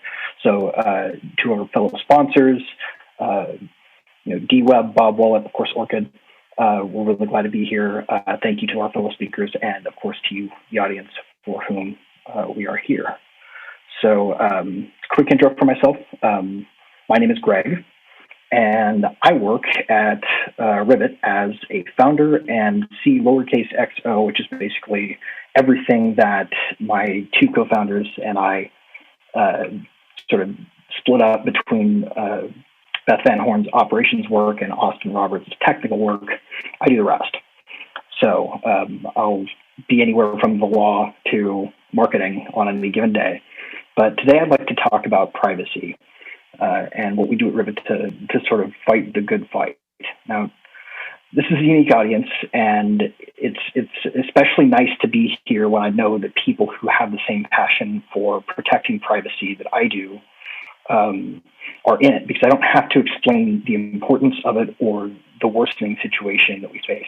I should name this presentation with panopticon crossed out and omnicepticon, a word I sort of don't think anybody else came up with because I Googled it, but maybe. Whatever the case, I replaced the Latin bits and bobs so that we've got omni for all channels as opposed to pan. Like that's meant to sort of imply that the panopticon might be looking at you. The omnicepticon is sensing you in every possible way, and it's sensing you and the person next to you and the person next to them and everyone all at once, and just recording a permanent record.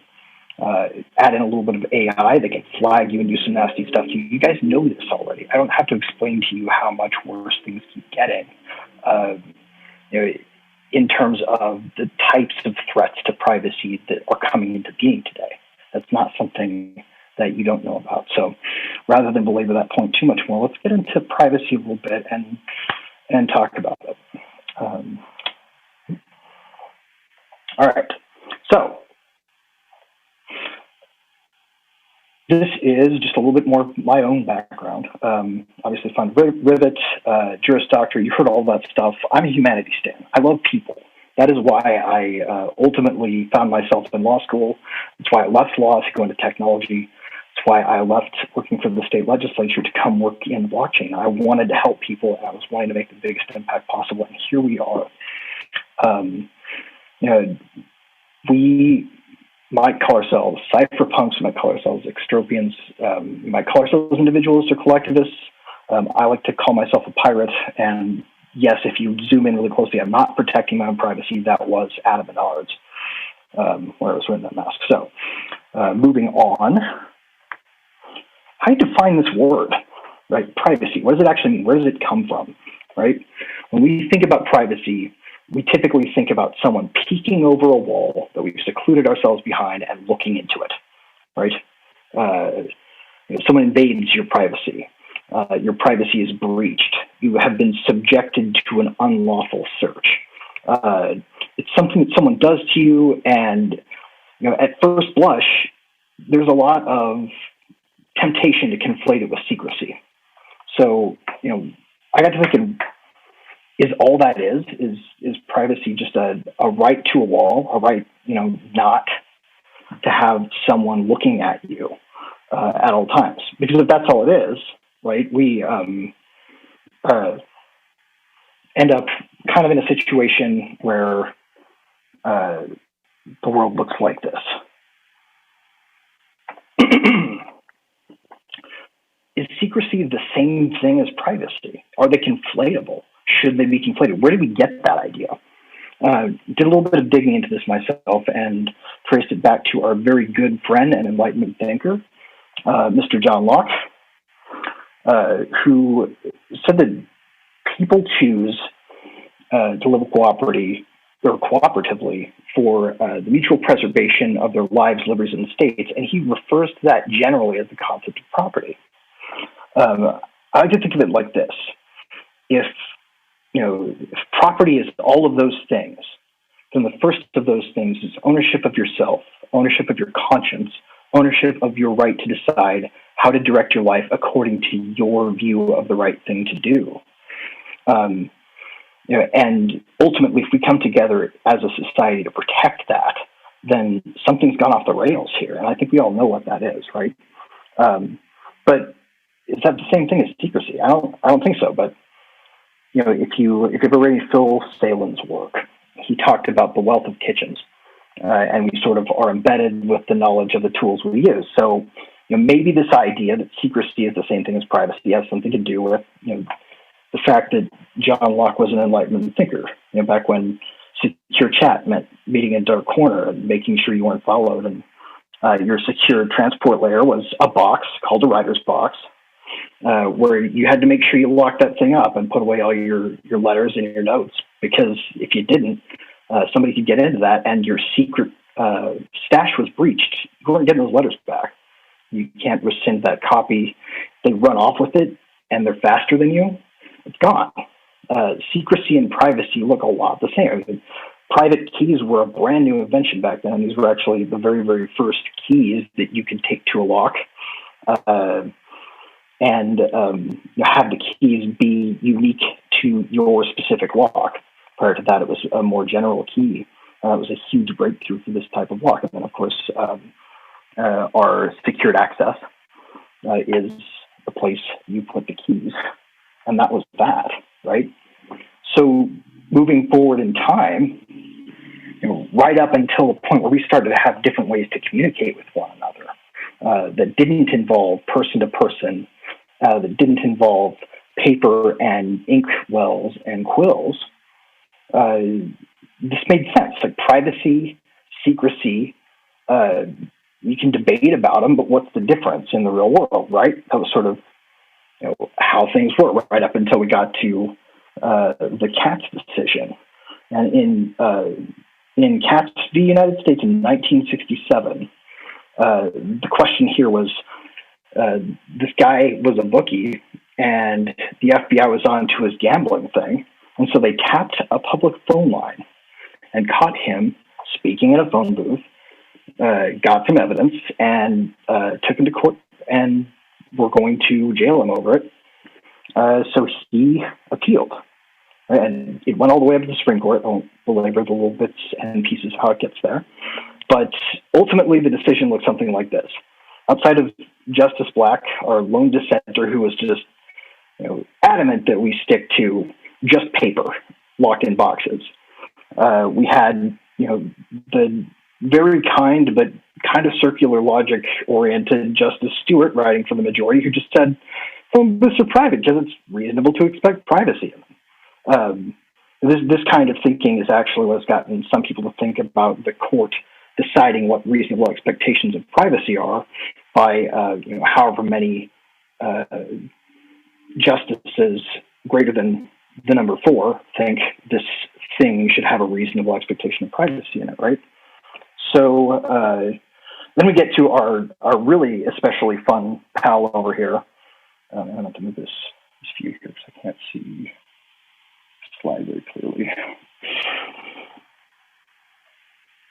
In any case, Justice Harlan, he invented this Katz test, and the idea was, aside from the fact that you had to be obviously someplace where you could expect privacy reasonably, and it not be completely absurd. Like, no one is going to say that you had a protected right to privacy for parading down the street nude. They can identify you by that tattoo.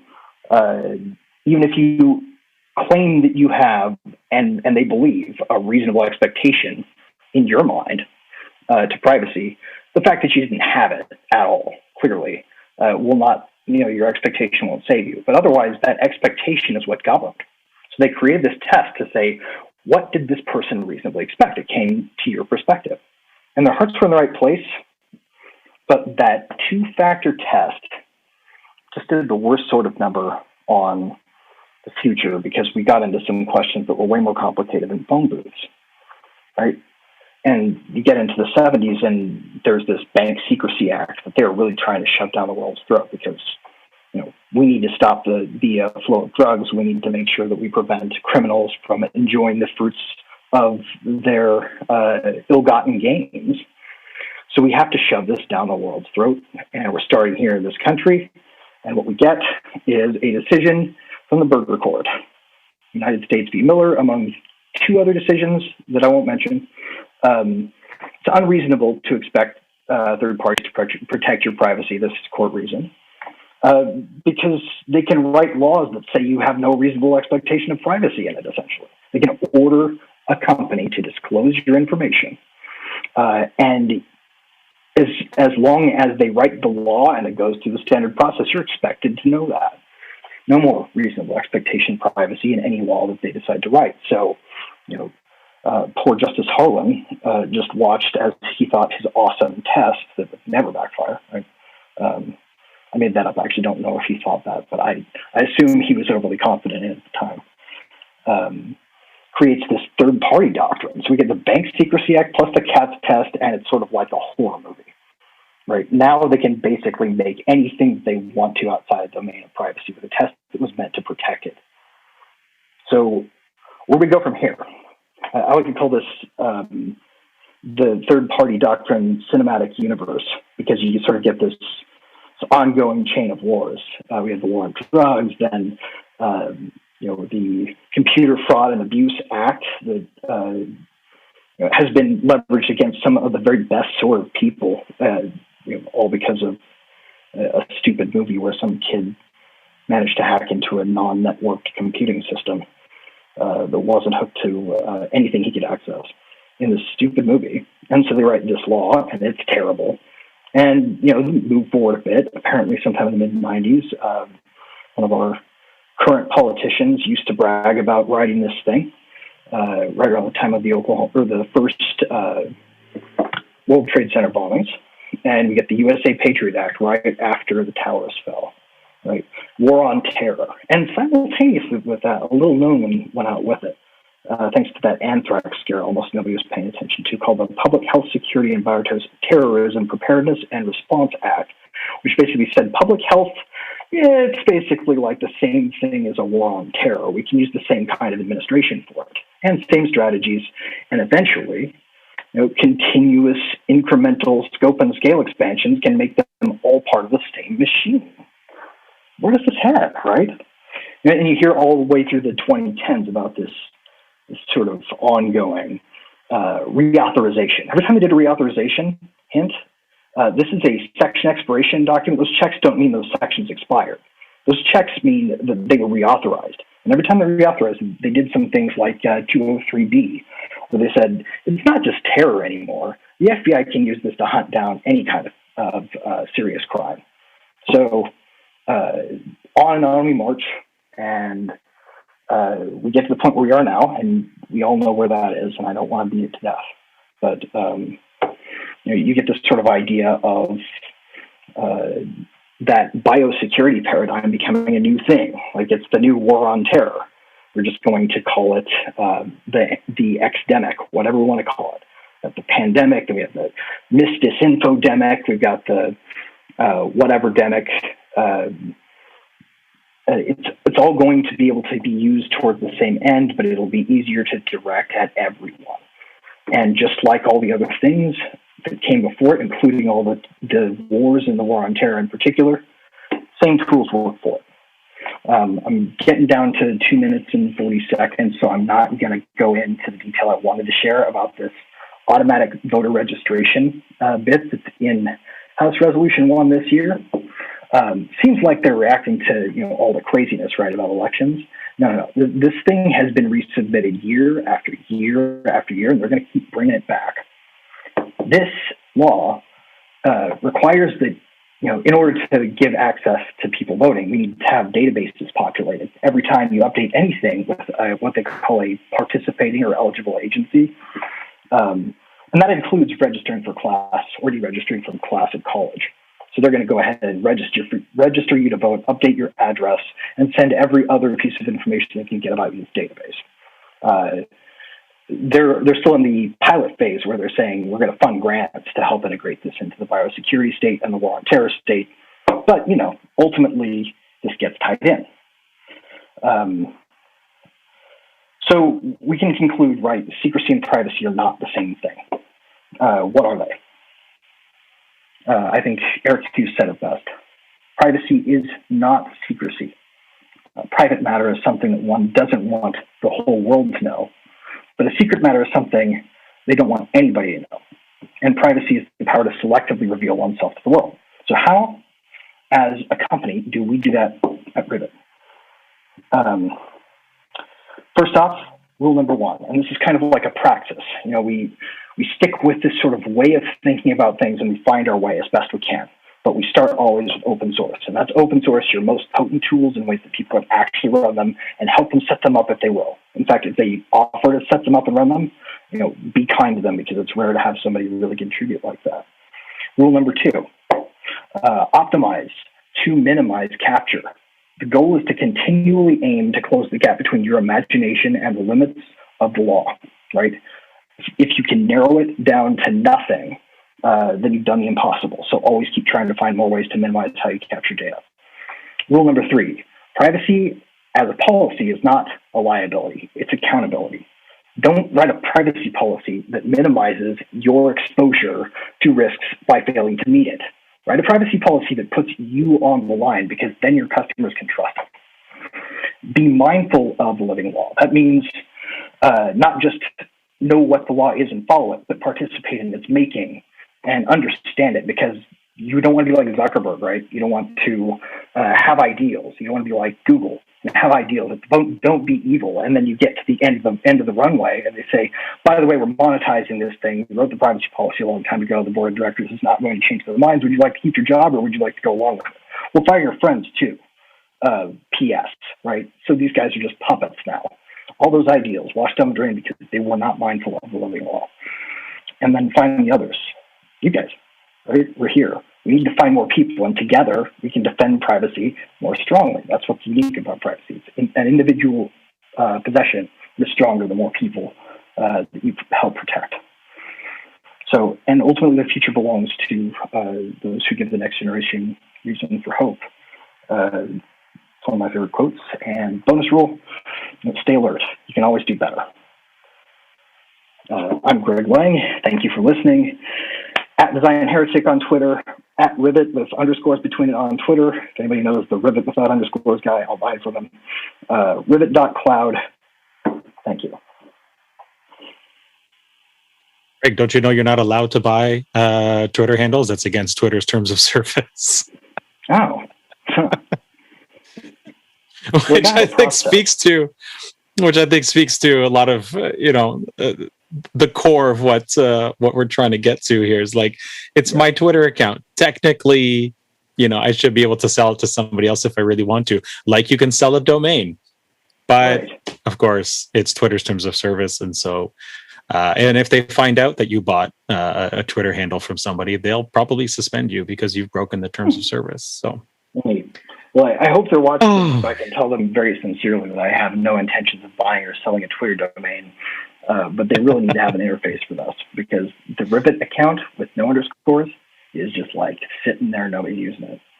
So that's often the case, unfortunately. Twitter username squatting, certainly a crappy thing to see happen, but. Yep. We are where we are. Well, the cool thing is, I think we're probably not too far off from having the kind of systems that will make it kind of a moot point, because still want to hang out on stupid old Twitter when you've got stuff like Gen.social coming out with stuff. I love that one. I don't know if you use any in particular that you'd recommend, but some of the new social media coming out in the decentralized world is really just going to give it a run for its money when it takes off. Like, who's going to want to go to that stupid old thing? We shall see. Thanks a lot for your time again, and for sponsoring this event. It was great to see you see that come through and to help us make this happen. Proud to be here. Thank you for having me. Thank you. Next up, we have Jonathan Doughton from Starling Lab. Jonathan and I literally just spoke last week, so this is great. Historians, lawyers, and journalists are poised to grasp new Web3 technologies to address the current crisis of dis or misinformation on the internet. We heard a lot about that earlier today. These cryptographic and distributed systems require new technology designs and governance to preserve privacy. Each is filled with opportunities and risks, of course. This talk looks to the edge of innovation in crypto to understand how we can all work together to rebuild trust in our digital era. I will pass things over to Jonathan now.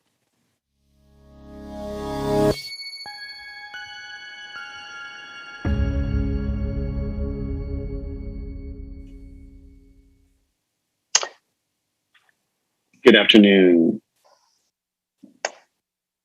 It's great to be here, and thanks so much for having me. It's an amazing opportunity here to speak in a privacy conference. It's actually one of the first times I've done this in speaking all these different crypto conferences and different opportunities in getting word out in the Web3 world. But to be here in a setting that's exclusively focused on privacy is really important to me, because I think that the issues around privacy actually animate so much about what I do on any given day. So I'm going to have an opportunity to introduce to you the Starling Lab, which is the culmination of about 3 years worth of work that we have done over at Stanford and at USC. And my goal today is to share with you a little bit about the framework that we've put together and understanding some of the tools that we've been evaluating. Introduce you to the lab so you can understand some of the dilemmas that are here we've uncovered, and finally look at the opportunity that certainly anyone here can be a part of helping us unpack. So let's go ahead and jump in and talk about this framework. The Starling framework really grew out of this understanding that we had reached this era of misinformation and disinformation, and that as we were grasping for tools to help start to rebuild digital trust, we needed a way to evaluate all the different tools that were coming at us. And so we began this process really by putting together a group of experts that were over at Stanford and at USC. And our aim was to look specifically at individuals who had a deep technical expertise in cryptography, but then also pair them with folks that were in the human rights sector. And the combination of those two led to then the opportunity to bring together all these different organizations that helped us evaluate a number of different tools and come up with novel integration and novel implementation of these types of tools. So really the Starling framework became essentially a way of looking at tools and principles to allow organizations to look at how they might securely capture, store, and verify information. And that framework meant that we were bringing up to the top of the stack open source prototypes that would really help illuminate the art of the possible. We then paired those with best practices that we developed in the field. And this is really critical. None of this has been an academic exercise, or I should say, purely academic exercise through and through. What we have done is we have looked at all of these different learnings actually as they play out in real time. So let me give you a really good example of something that we were a part of. The Content Authenticity Initiative was originally brought together by Adobe, the New York Times, and Twitter. And its sister project was Project Origin.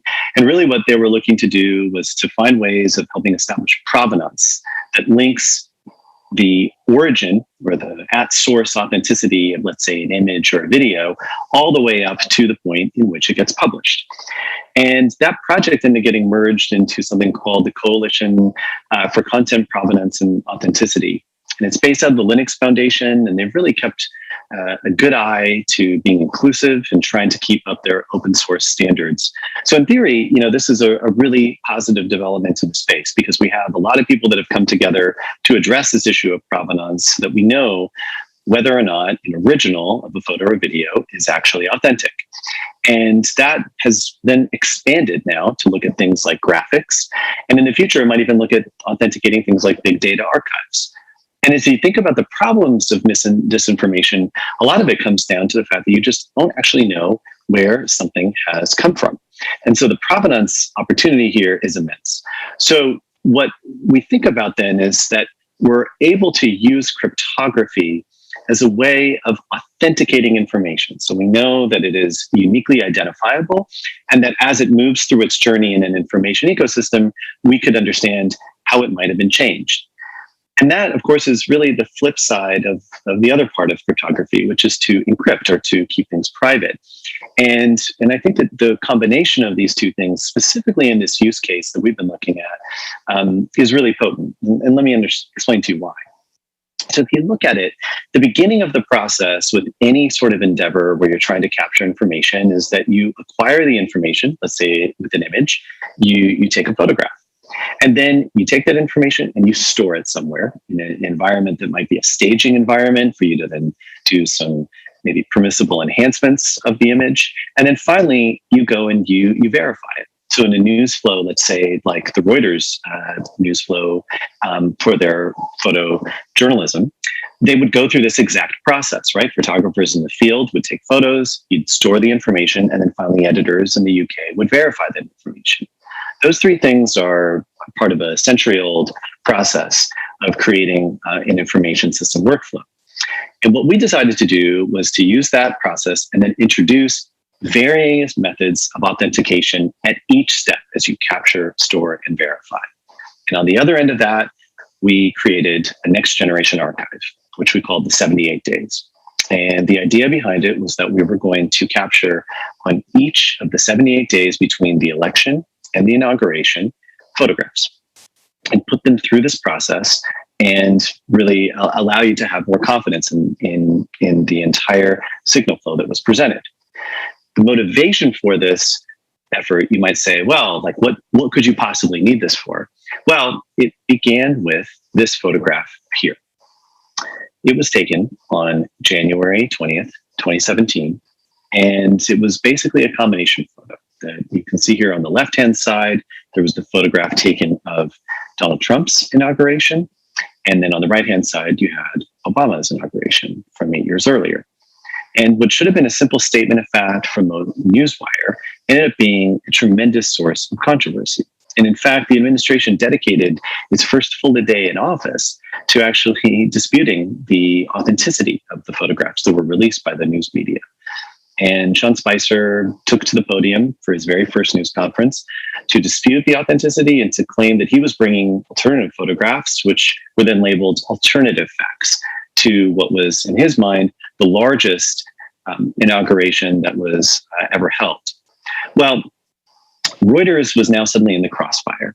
And this was a tremendous issue because the photographs they had put out there had been no manipulation done. They were just simply photographs taken from a photographer from the exact same vantage point, just 8 years in difference in length.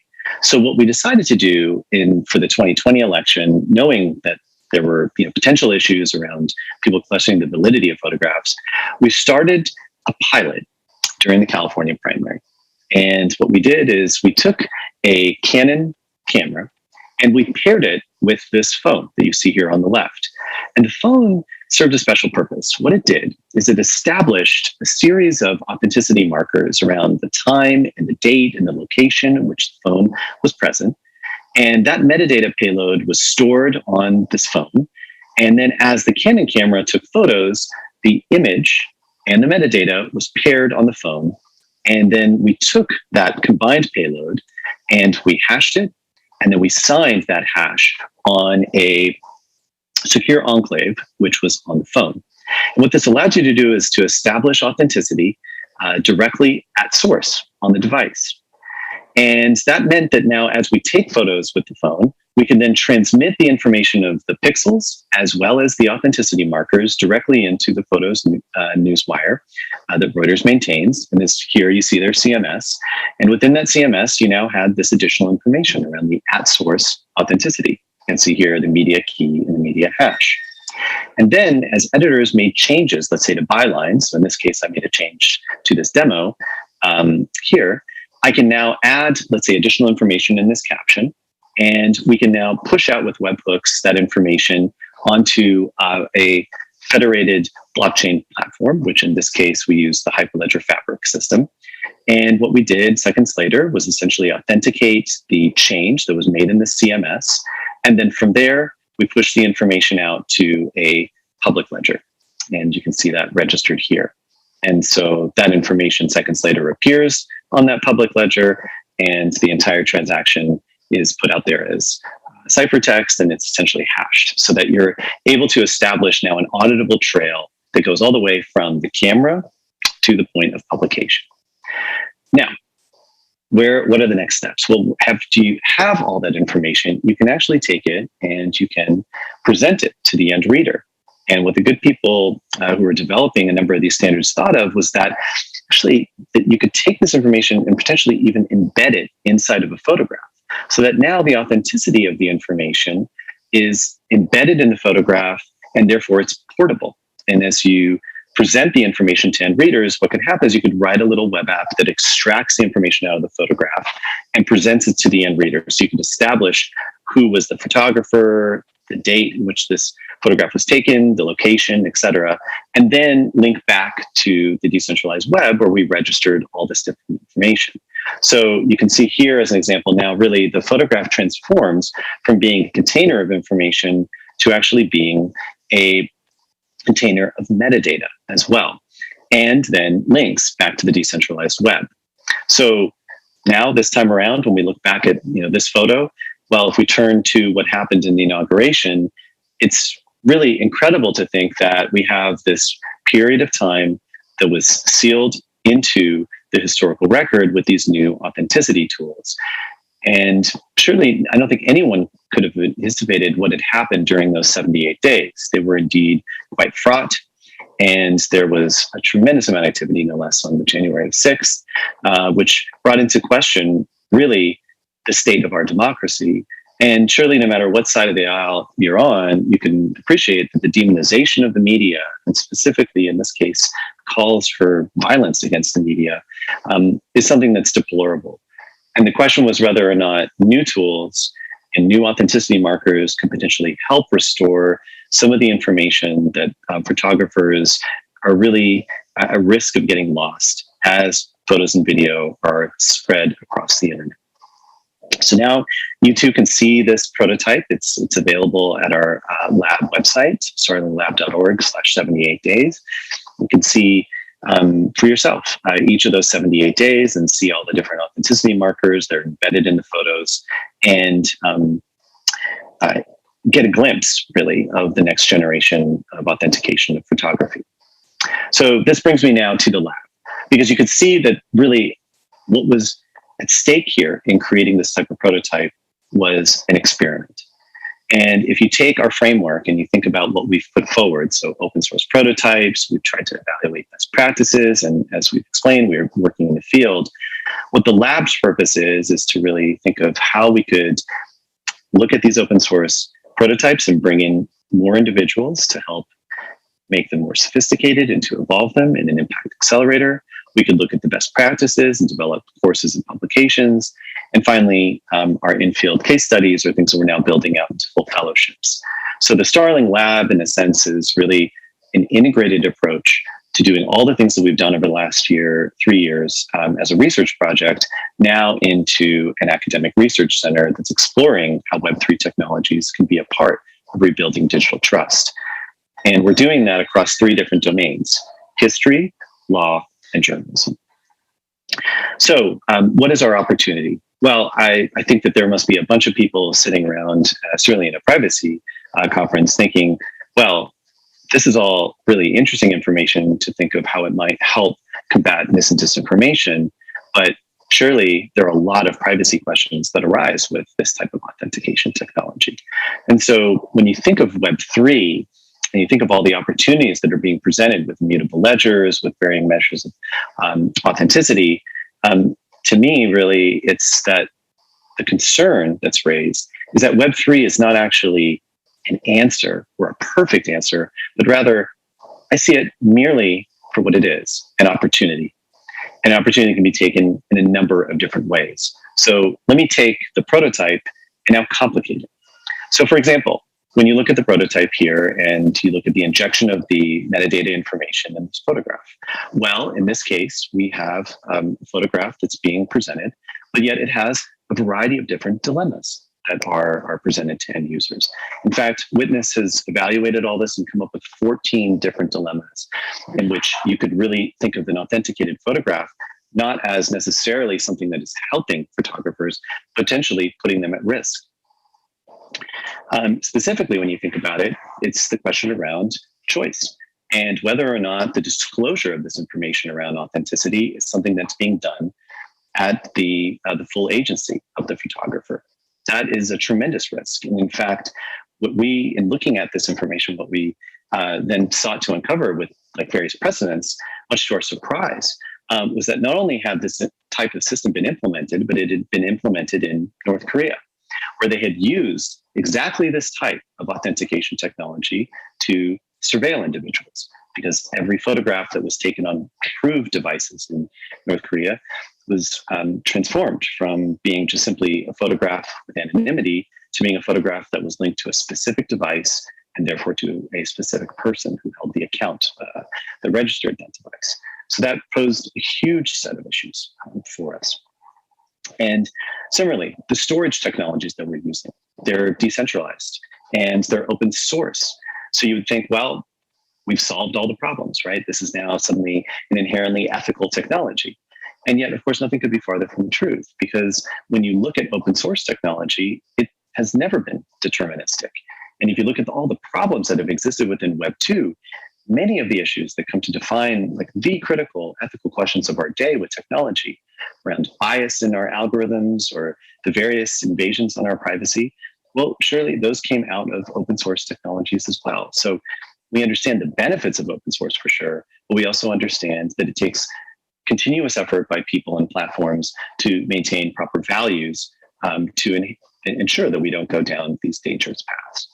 And specifically, when we think about open source, we might think about the lived experience of the individuals who create open source technology and realize really that there are still immense issues with representation with open source. It tends to skew young, white, and male. And so we have a lot of work to be done to ensure that the right values are actually coded into these open source projects.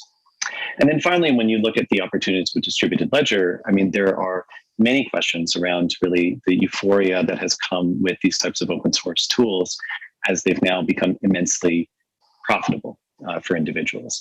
And surely the example with El Salvador and Bitcoin in that experiment, I think anybody with a sense of history can understand how that there has been a long and difficult history of imperial economic aggression around Latin America. And I think there are very clear ways of linking the good neighbor policies of the 30s to the Bretton Woods agreements that caused a tremendous amount of problems for Latin America that we're still unpacking today. And yet, at the same time, the individuals who put forward Bitcoin at the government of El Salvador yet still need to be held to task. If you look at the human rights records of the governing institutions in El Salvador, they are by no means sterling, and they are a cause of tremendous concern. Look no further than February, when the soldiers were marched into the Legislative Assembly in order to pass legislation. This is certainly no model of democracy or human rights. Similarly, when you look at the euphoria around the idea of a borderless form of currency, look no further than Bitcoin's hashing rate, which has transformed in the last 2 years from China being the far leader in the space to now being completely wiped off the map with bans that have come from the government. So one still has to ask questions around what is the role of government, even with these technologies. And to me, really, this comes back to a sense of euphoria that happened back with Web 2. And the real danger with Web 2 was that essentially we believed that these tools and these tools alone would be a way to basically change governments for the better. So you look back to the Arab Spring, the thought was the only tools needed, Twitter and Facebook. And Mark Zuckerberg was listed as a potential finalist for the Nobel Peace Prize at the time. I think that we can all understand how naive that type of thinking was. And so I think the same thing comes back to things like digital currencies. We need to be very careful as to what types of hopes and dreams we pin on them. And specifically with things like central bank currencies, if you match those to things like, let's say, a social credit system, as China is certainly posed to do with their social currency race, that's combined with now their central bank currency, I think it's a truly a scary opportunity for us to behold. And so we decided at the lab to really take the panoply of issues here and really try to create some ordering to them.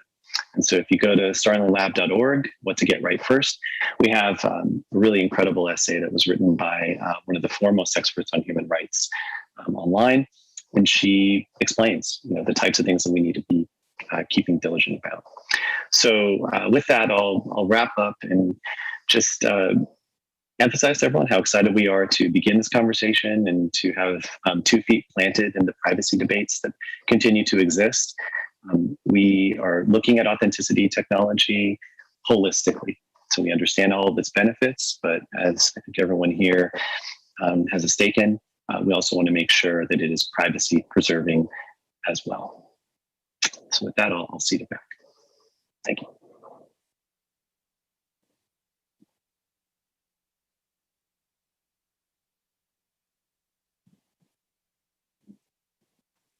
Sorry, of course, I was muted because I didn't want to interrupt.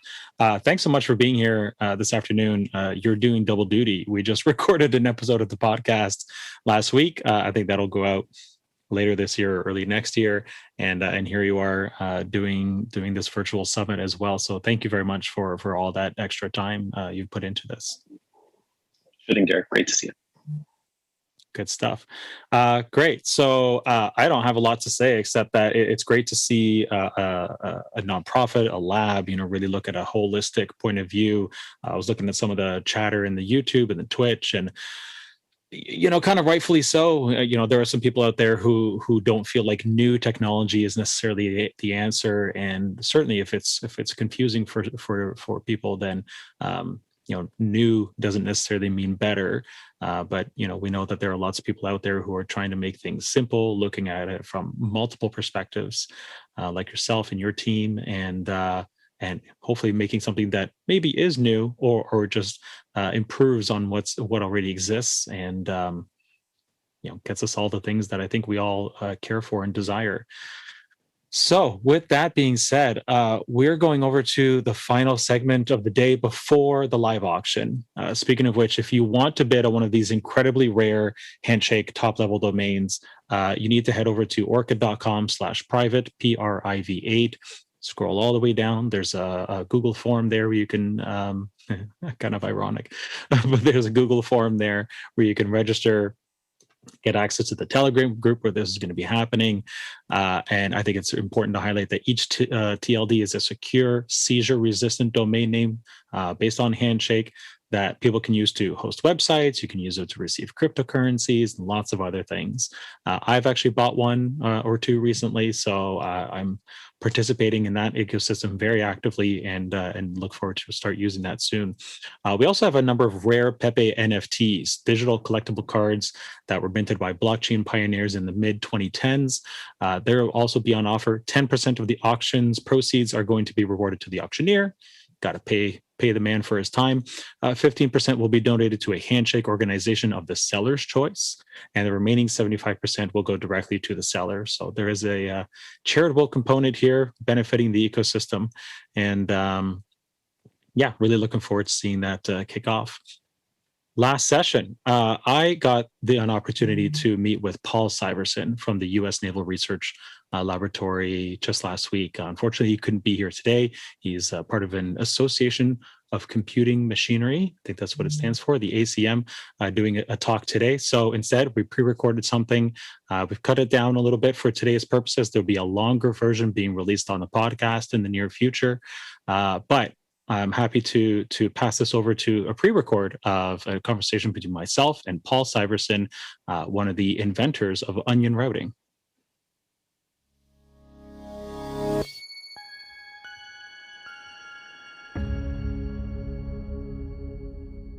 Paul, thanks for taking the time to be here today. We really appreciate it. Glad to be here. Good stuff.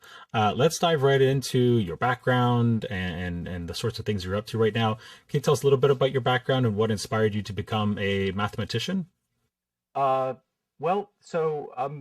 training is as a logician. Most of my graduate degrees are actually in philosophy, but I also have a master's degree in mathematics. My PhD is in logic. I have a master's in philosophy. I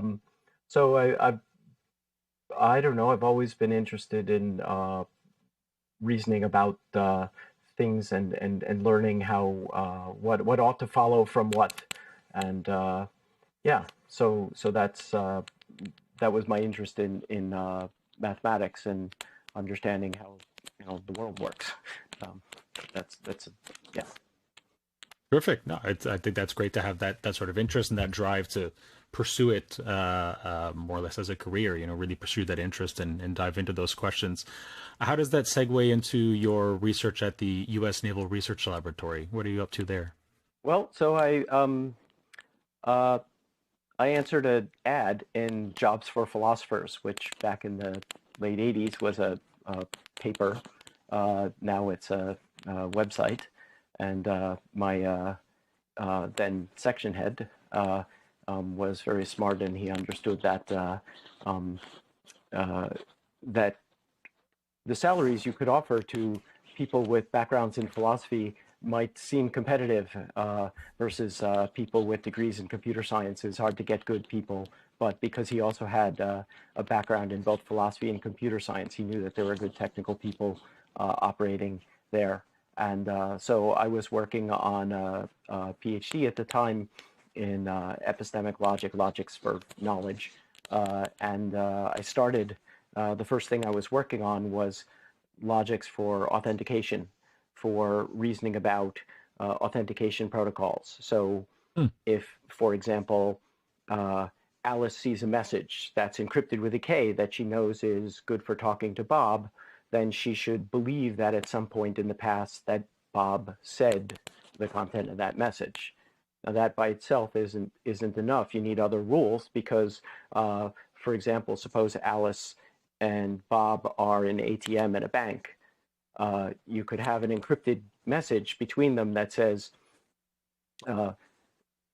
dispense $100 from Derek's account.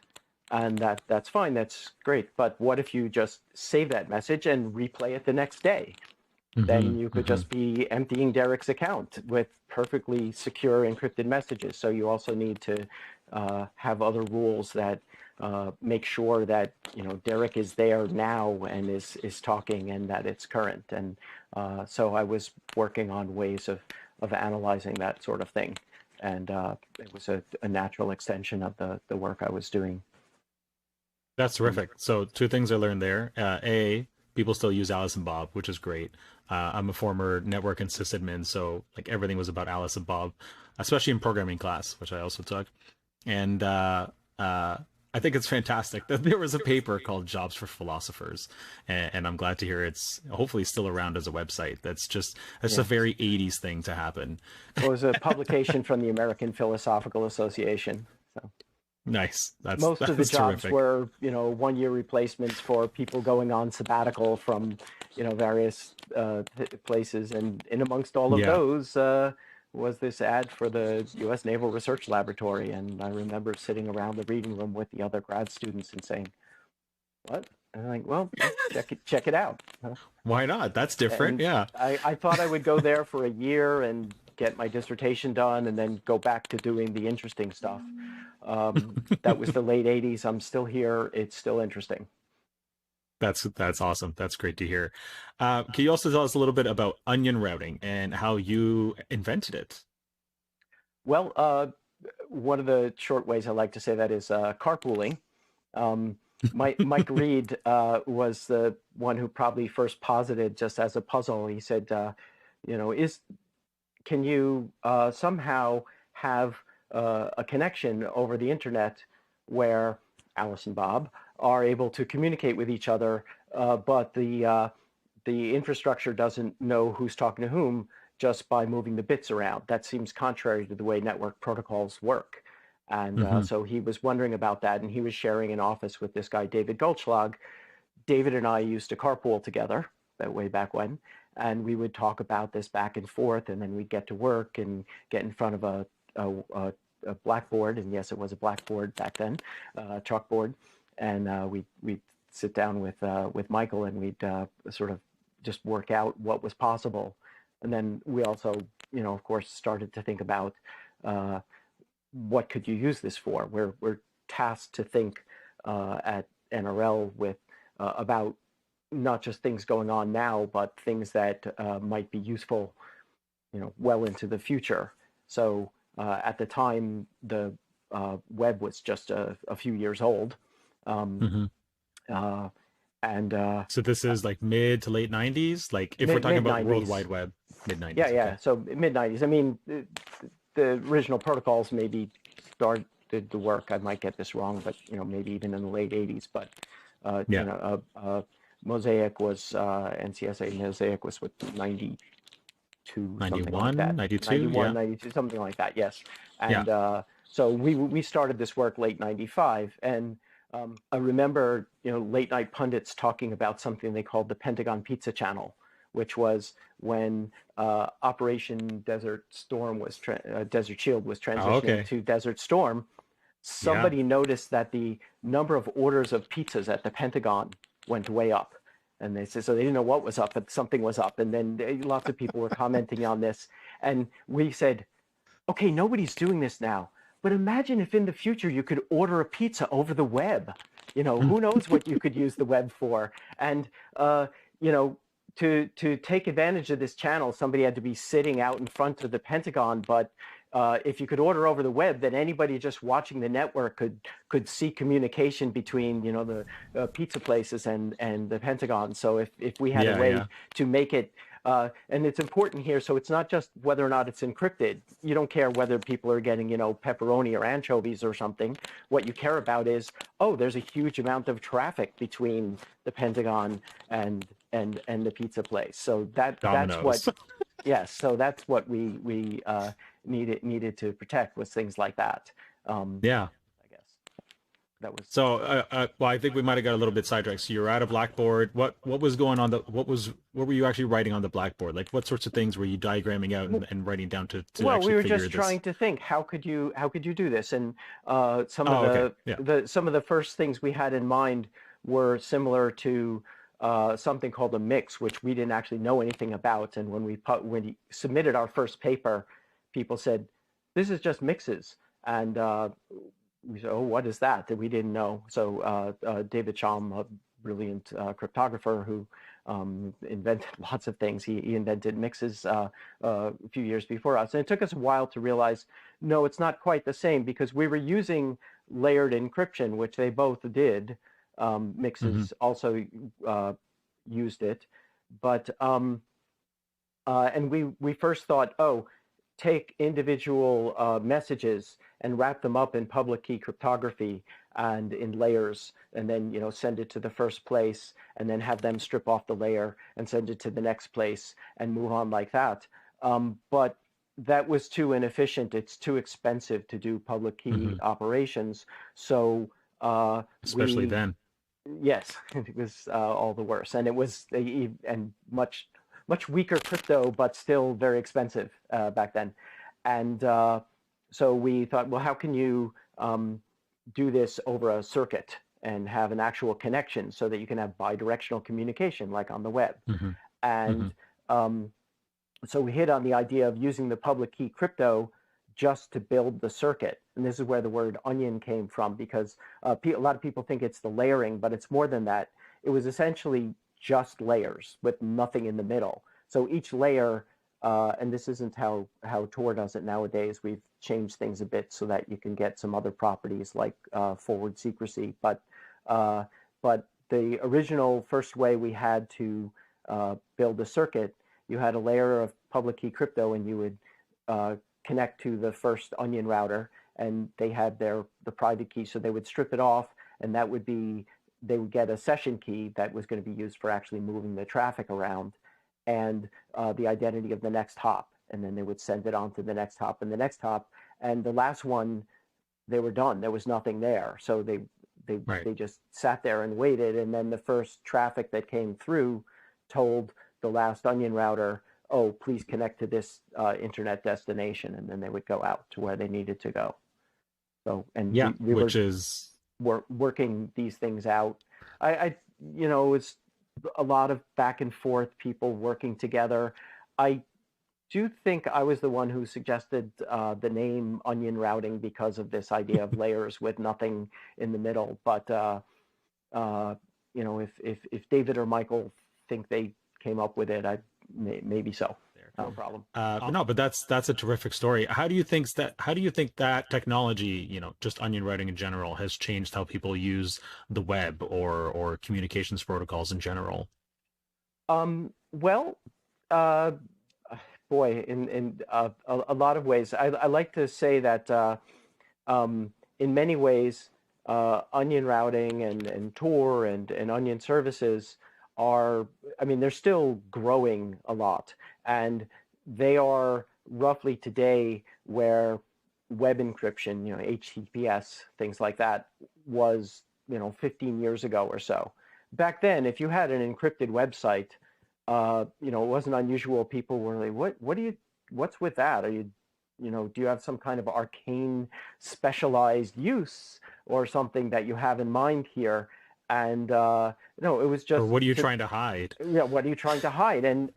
But nowadays we understand that it's a fundamental enabler of e-commerce. Cyber Monday's a few weeks away here. That literally would not exist without web encryption. So as I said, we try to think ahead a bit about things, and so we were thinking about other properties that it's not, as I said, just the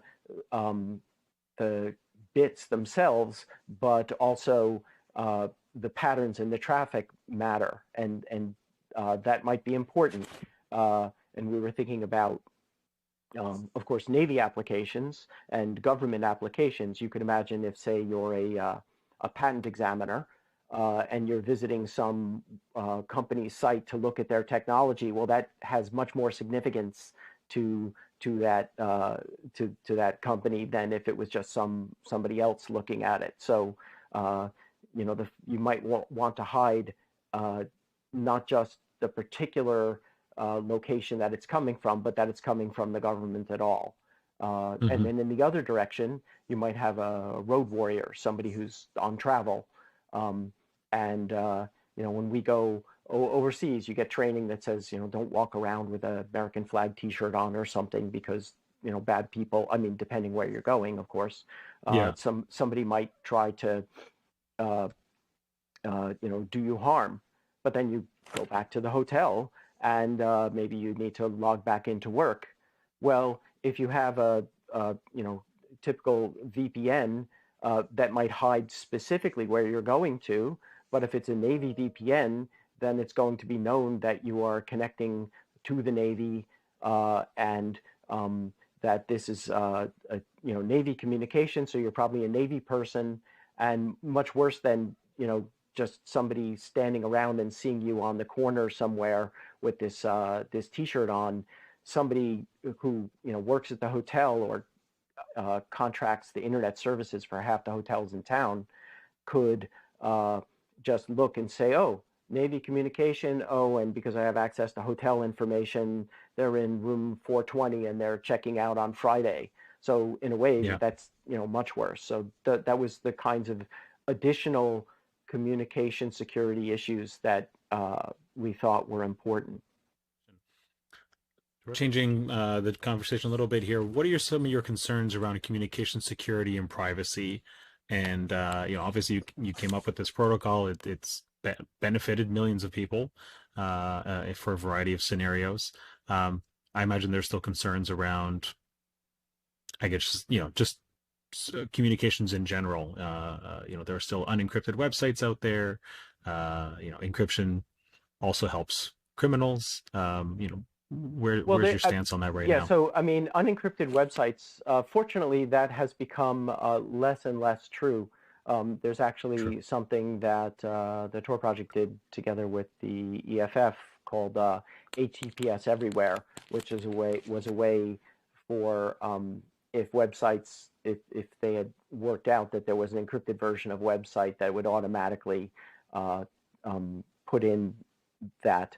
To some extent, it's gotten to the point where it's almost not necessary, and there's a mode in Firefox called HTTPS only, where if you set that, it will automatically try the encrypted version first, and then if it's not, if that's not available, you get a warning that says, "Are you sure you want to go here?" But encryption by itself, of course, isn't enough, and I think you were alluding to this. TLS, the encryption that's used, the little lock icon you see, that's transport layer security, TLS. Hijack of TLS connections by means of hijacking the certificate. So you think you're going to a site, but you're actually going somewhere else. That is a big problem, and it's still a rampant problem. And it's a problem that in many ways I've been working on for the last several years. You can't hijack what's called an onion site because it builds the public key right into the address. So the only party who could possibly authenticate is somebody who has the private key.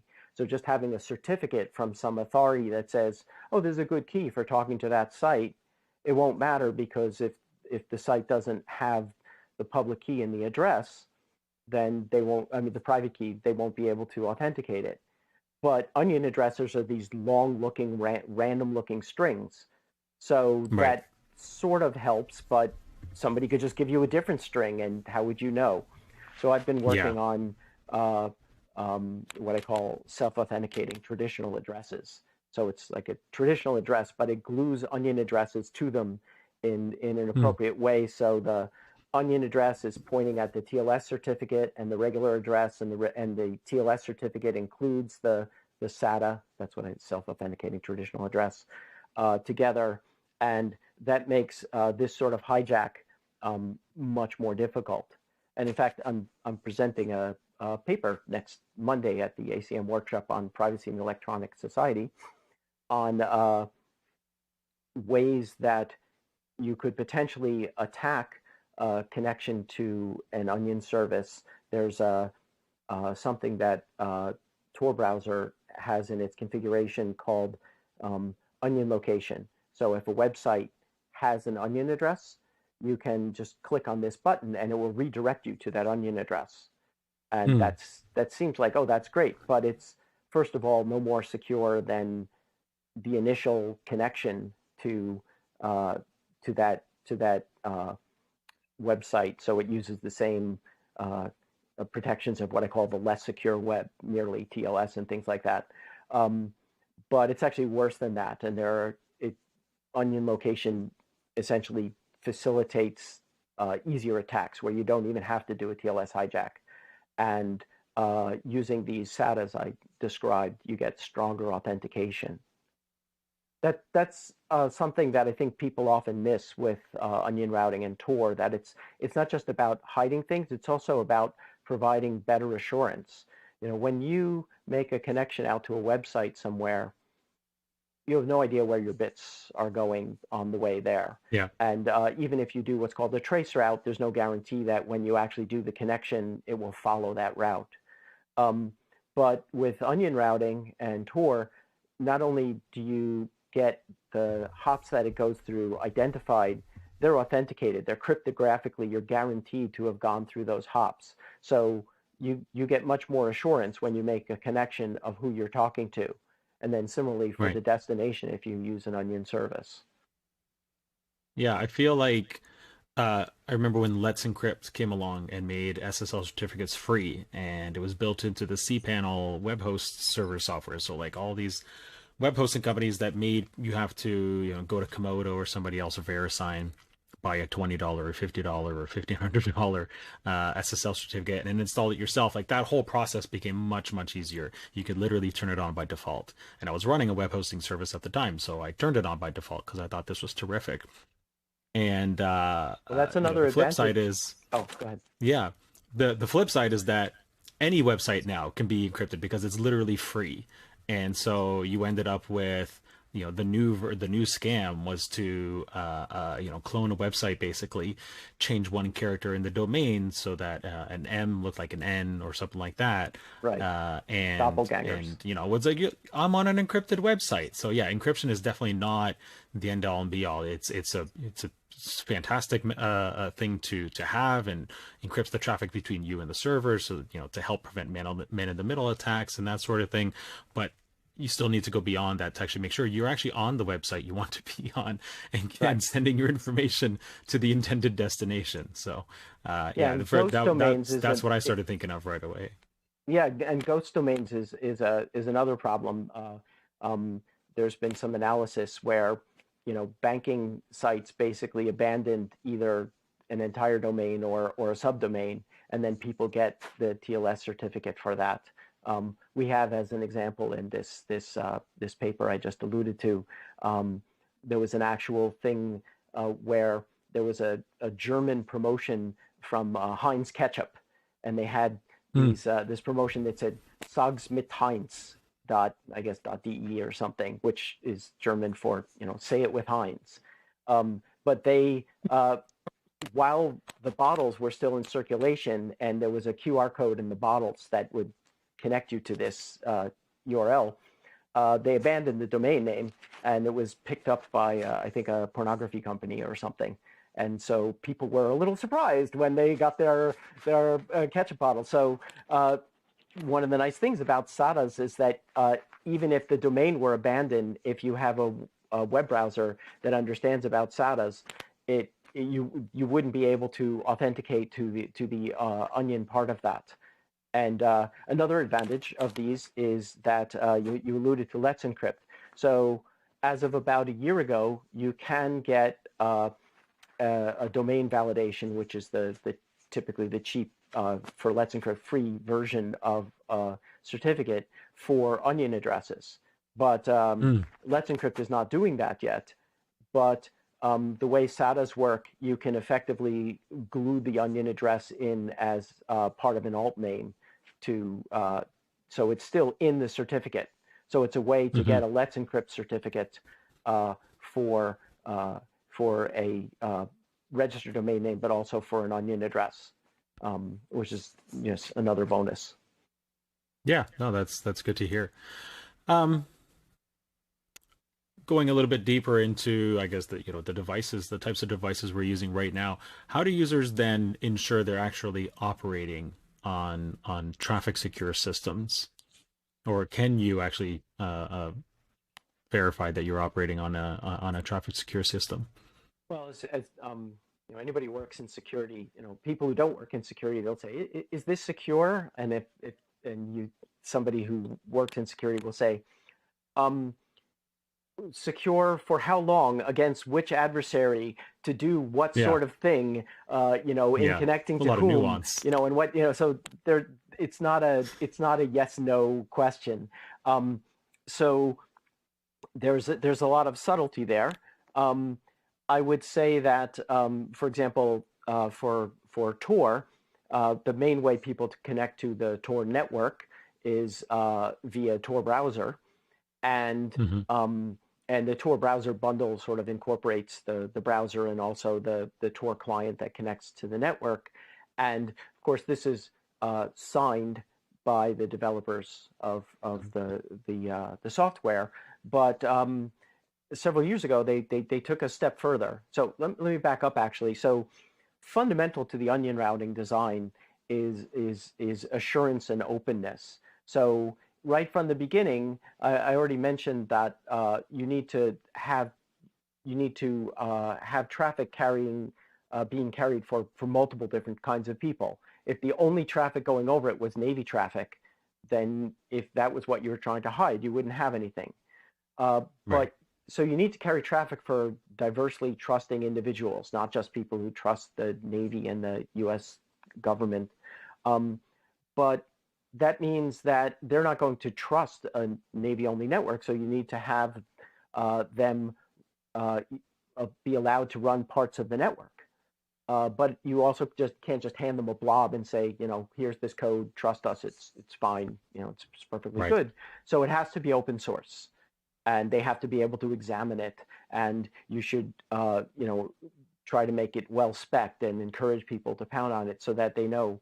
And that has been part of the security guarantees that onion routing offers from the beginning. And our first publication release for code was 1996, because that was fundamental to it. But Tor has gone further than that. And now coming back to the question you actually asked, they have what they call deterministic builds. So people probably don't know this, but when you take software that's written by a person in a high-level programming language, when that gets compiled or interpreted by a computer, it's each time, even if you compile the exact same program on the exact same computer 10 minutes apart, it will look randomly completely different. So even if you know the source code's okay, who knows about this binary you got? Well, Tor, as of 5 or 6 years ago, they did a lot of work, and they have deterministic builds. So you can verify that the same exact source code was used to make this build, so that the stuff that's signed, probably not the individual user, but you can be assured that experts have looked and seen, independent experts have looked to see that it's the same code that as anything else. So that's one way you can tell. Deterministic builds. Good stuff. I'll take that, and we'll keep moving forward here. In your opinion, or maybe in your experience, what are some of the things I guess pretty much anybody using the web, the internet, should be aware of when it comes to online privacy and security?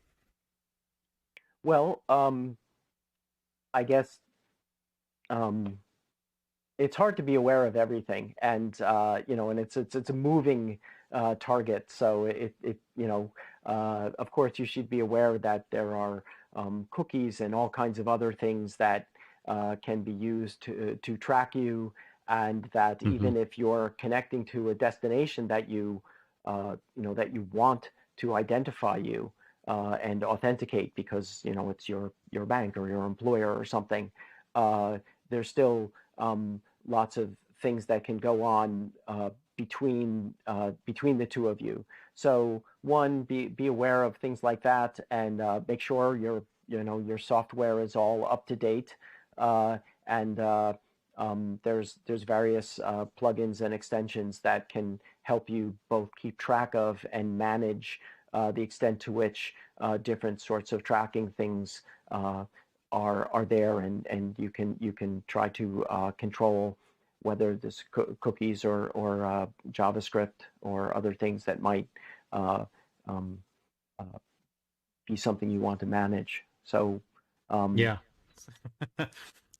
Looking forward, or be reflecting on all the experience you've had doing a lot of this research, implementing yourself or seeing it implemented at least. What do you think some of the biggest challenges are surrounding digital security and privacy, maybe that you've seen this year and especially maybe going forward? Boy, I don't. We ask the big questions here. Yeah, and I don't. I couldn't pretend to answer. I guess partly, if I were a younger man, I probably just spout off with an answer. But one of the things I've learned is no, you're always wrong. Like whatever you think is the big thing that people need to pay attention to. Boy, I don't know. I mean, I've told you the things I'm working on. I'm still worried about website authentication and internet destination authentication in general. It's not just websites. If you are logging into your company VPN and then you're doing all kinds of secure thing with your company, but it's not the company VPN because there was a certificate hijack and in domain fact got hijacked, leaked a bunch of stuff that's shouldn't be leaked. That's important. I continue to worry and work on that.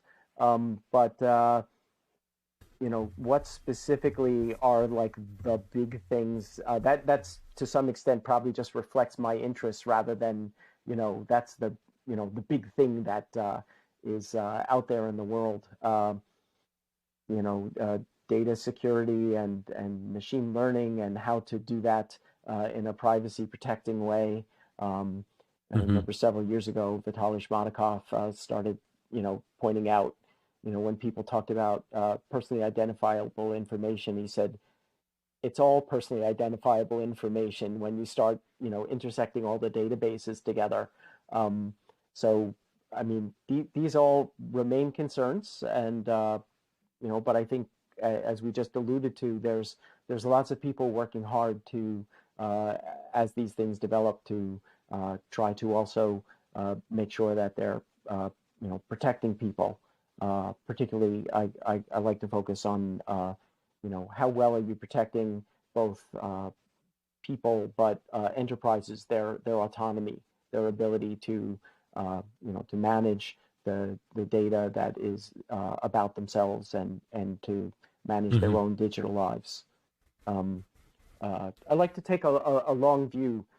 Several years ago, Charlie Strauss was talking at Usenet Security, and I remember he was saying in another 100 years or so, computer security is going to be as fundamental on Maslow's hierarchy of needs as, say, water, because identity theft won't mean what we mean today. It's going to be, hacking into the brainstem, and so what's going to be the problem next year? I don't know. Fair enough. That makes me start thinking of shows like Altered Carbon and The Matrix, where you are literally like moving your brain, or in Altered Carbon, moving your brain to a new sleeve, or The Matrix, literally, something jacking in, and that both excites me and frightens the heck out of me, because one of my, as cool as it would be to to learn kung fu or learn how to unicycle really quickly, on the other hand, the potential negative side effects are not lost on me. And especially the ability for somebody to inject some malware into a package. And yeah, you know Kung Fu, but we can also control you from 3,000 kilometers away and have you do very bad things on our behalf. It's not. Yeah, one of my favorite quotes from literature is also relatedly from Charlie Strauss and from his book Accelerando. There was a group of people that are, I won't give you the whole story, it's complex, but they're in an environment and they're gradually being hacked by somebody. And there's an artificial life form that is the pet of one of the people, and he manages to save them all. And they say, what kept you from being absorbed? And he says, you can blame your mother again for that. She's the one who was always updating the DRM software on my personality. He said, illegal consciousness is copyright theft sucks until some alien tries to rewire your hindbrain with a debugger. Then it's a lifesaver. Oh my gosh. It's a bit of a long walk, but that was worth it. That's good. I'll raise one quick thing here, just to see if you have a perspective on it, and if you don't, that's totally fine. Okay. I guess the current potential doomsday scenario is that somebody figures out how to use quantum computing to just decrypt everything, right? You want to have man in the middle attacks whenever you want. Nobody knows. You're decrypting and re-encrypting on the fly. But I have to imagine that there's also people working on quantum cryptography that is resistant to that, just the same way that RSA or AES 256 and AES 2048, if you can afford it computationally, offers incredibly strong protection against existing CPUs and probably even some ASICs. Yeah, I mean, short answer is this is outside my expertise, but sure. But I am aware that yes, there's lots of people working on post-quantum crypto, and in fact, Tor's handshakes have for a while been designed for post-quantum, so that come the massive advance in quantum computing, over what they now have. That the security should remain, at least as far as the crypto handshakes go, in the crypto exchanges. And yes, I mean, people are also working on ways to use that to produce more secure computation. Perfect. Exactly what I was hoping to hear, and I think we'll end it there. Paul, thank you so much for taking time out of your afternoon to be here with us today. We really appreciate it, and good luck next Monday. Oh, thank you, and thanks for having me.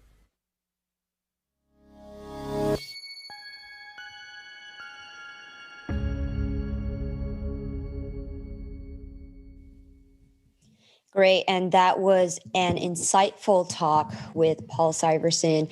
Paul, there seems to be natural alignment between the Tor Onion Network and Handshake with revolutionizing TLS certs and domain names. So hope to see you there. And, speaking of Handshake names, right now we're going to introduce Theo Goodman, our auctioneer, for the live auction. We're going to have a really efficient auction running for the next hour and a half, 20 Handshake domain names, as well as a full list of rare Pepes that Theo's got on the roster. So very exciting. We're going to be posting up the bidding room here so that you could see it in the live stream and see what people are bidding, but very excited to have you here, Theo. Thanks a lot. Thanks for having me. Hope everyone out there is going to, it's your chance to bid. If you're not in the bidding room, you need to get in there. You need to get some of these domains. We got a lot of single characters. We got some emojis. So we got and also, of course, we've got some rare Pepe vintage NFTs. So we've got a good mix, and I want to thanks a lot for inviting me. And we're getting some, more like NFT rare Pepe collectors exposed to Handshake and vice versa. That's pretty cool. And if anyone's watching, you could just jump over to Telegram NFT auctions and say you want to join and someone would help you. This is a little bit delayed, but you would have time if you're like really last minute. But you can also, I think this is going to be a real entertaining stream. You're going to see the bidding room. Someone technical is going to add that to the stream. Yeah, and I'm ready to go when you are. We're ready to go anytime. Let's do it. We just need to make sure that we can see the bidding room in the, I see it now. Is that right? Oh yeah, it looks good. Yes, that looks great. Okay, we have it added. You can see my background is Greedy Pepe. I do not have a Greedy Pepe up for auction today, but this is a real good one done with markers. In any case, let's get— It's rare. It's very rare. It's very rare. Let's get going. Again, anyone that wants to bid, you need to be in a room called Bidding Room. If you're not, then say something in the main chat NFT auctions, and someone will help you there. But I would say let's load the first lot. Assistants, please load the first lot. It'll come soon, just a minute.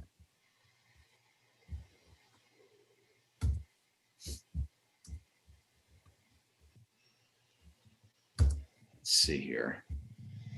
Oh yeah, we're setting the price. First, we're going to take a snapshot of the price today. Bitcoin is $63,860. Ethereum is $4,572, and the handshake price is— one handshake is 39.9 cents USD. So that's a snapshot.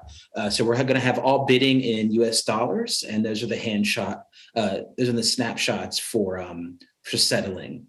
All right. With that being said, let's check out lot number one. Lot number one is the number one. The reserve price is 25,000.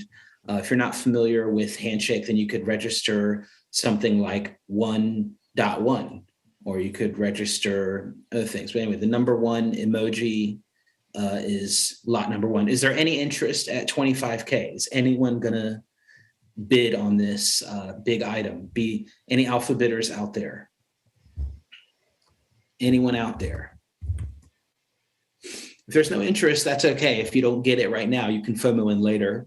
But we'll put it to the back if there's no bidders. Any bidders on this? All right, lot number two. Lot number two, number 9. Any bidders on this one? All y'all handshake people, join the bidding room. Where are y'all at? Any interest at 5K? Anyone interested at 5K? Anyone interested at 4K? Any interest? I mean, if there's no one that wants to bid on them, then we'll put them to the back and try again. But let's see, any interest at 4K for this? All right, load the next slide. Bright button emoji. I would think bright button emoji is a good one. What do you think, Chjango? Is that a good one? Yeah, it's the universal symbol for power. And so if you own this top level domain, what it's going to resolve as is power button. And power button. Yeah. Yeah, and you could do any sort of personal branding that you want. You could have Theo.bright power button and have that resolve in the browser.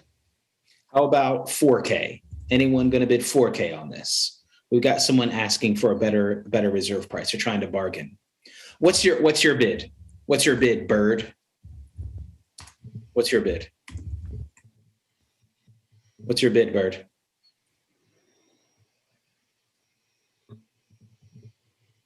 $500. We'll take note of that bid, but that's too low to take right now. But thanks a lot for your bid. Any other bids?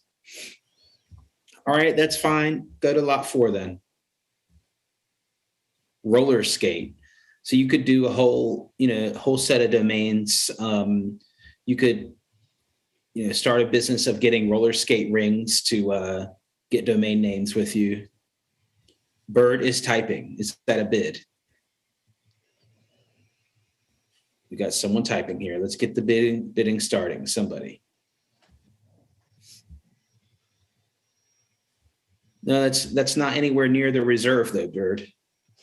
Bird is only bidding 600. That's not anywhere near. How about 45K? How about 45? Bull market. It's a bull market. All y'all are bull market. 600. What is 600? Is like 0.00. No, wait. Man, you can tell I'm really good at math. What is that? Really good. Is it in Bitcoin or ETH? In Bitcoin. What is it? Just like 1 Bitcoin. Oh man, it's only a couple of sats, guys. Yeah, I mean, come on. That's like nothing. Yeah, you guys should stack more of those in a day than you spending this on the top level domain. Right. Don't you guys use $600 just to take a limo across the city to go eat somewhere or something? You spend $600 on Ethereum gas fees. Right. Yeah. You're willing to spend $600 to go in and out of a trade at Uniswap, but you're not willing to bid 5K on roller skate. That's okay. Put it to the back. Load lot number 5. Noted. Okay, now we got I mixed in a rare Pepe. Okay, rare Pepe, no reserve. Who's going to bid? Anyone going to bid 100? Anyone going to bid 50? 50? Anyone going to bid 100? Anyone going to bid 100? Only $50 is the bid. That's super low. It's from 2017. Anyone going to bid 100? Any interest at 100? Where are y'all at? Do you have any context about rare Vanka? Well, it unlocks unlimited ice cream if you get it. We got a bid for 100, and it was from at this time. It was during the actually it was just after Trump won the election that this was created, and I think that there was a picture of Ivanka Trump eating ice cream going around, and it just like kind of. But that's the only context. Right now, it's just something different. 100. Anyone going to bid 200? Can I get 200? Would you bid 2? Anyone going to bid 200? Anyone going to bid 2? Anyone 150? 150, can I get 2? Anyone going to bid 200? I'm 150, can I get 2? Who's going to bid 2? Anyone going to 2? Can I get 250? Can I get 3? Anyone going to bid 300? We got a bidding now. Dude, can I get 3? Anyone going to bid 3 now? Come on. Now, see, now they're getting bid. Now they got some bidders here. Anyone going to bid now? Anyone going to bid now? Someone's typing, yes, we are bidding in USD. That's correct. Not 300 Bitcoin. Anyone 250? Anyone going to bid 300? 250 high bid. 250, can I get 3? Anyone can I get 3? 250, can I get 3? Anyone going to bid 3 now? Going once. Anyone going to bid more now? Going twice. Anyone going to bid 300 now? Anyone going to bid 300 now? 3 times. 300. I'm 3. Can I get 4? Anyone going to bid 400? 350. 350. Can I get 4? Anyone going to bid 4? I'm bid 350. Can I get 4? Count it down. Going once. Anyone going to bid 400 now? Anyone going to bid 400 now? Anyone going to bid 400 now? We got some typing, some bidding going on here. Anyone going to get 400 now? It's going to get you warmed up so you can bid on the handshake ones too, right? Going twice. Anyone going to bid now? Anyone going to bid now? 400. Anyone going to bid now? 450. Anyone 420. Anyone going to bid 500? Would you bid 500? Anyone going to bid 500 now? Going once. Anyone going to bid 500 now? Going twice. Anyone going to bid 500 now? Going 3 times. It's a steal. Anyone going to bid 500 now? Oh, 500. 500. Try to snipe it. 500. Can I get 6? I'll take 550. 550. Can I get 6? Anyone going to bid 600 now? 550. Can I get 6? Anyone going to bid 600? Anyone going to bid 600 now? Would you bid 600? Go once. Anyone going to bid 600 now? Going twice. Would you bid 600 now? Going 3 times. 600. 6. Can I get 7? Anyone going to bid 7? Go on and nuke it. If you're going to get in a bidding war, speed this up. 7, can I get 8? 7, can I get 8? Going once. Anyone going to bid 800 now? Nuke it. Anyone going to bid 800 now? Going twice. Would you bid 800 now? Going 3 times. Anyone going to bid 800 now? Anyone going to bid 800? So, congratulations. Ray Ivanka, 800. Minera. Check your DMs, please. No, we're not doing DMs during the auction. Sorry, please. Sorry about that. Thank you. Yeah. Anyone going to bid on Minora. Any interest in this handshake domain? No, we're not doing troll bids of 100 times less than the reserve price, bird. How about 4,000, bird? How about 4,000? 100 is like one-time Uber Eats. True. Okay. No, we're not bidding this low. You got to bid at least 40. Anyone 450? Anyone 450? 400, 4,500. Okay, if that's too rich for you, then that's fine. Load the next lot. What do we got? Lot 7. We're breaking records in reverse here, but that's okay. Carousel horse. 4K, 5K. No $100, no 100 increment bids, bird. Somebody bid 5,000. They did? Yep, that's what we said.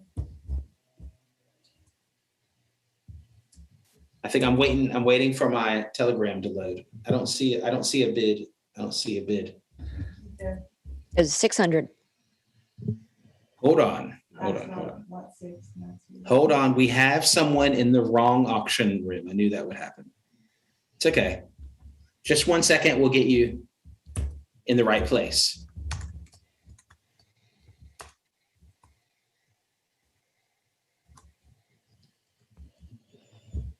We have someone in the main chat that was trying to, great. Get audio from this chat. All right, someone placed a bid of $5,000. Yeah. Minora. No, it's cool. We're gonna add them in, and we're gonna start the Minora again. It's no problem. We're gonna get them in. They were in the wrong room. It happens sometimes. We have to have a separate bidding room, because otherwise, when you're doing the auction, if it's a public room, anyone can come in and flood the room. So let's see if we got them. I'm adding them too. For all y'all watching, yeah, this is live. This is a live auction. Live stuff happens. People join late. All kinds of stuff happens. So, oh yeah, I'm supposed to say something else that I forgot. Hold on, I forgot already. But I'll say it at the end of the auction too. Otherwise, remind me. Is that we want to.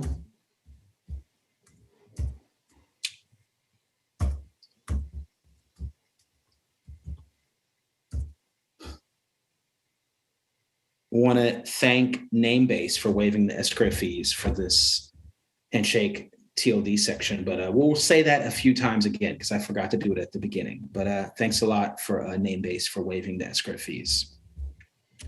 All right, let's see if we've got everybody added that wanted to be added. We've got a few late. Anyone else?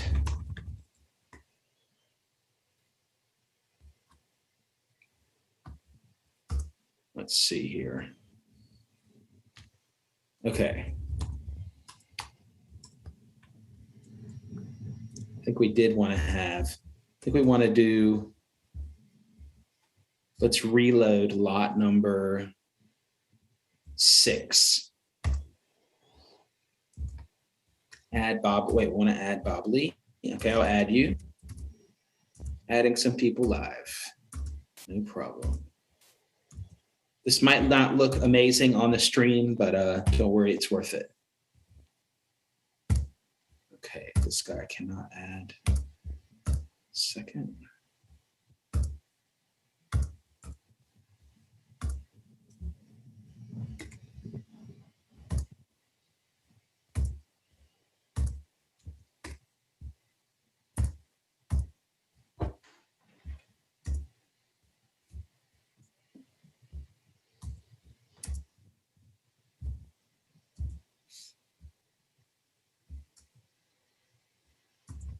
Yeah, we know.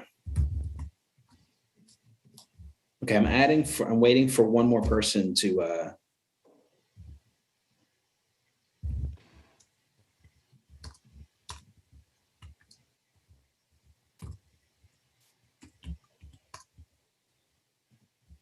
okay, great. Let's load let's go back to lot 6. goat. Let's see here.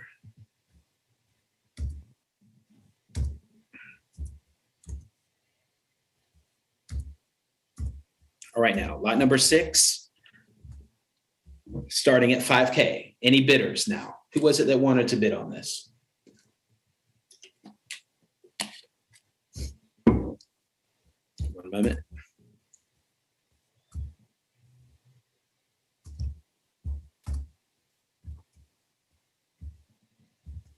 He's not in here. How is he not in the chat?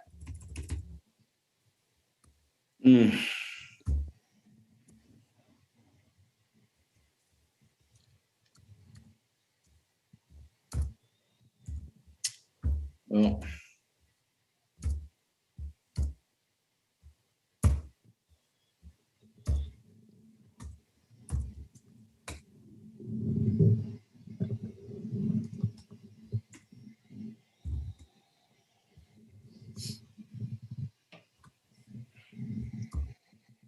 all right. Well, we'll put lot 6 to the back until this Max guy comes. He hasn't joined, so I guess we'll go back.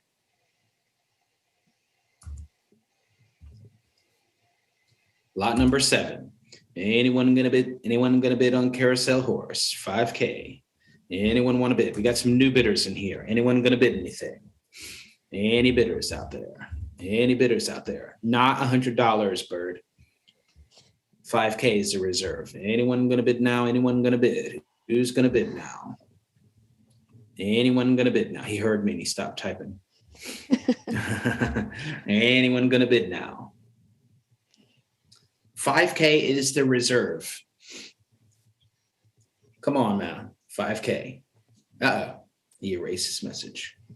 Anyone gonna bid 5K now? I'll take 49K. Anyone go 4,900? We'll check that. We'll check that. Anyone gonna bid 45K? Any interest at 45? Tough group here tonight. Tough group tonight. Monday night, maybe. All right, lot number 8. We're gonna come back to all these without bids, though, don't worry. Lot number 8, slider. Any DJ slider needs this one, this emoji slider. Any bids at 5K? Any bids at all? I guess Bird would bid 100. Any bids at 49K? Anyone gonna bid now? Anyone gonna bid? How much do you think it costs to register this one? Like $100, $50, $5? Yeah, if they had won it in the primary auction, chances are they got it at a huge discount. Right. And so a 5K would be a markup. Oh yeah, I'm sure it would be a markup. Markup is okay. I was just wondering if it's like 1,000x. I wasn't totally sure. Maybe not by that much, but definitely 100 times, sometimes more than what they pay for. Well, that's how it goes in the world, right?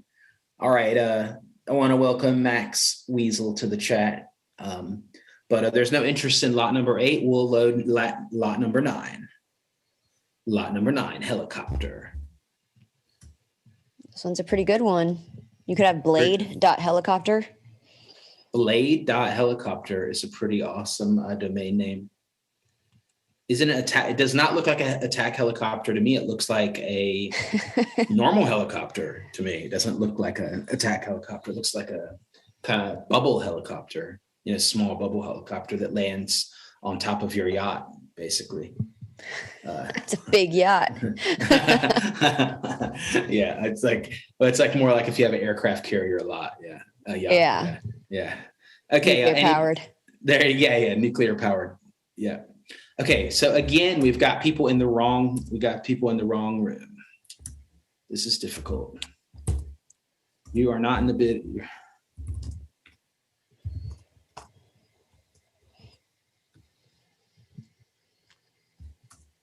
I cannot add people because of, let's see here, some add on him.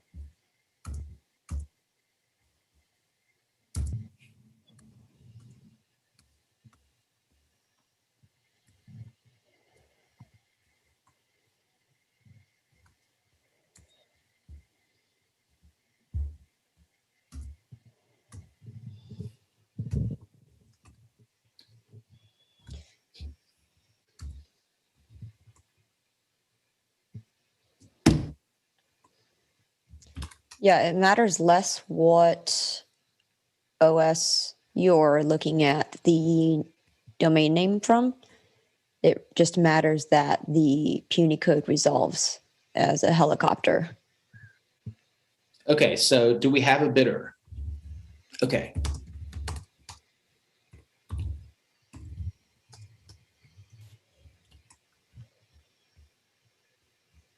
$5K. I'm bid $5K. Can I get 51? Anyone going to bid $51K? I'm bid $5K. Can I get 51? Anyone going to bid $51K? Anyone? Got an alpha bidder here. Anyone going to bid 51? Going once. Anyone going to bid 51K? Going twice. Anyone going to bid 51K? Going 3 times. Anyone going to bid 51K? Anyone going to bid 51K? So, congratulations.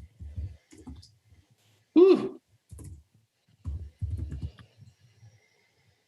Okay, men holding hands. It's a sign of friendship. And The LGBTQIA thing going on there. could be brotherly love. Could also be 2 humans. I mean, well, 2 men are 2 humans. It could be a symbol for mankind, but I guess you'd need to have a man and a woman then, actually. But it could be a lot of things. Friendship, gay, queer, could be a lot of things. Reserve 5K, huge market.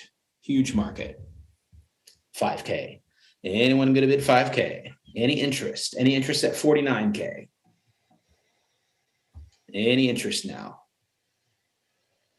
All right, if there's no interest, we'll put that one to the back too, no problem. Lot number 11. Lungs. Anyone need any lungs? You got 2 of them. Now you can have more. Lungs. Need them to breathe. Anyone going to bid 5K? Anyone with 5K on lungs emoji? Yeah, health.lungs. Health.lungs, healthcare. That's right. Health.lungs. Mm-hmm. Damn, yeah. Replacement.lungs. Donor.lungs. Air.lungs. Air.lungs. Air.lungs. If you're a lung doctor, you could put your name in front of it. Personal That's branding. True. That's great branding. Lawyer, maybe would want it. Who knows? Asbestos.lungs. Bad taste domain. Okay. All right. Anyone gonna go? And that could, but things like bad taste domains get a lot of traffic. So this is what it is. All right. Going. Anyone with 49K? Anyone with 49K? Anyone? All right. If no alpha bidders, we'll put it to the back and we will revisit it. Lot 12. What do we got here? No bikes. No bicycles. No bicycles. Anyone going to bid on no bicycles? Anyone like cars? Cars, no bicycles. What else are you thinking about? No bicycles, actually. Damn. Bikes, no bikes.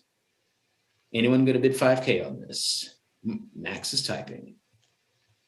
Would you bid 5K, Max? If you're typing, I hope. I don't know, but we're not. There is, yeah.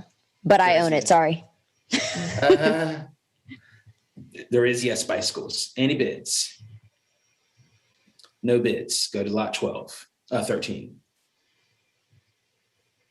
X-ray, another medical domain. Doctor name, X-ray. Not bad. Glasses. Machine.X-ray. Machine.X-ray. Glasses.X-ray. Anyone going to bid 5K? This could be, imagine when, this is still the early days of Handshake, so I understand that you don't get it, but imagine when, if you could get in early on any of the centralized legacy domain names, like if you were at like the sunrise of .org or I don't know what, or .net or even like some of the more scammy ones like .info or whatever. But if you were at the real early days of that and you could get like a one word or one character domain for 5K, you know. Yeah, it's huge. That's huge. That's huge. So, but people don't get it right now. It's so far tonight, but let's see. Okay, lot number 14. Smiling cat, happier than X-ray, happier than no bicycles. Smiling cat is an emoji that a lot of the world can understand. Any bidders? Anyone gonna bid now? 3K. No, 3K is too low. How about 4K? How about 4K? No. Ooh, Jihan's got poop. Anyone gonna bid 4K? 41K.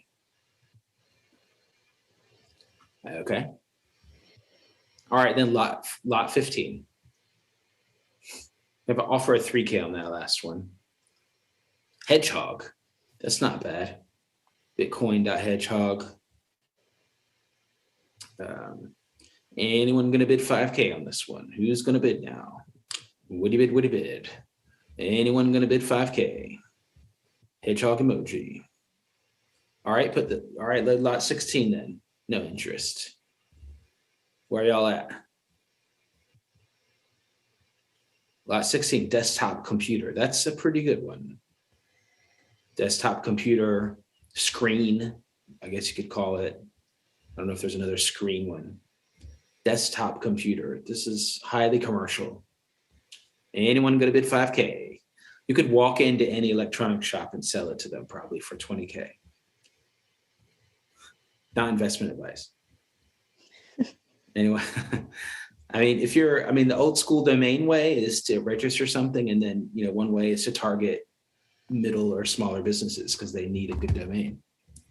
So imagine targeting a middle or small size company with a desktop computer domain. They probably have the budget for that. That would set them apart from everyone else. That would make them cool with the youngsters, All right, load 17.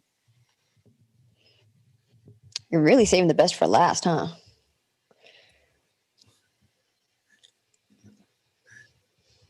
Woman cosmonaut. Oh, it's a pair. It's a pair. Together. Cosmonaut. Like Cosmos. Yep. And go into space, price booming, rockets, possible resale to Elon Musk. Just hit him up on Twitter. He'd probably buy it. Just an idea. We do have some typing. Any bids at 5K for this unique domain name?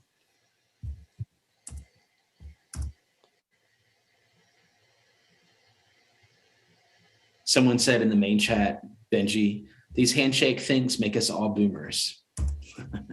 4,100. Uh-oh. I wonder who bid that.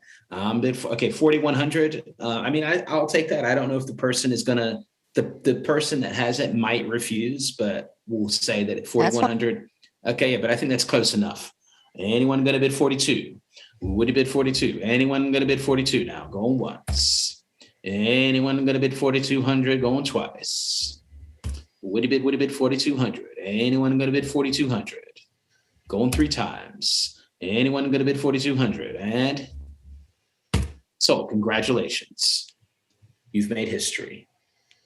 We've got a no reserve. Who's in there? Hatching Chick, no reserve handshake domain.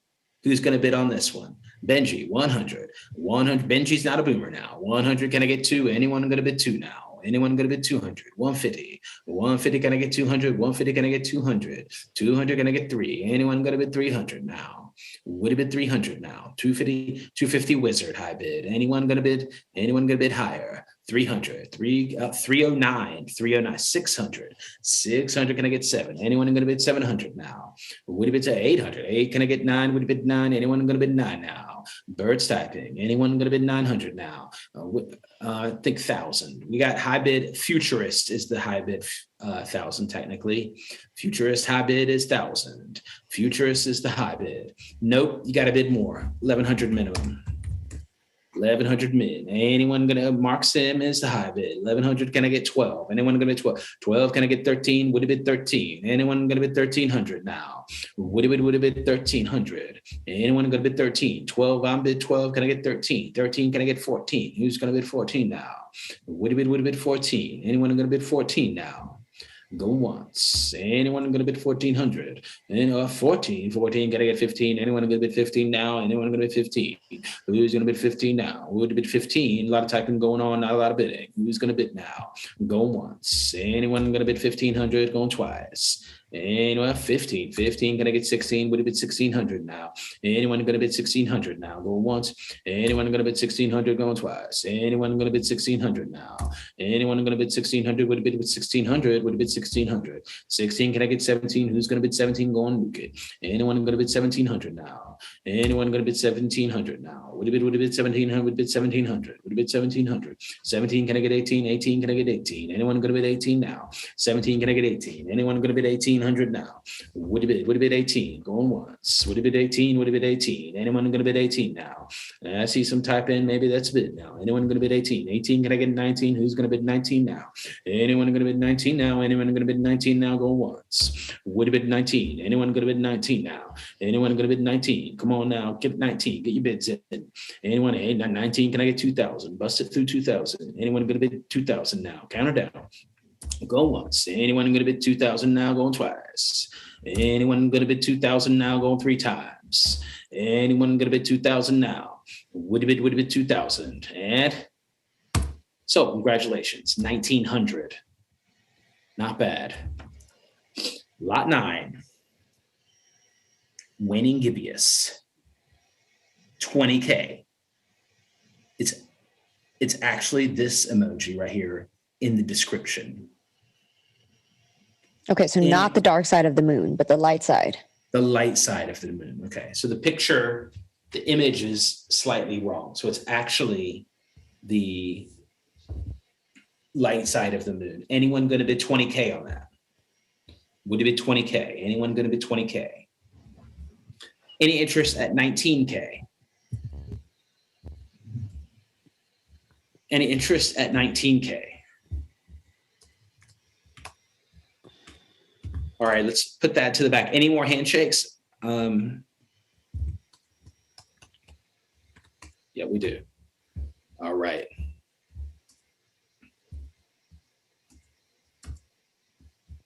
One second. Infinity. 70K. Steel. Who's going to bid on this? Bird, 70K? Birds are notorious low bidder. We got 3 people typing. They got some opinions about it. Let's see if any of them is going to bid. Sorry, we're not going to hold the auction for your friend Mark, Benji, but thanks. That was a lot of typing for very little bidding. Yeah. All right, load lot 21. What's lot 21? Hug, 8,000. Anyone going to bid the 8,000 on this? Everyone needs a hug. Show some love. Hug, love.hug, hug.hug. So show some bidding love, some bidding hug. Give us a hug. Anyone going to bid? All right, put it lot 22. No one's going to bid. All right. Sorry, I had to drink some water there. X. Nope. 40 is nowhere. Oh, 50, no reserve auction. Or what? Are you sure this X has no reserve? Yep. All right. Amazing. I'm bid 100. Can I get 2? Anyone going to bid 200 now? I'm going to bid 200 now. Anyone going to bid 300? 3. Can I get 400? 400 J Freeman. Anyone 5? Yes, Can I get 6? It's dot X.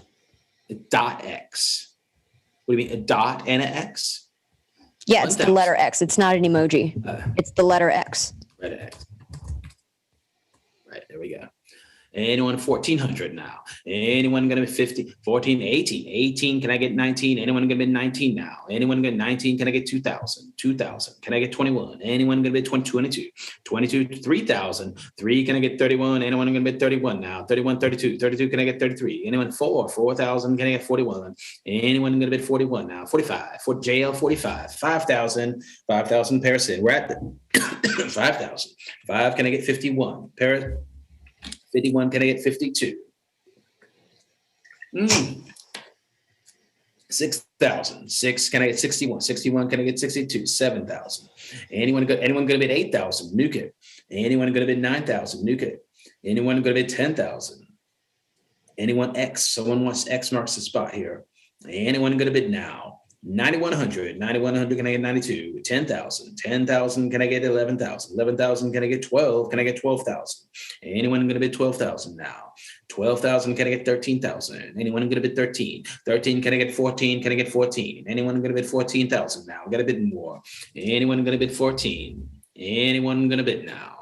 Would bid, would bid, would bid, would bid. There's some typing going on.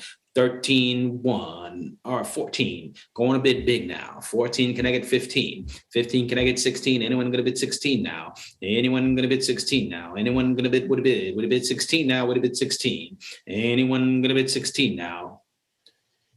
16. Anyone going to bid 17? Anyone going to bid 17? Anyone out there? Count it down. Going once. I'm 16. Can I get 17? I'm 16. Can I get 17? 17 is there.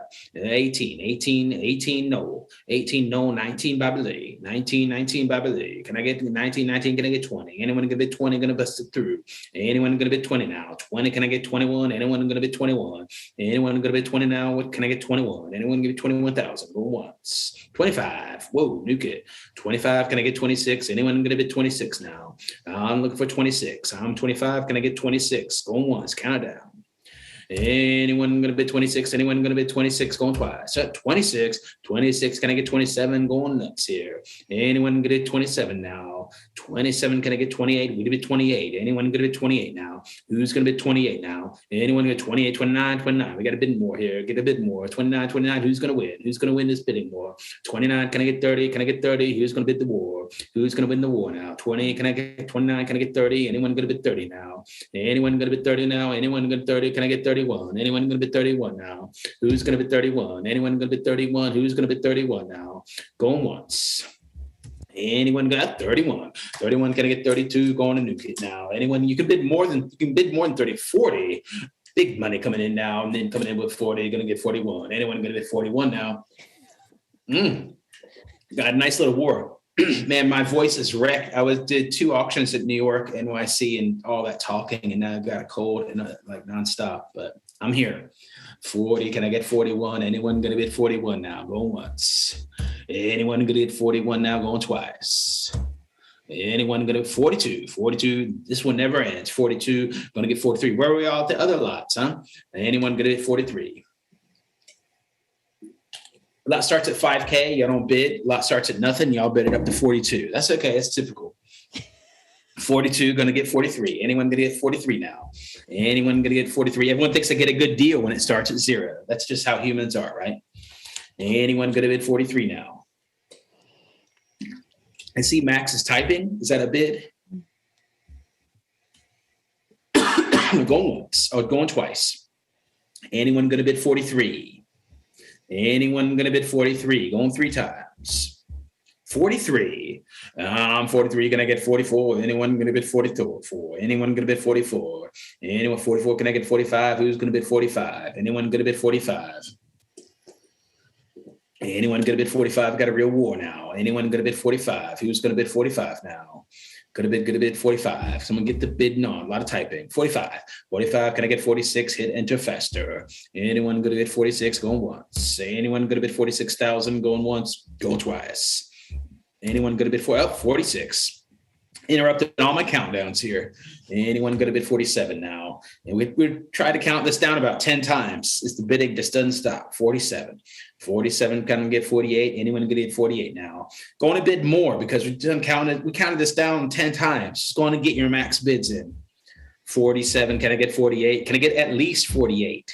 At least 48. You got to nuke each other at this point. Who's going to nuke each other? 48. Anyone going to bid 50? If you're going to bid 50, just go on and bid 50. It's going to go to 50. It's going to go to 50. All these people are still 53. That's how you do it. You got to scare everybody. All right, 53. 53, yeah. Who's going to bid 55? You can bid. I'll take the bid of 54, but you can bid more than 50. I'm bid 53. I'll take 54. You can bid more. I'm looking for 54, but you can bid more. I'm looking for 54, but you can bid more. I'm looking for 54, but you can bid more. Going once. Anyone going to bid 54 at least? Anyone going to bid 54 at least? Going twice. Anyone going to bid 54,000 at least? Going 3 times. Anyone going to bid? Oh, he got it. Damn. 54. Not 50. Nind is the high bid right now. 54. Nind high bid. Anyone going to bid higher than 50? 55. 55 can't drive. 55. Can I get 56? Anyone going to bid 56? The bidding doesn't stop on this one. It's never ending. Anyone going to bid 60? Yes, 60. Can I get 61? Anyone want to? Someone wants this. Yeah, someone wants this. And someone 60. Maybe someone wants to write X. 60. No, I think I think they're thinking SpaceX. That's going to go for a lot of money in the future. Oh, that's true. 65 for the people. Anyone going to bid 66? We've got Bob Lee in the room, former CTO of Square. Too. Oh, right on. We got Vax. Big shout out. Vax. Yeah. Anyone going to bid 66 now? 66. Anyone going to bid 67 now? Anyone going to bid 67? Would he bid 67? Anyone going to bid 68? Who's going to bid 68,000 now? Would he bid 68,000? Anyone 70? 70, can I get 71? Who's going to bid 71 now? Would he bid with 71? Who's going to bid 71 now? Going to bid 71. Going twice. Who's going to bid 71 now? Anyone going to bid 71 now? Would he bid 71? Anyone going to bid 71 now? Come on now, get your bids in. Anyone 73? 73. Can I get 74? Who's going to bid 74? Would he bid 74? Get your bids in. 80, can I get 81? Going to 81. We're going to nuke this to 100. Anyone going to go to 100. 81? We got to go to 100 now. Come on. Anyone look for 81 at least? Go once. Count down. Anyone going to bid 81? Anyone going to bid 81? Anyone going to bid 81? 81. We'll look for 81, 80, 82. 82. Can I get 83 at least? Anyone going to bid 83,000 at least? 83. Anyone going to bid 83? 90. 90. Can I get 91? Anyone going to bid 91? Anyone get 91? Look at 91. Look at 91. Look at 91. 100. 100,000. Got a new car. Right at 100. Can I get 101? Anyone gonna bid 101? Anyone gonna bid 101? Anyone gonna bid 101? Look at 101. Anyone gonna bid 101? Going twice. I'm looking for 101. Looking for 101. Anyone gonna bid 101? 101. I got 101. Gonna get 102. Would it bid 102? Anyone gonna bid 102? Anyone 102? Gonna get 103? Anyone gonna bid 103? Anyone gonna bid 103? Who's gonna bid 103 on this X? Anyone at 110? 110. Gonna get 120? Anyone gonna bid 120? Would it bid 120? Would it bid just bid 120? Would it bid 1? Let's go to 115. Anyone going to bid 115? Anyone going to bid 115 now? I'll take a 111. I'll take 111 since you've been bidding. Now I'll take 111. Anyone going to bid at least 112? Anyone going to bid at least 112? Anyone going to bid at least at 112? Anyone going to bid at least at 112? Count it down. Going once. Looking for 112. Anyone going to bid 112? 112. Can I get 113? Y'all bidding this? Come on, give me 115. I'll take 112 though. 112. Can I get 115? Going once. Anyone going to bid 112? 113 at least. Going twice. 113, can I get 114? Can I get 115? Would it bid 14? Would it bid 114? Would it bid 115? 115. It went to 115 anyway. Can I get 116? Anyone gonna bid 116? Would it bid 116? Who's gonna bid 116? Going once. Who's gonna bid? Would it bid 16? Would it bid 16? Anyone gonna bid 116 now? I'm going twice. Anyone gonna bid 116? Would it bid 116? Would it bid 116? 120, 121. Can I get 121? Going crazy here. Anyone gonna bid 121? 121? Get on the train now. Anyone gonna 121, 121? Anyone gonna 121? Anyone gonna bid 121?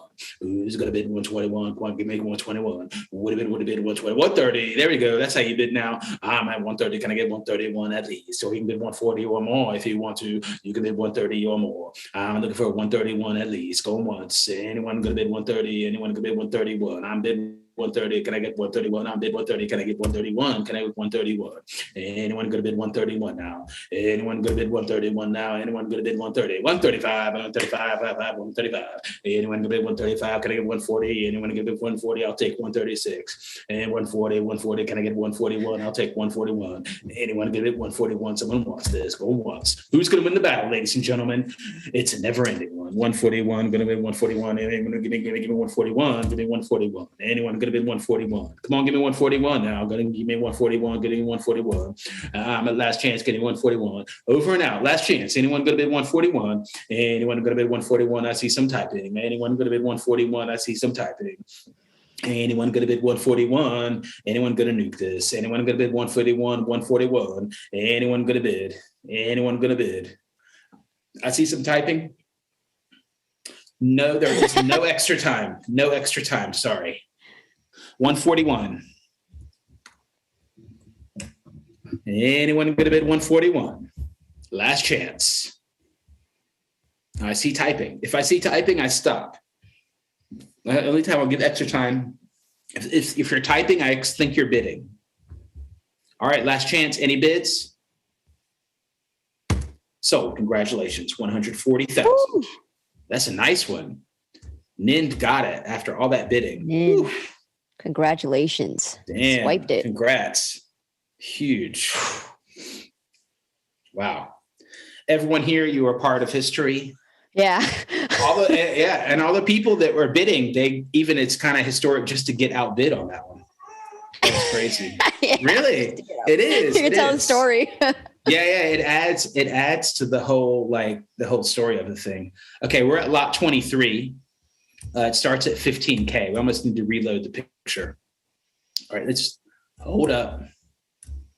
Goat, can you reload, or Goat or Petra, can you reload the lot 23 picture for me? Thanks. We're at lot 23. That was quite the bidding war. Okay, cool. Here we go. Casual coiner, welcome. How people bid, that's how. Lot 23. We are lot 23. This is the handshake domain, decentralized internet.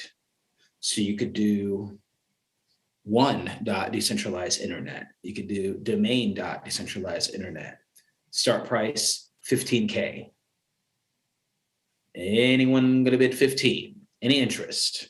They're gonna bid 140,000 on X. You're gonna bid nothing on decentralized internet, all right. Anyone gonna bid now? All right, put it to the back lot. Yo, 24. What's the yo? GameFi.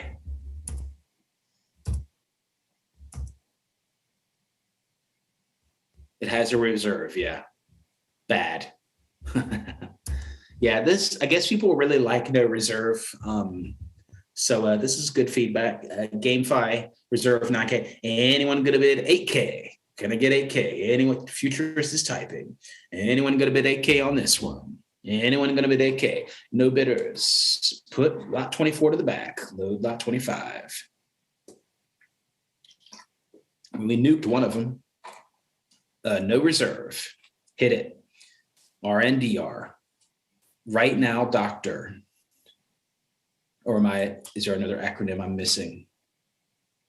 That's a 4-letter domain. The legacy 4-letter domains are quite valuable. 100. I'm at 100. Can I get 200? Anyone gonna bid 200? 2, can I get 3? Anyone gonna bid 3? Anyone gonna bid 300? Any serious collectors got a handshake domain now? Anyone gonna bid 300? Can I get 3? Anyone gonna bid 300 now? Count it down now. Bargain price. Anyone gonna bid 300 now? Going once. Anyone gonna bid 300? Going twice. Anyone gonna bid 300 now? 300. I'm 300. Can I get 4? Anyone gonna bid 4? Who's gonna bid 4 now? I need 400. Who's gonna bid 400 now? Would have bid 400 now? Anyone gonna bid 400 now? Anyone gonna bid 400 now? Would have bid 400? Anyone gonna bid 400 now? Going once. Anyone gonna bid 400 now? Going twice. Anyone gonna bid 400? Going 3 times.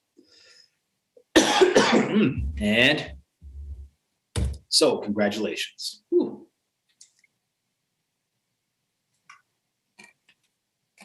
Do your own research. 12,500. Less than 1/10 of the X domain. Any bidders now? Any bidders at lot 26? All right, load lot 27. We got bargain hunters here. Load lot 27. Blocker 200. Anyone gonna bid 200? Anyone gonna bid 200 now? 200. 250, can I get 3? 250, can I get 3? Who's gonna bid 300 now? Would it be 300 now? Anyone gonna bid 300 now? Would it be 300 now? Anyone gonna bid 300 now? Anyone gonna be 300 now? Anyone gonna bid 300 now? Going one, 300. 3, can I get 350? Anyone gonna bid 350 now? Would it bid 350? Anyone gonna bid 350 now? Would it bid 350 now? Anyone gonna bid 350? Anyone gonna bid 350 going twice? Anyone gonna bid 350 going 3 times? Anyone gonna bid 350 now? Look for 350. Would it bid 350? Last warning, over and out. Anyone got up typing? 350. Anyone gonna bid 400? Anyone gonna bid 400 now? Anyone gonna bid 400 going once? Anyone gonna bid 400 going twice? Anyone would have bid 400? Would have bid 400? 4? Would have bid 5? Anyone gonna bid 5 now? Would have bid 5? Anyone gonna bid 5 now? Anyone gonna bid 5? Going once. Anyone gonna bid 5 now? Anyone gonna bid 5 now? Would have bid 5? 5, 450. 450 would have bid 5. 450 would have bid 5. I'm bid 450. 5, 5. Can I get 6? Went 5 anyway. Could have bid 5 right away. Anyone gonna bid 6? Anyone gonna bid 6 now? Would have bid 6? Anyone gonna bid 6 now? I'll take 550. I'm going once. I'll take 550. Anyone gonna bid 550? 550. Can I get 6? Anyone gonna bid 6 now? Who's gonna bid 6 now? Going once. Anyone gonna bid 5? I'm 550. Can I get 6? Anyone gonna bid 6 now? I'm going twice. Anyone gonna bid 6 now? Anyone gonna bid 6 now? 6. Can I get 7? Anyone gonna bid 7? Who's gonna bid 7 now? Would it bid 700? Would it bid 700? Anyone gonna bid 700? Would it bid 700? Anyone gonna bid 700 now? Going once. Anyone gonna bid 700 now? Going twice. Anyone gonna bid 700 now? 700. Anyone gonna bid 8? Who's gonna bid 8 now? Bargain price. Anyone gonna bid 8 now? Anyone gonna bid 8? Bull market. Come on, y'all. Y'all got money. 8, 700. Can I get 8? Anyone gonna bid 8 now?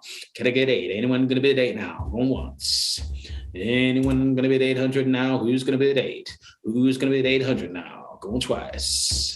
Would have bid 800? Would have bid 800? Anyone gonna bid 800 now? Going 3 times. Over and out. Last chance now. Anyone gonna bid 800? Would have bid? Anyone gonna bid now? So congratulations. Nice one. All right, we got the Pepe Hunter. We will come back to the unsold lots. Don't worry. Now we're in Pepe's zone though, but we will come back to the unsold handshakes. But hey, no reserve. Your chance to get Pepe Hunter.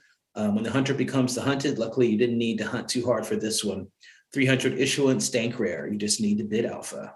Can I get 100? Anyone gonna bid 200? Would it be 200? Anyone gonna bid 200 now?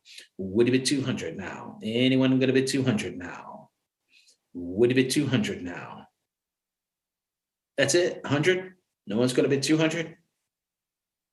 And I got some typing now. 2, can I get, anyone gonna bid 3? Y'all woke up now. Anyone gonna 3? Can I get 4? 4, 300, 300, 5, 500. Wizard is high bid. 5, can I get 6? Anyone gonna bid 6 now? Would it bid 600 now?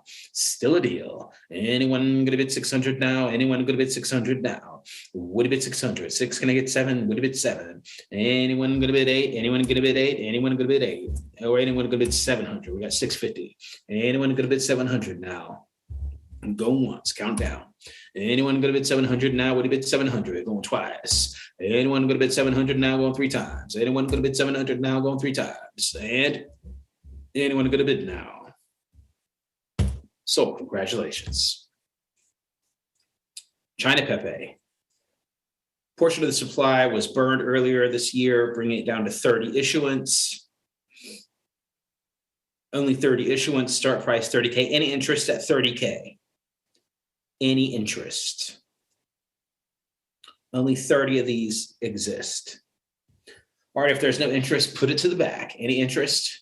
Nope. All right, this is an interesting one. This is a fake rare. and it has a story to it, Pepe Ninja, and it has a no reserve start price. This was accepted into the new fake rare directory. Series 2 ahead of schedule because it's dank. First time this card is being auctioned or sold.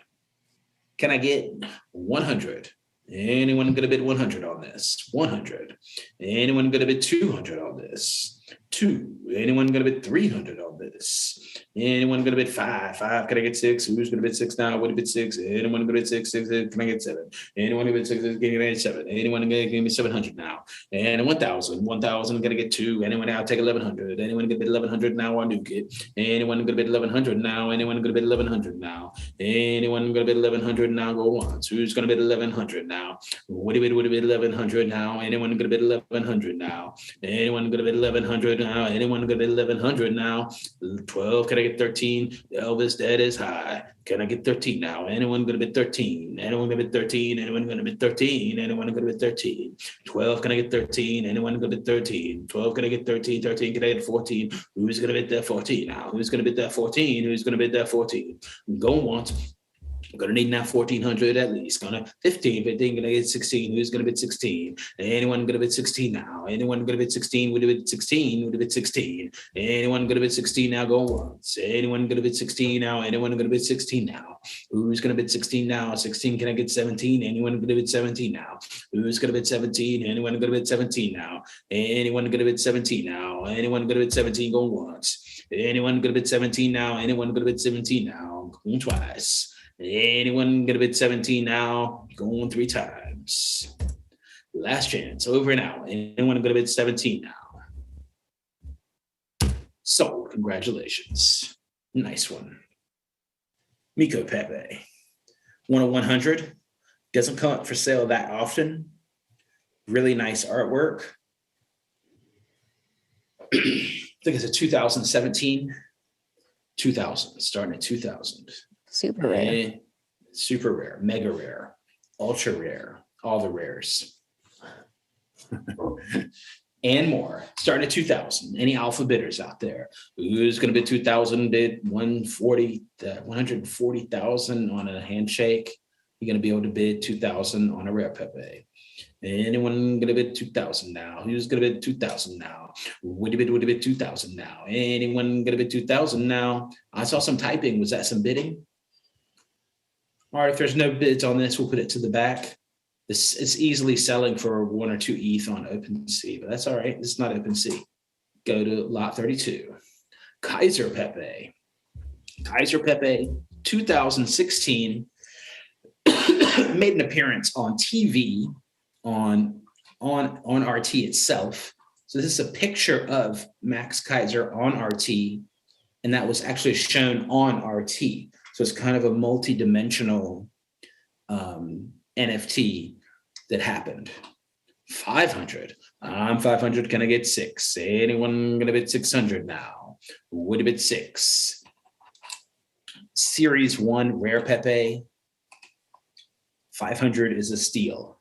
Anyone going to bid 600 now? Seeing these go for a lot higher out there.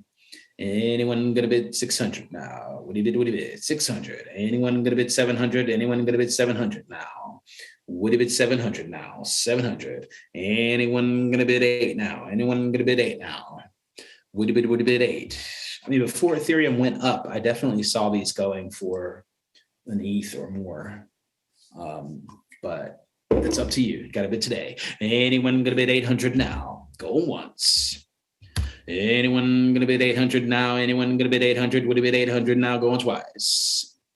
Would you bid 800? Would you bid 800? Monday deal auctions. Going 3 times. Would you bid? Anyone going to bid more now? Mark's typing. 750. Anyone going to bid 800? Anyone going to bid 800 now? Anyone going to bid 800 now? Count it down.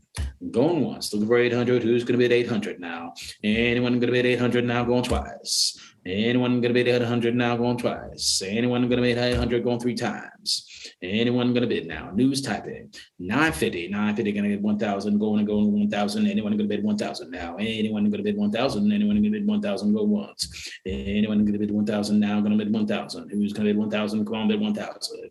Going twice. Anyone gonna bid 1,000? Come on, bid 1,000. Anyone gonna bid 1,000? Come on, bid 1,000. Going three at 1,000. Anyone gonna bid 1,100? 1,100. Anyone gonna bid 1,100 now? Anyone gonna bid 1,100 now? Come on, give me 1,100. 1,100 now. Anyone gonna bid 1,100 now? Going once. Anyone gonna bid 1,100 now? Anyone gonna bid 1,100 now? Going twice. Anyone gonna bid 1,100 now? Anyone gonna bid 1,100 now? Going three times. Oh, 1,100, 1,100, gonna bid 12. Anyone gonna bid 12? Anyone gonna bid 12? Anyone gonna bid 12? Anyone gonna bid 12 now? Going count down. Everyone likes to bid on the countdown. Anyone gonna bid 12 now? Go twice. Anyone gonna bid 12? Anyone gonna bid 12? Anyone 12? Anyone gonna bid 12 now? Anyone gonna bid 12? Lower 1,200. I make it 12 now. Anyone gonna bid 12? Anyone gonna bid 12 now? Anyone 12? Last chance. Over now. Anyone gonna bid 12 now? Anyone gonna bid 12? 1,200. Last bid.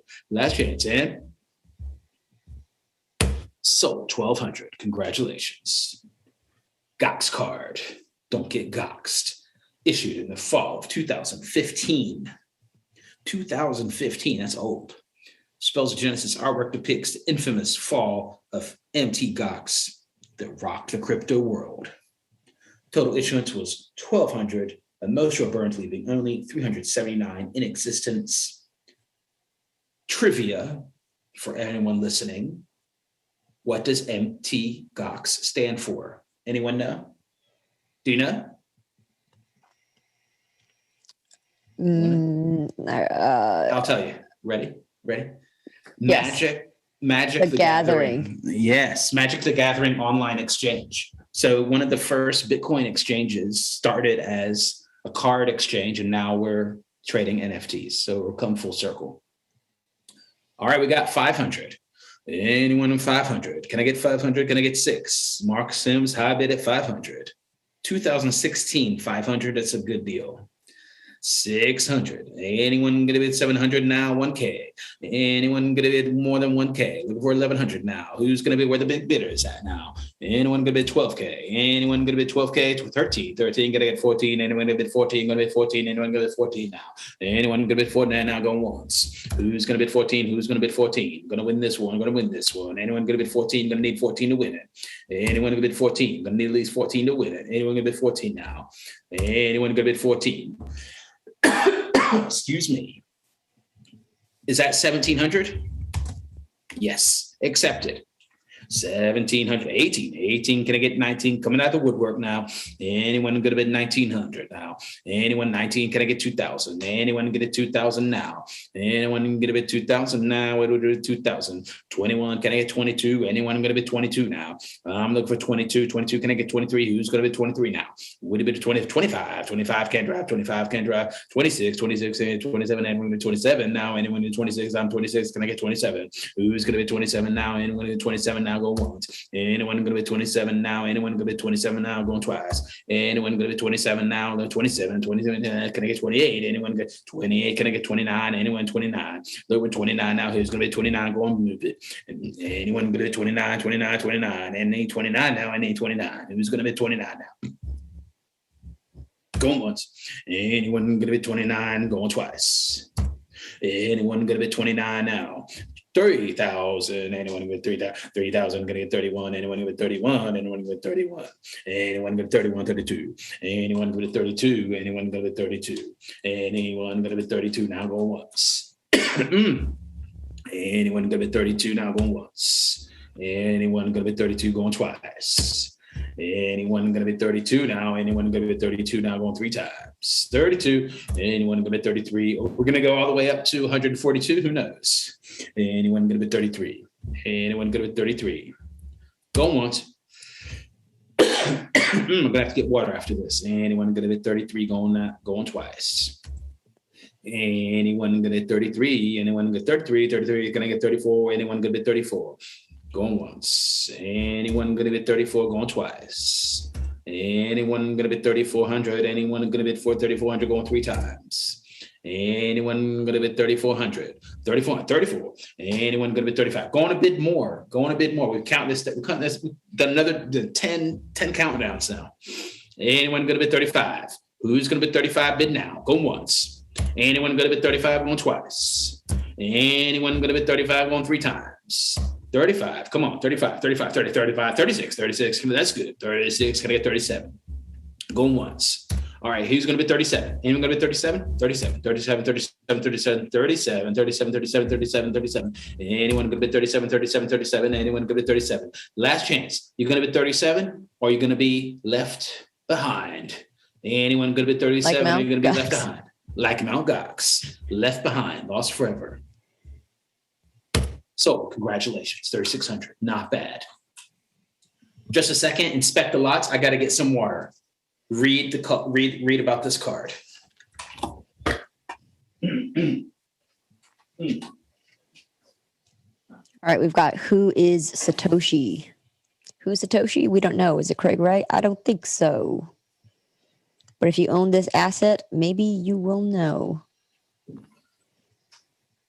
No reserve. Y'all been bidding when I'm gone? Let's check it out. You waited. Doesn't look like it. Doesn't look like it. No reserve. Anyone going to bid 100? Oasis Mining, rare Japanese collectible. 100. Anyone going to bid 2? Anyone going to bid 200? Look at 200 now. Anyone going to bid 200? 100 is a steal. Anyone going to bid 100? I'll count it down. Anyone going to bid 100? Anyone going to bid more now? Go once. Anyone going to bid 200 now? Wake up. Anyone going to bid 200 now? 2, can I get 3? Anyone going to bid 3 now? Anyone going to bid 3? And 3, can I 250? 250, can I get 3? Anyone going to bid 3 now? Go once. Anyone going to bid 3 now? Anyone going to bid 3 now? 3, can I get 4? 420. Anyone going to bid 5? Going to give me 5. Going to give me 5 now. Going to give me 5. Anyone going to bid 500 now? Going once. Anyone going to bid 500 now? Going twice. Anyone going to bid 500 now? Going 3 times. Anyone going to bid 500? So, congratulations.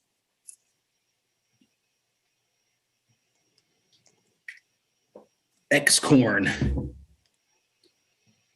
The artist of Satoshi card is a 1 of 51, part of the Bitcoin crops game. Could be an alien, could be part of crop circles. Who knows? Hey, whoever won the X domain, you need X corn to go with it. Lag? No.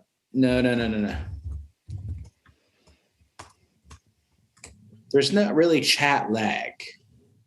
If you want to listen to you have to go, let's see. Okay, we'll inspect.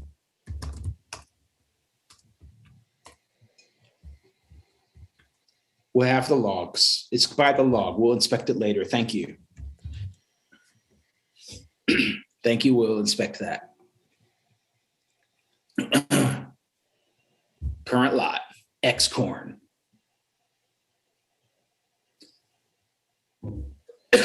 Any bidders? 100. Any bidders at 100? X corn. 200.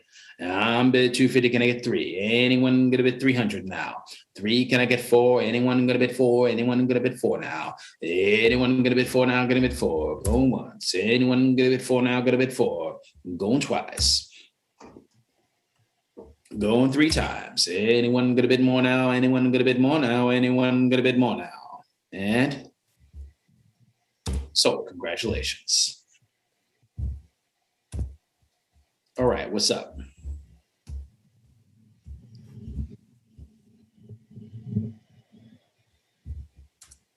Next lot.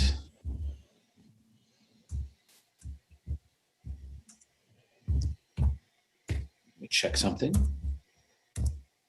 Okay, let's reload the unsold handshaked lots. We'll go through them real quick if you want to bid. Oh yeah, we had someone that wanted to bid on this one.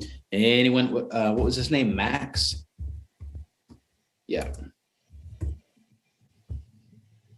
Anyone going to bid on this? Reserve is 5K. Menorah. Would you bid? Anyone going to bid on this one? Snooze or lose. Anyone going to bid on this one? Would you bid? Anyone going to bid now? Anyone going to bid now? Anyone going to bid? All right. There's no bidder. What other lots do people want to bid on? What do you want to bid on?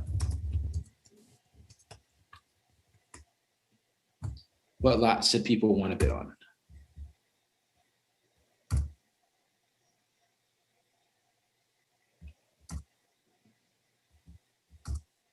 So lot number 1.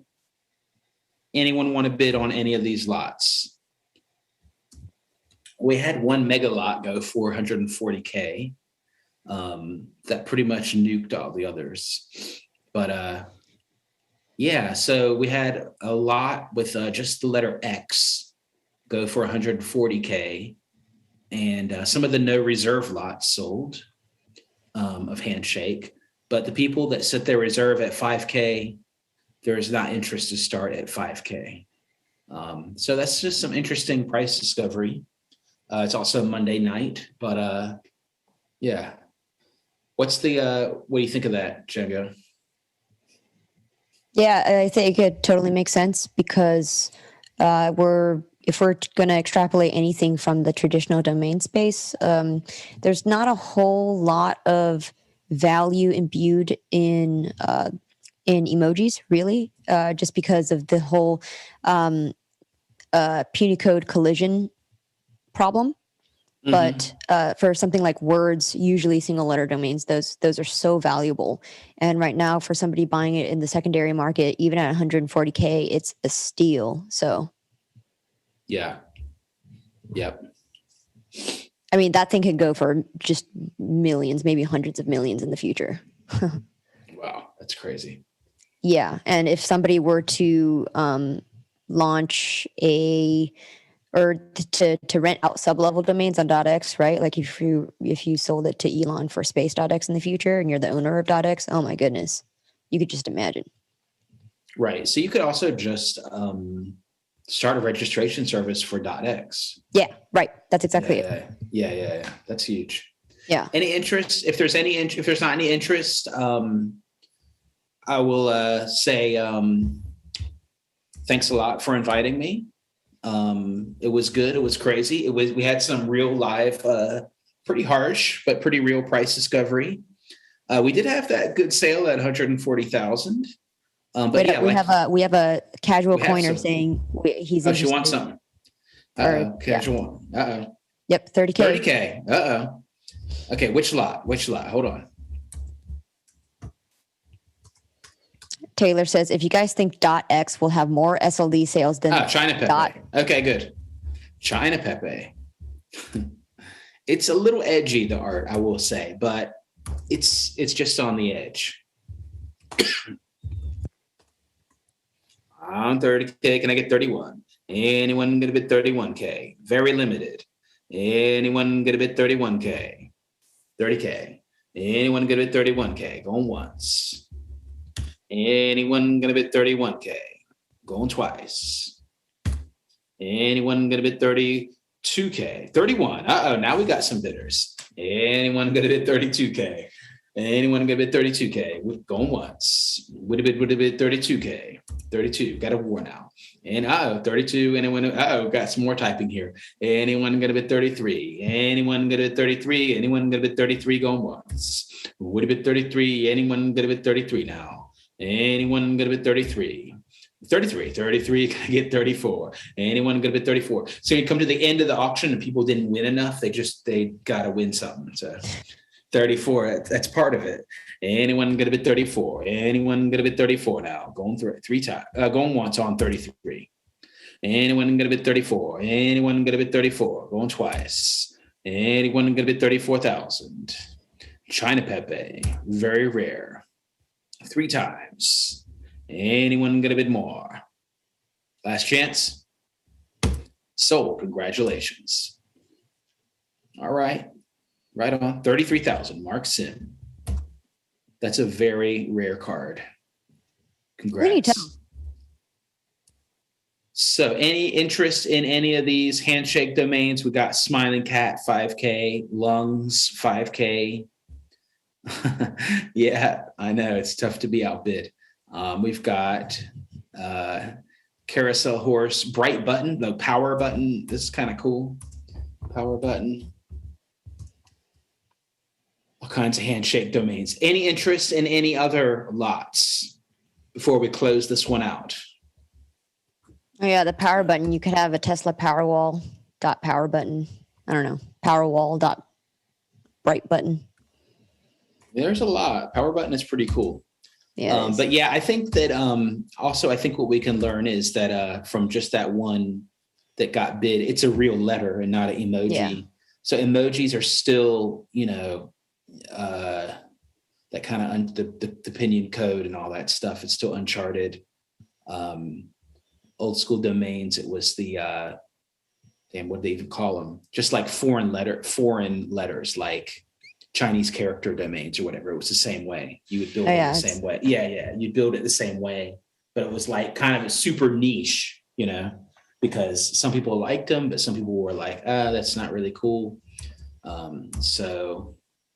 Yeah, you could have some puny codes that mapped to a specific emoji, and then it provided a collision to another one. So there's a lot of that. Oh, whoa, that's crazy. Yeah, so you could potentially do phishing with that, but maybe this will get ironed out in the future. Who knows? Yeah. Well, that means even more speculation, and maybe even so. If you're willing to deal with that, then you got more upside in the future. People don't seem to care about that because they're still buying Yats. So. Okay, we have one last pop-up lot with some Bitcoin and some other. Wait, who is this? Is that a bid? You're bidding 50K? Okay.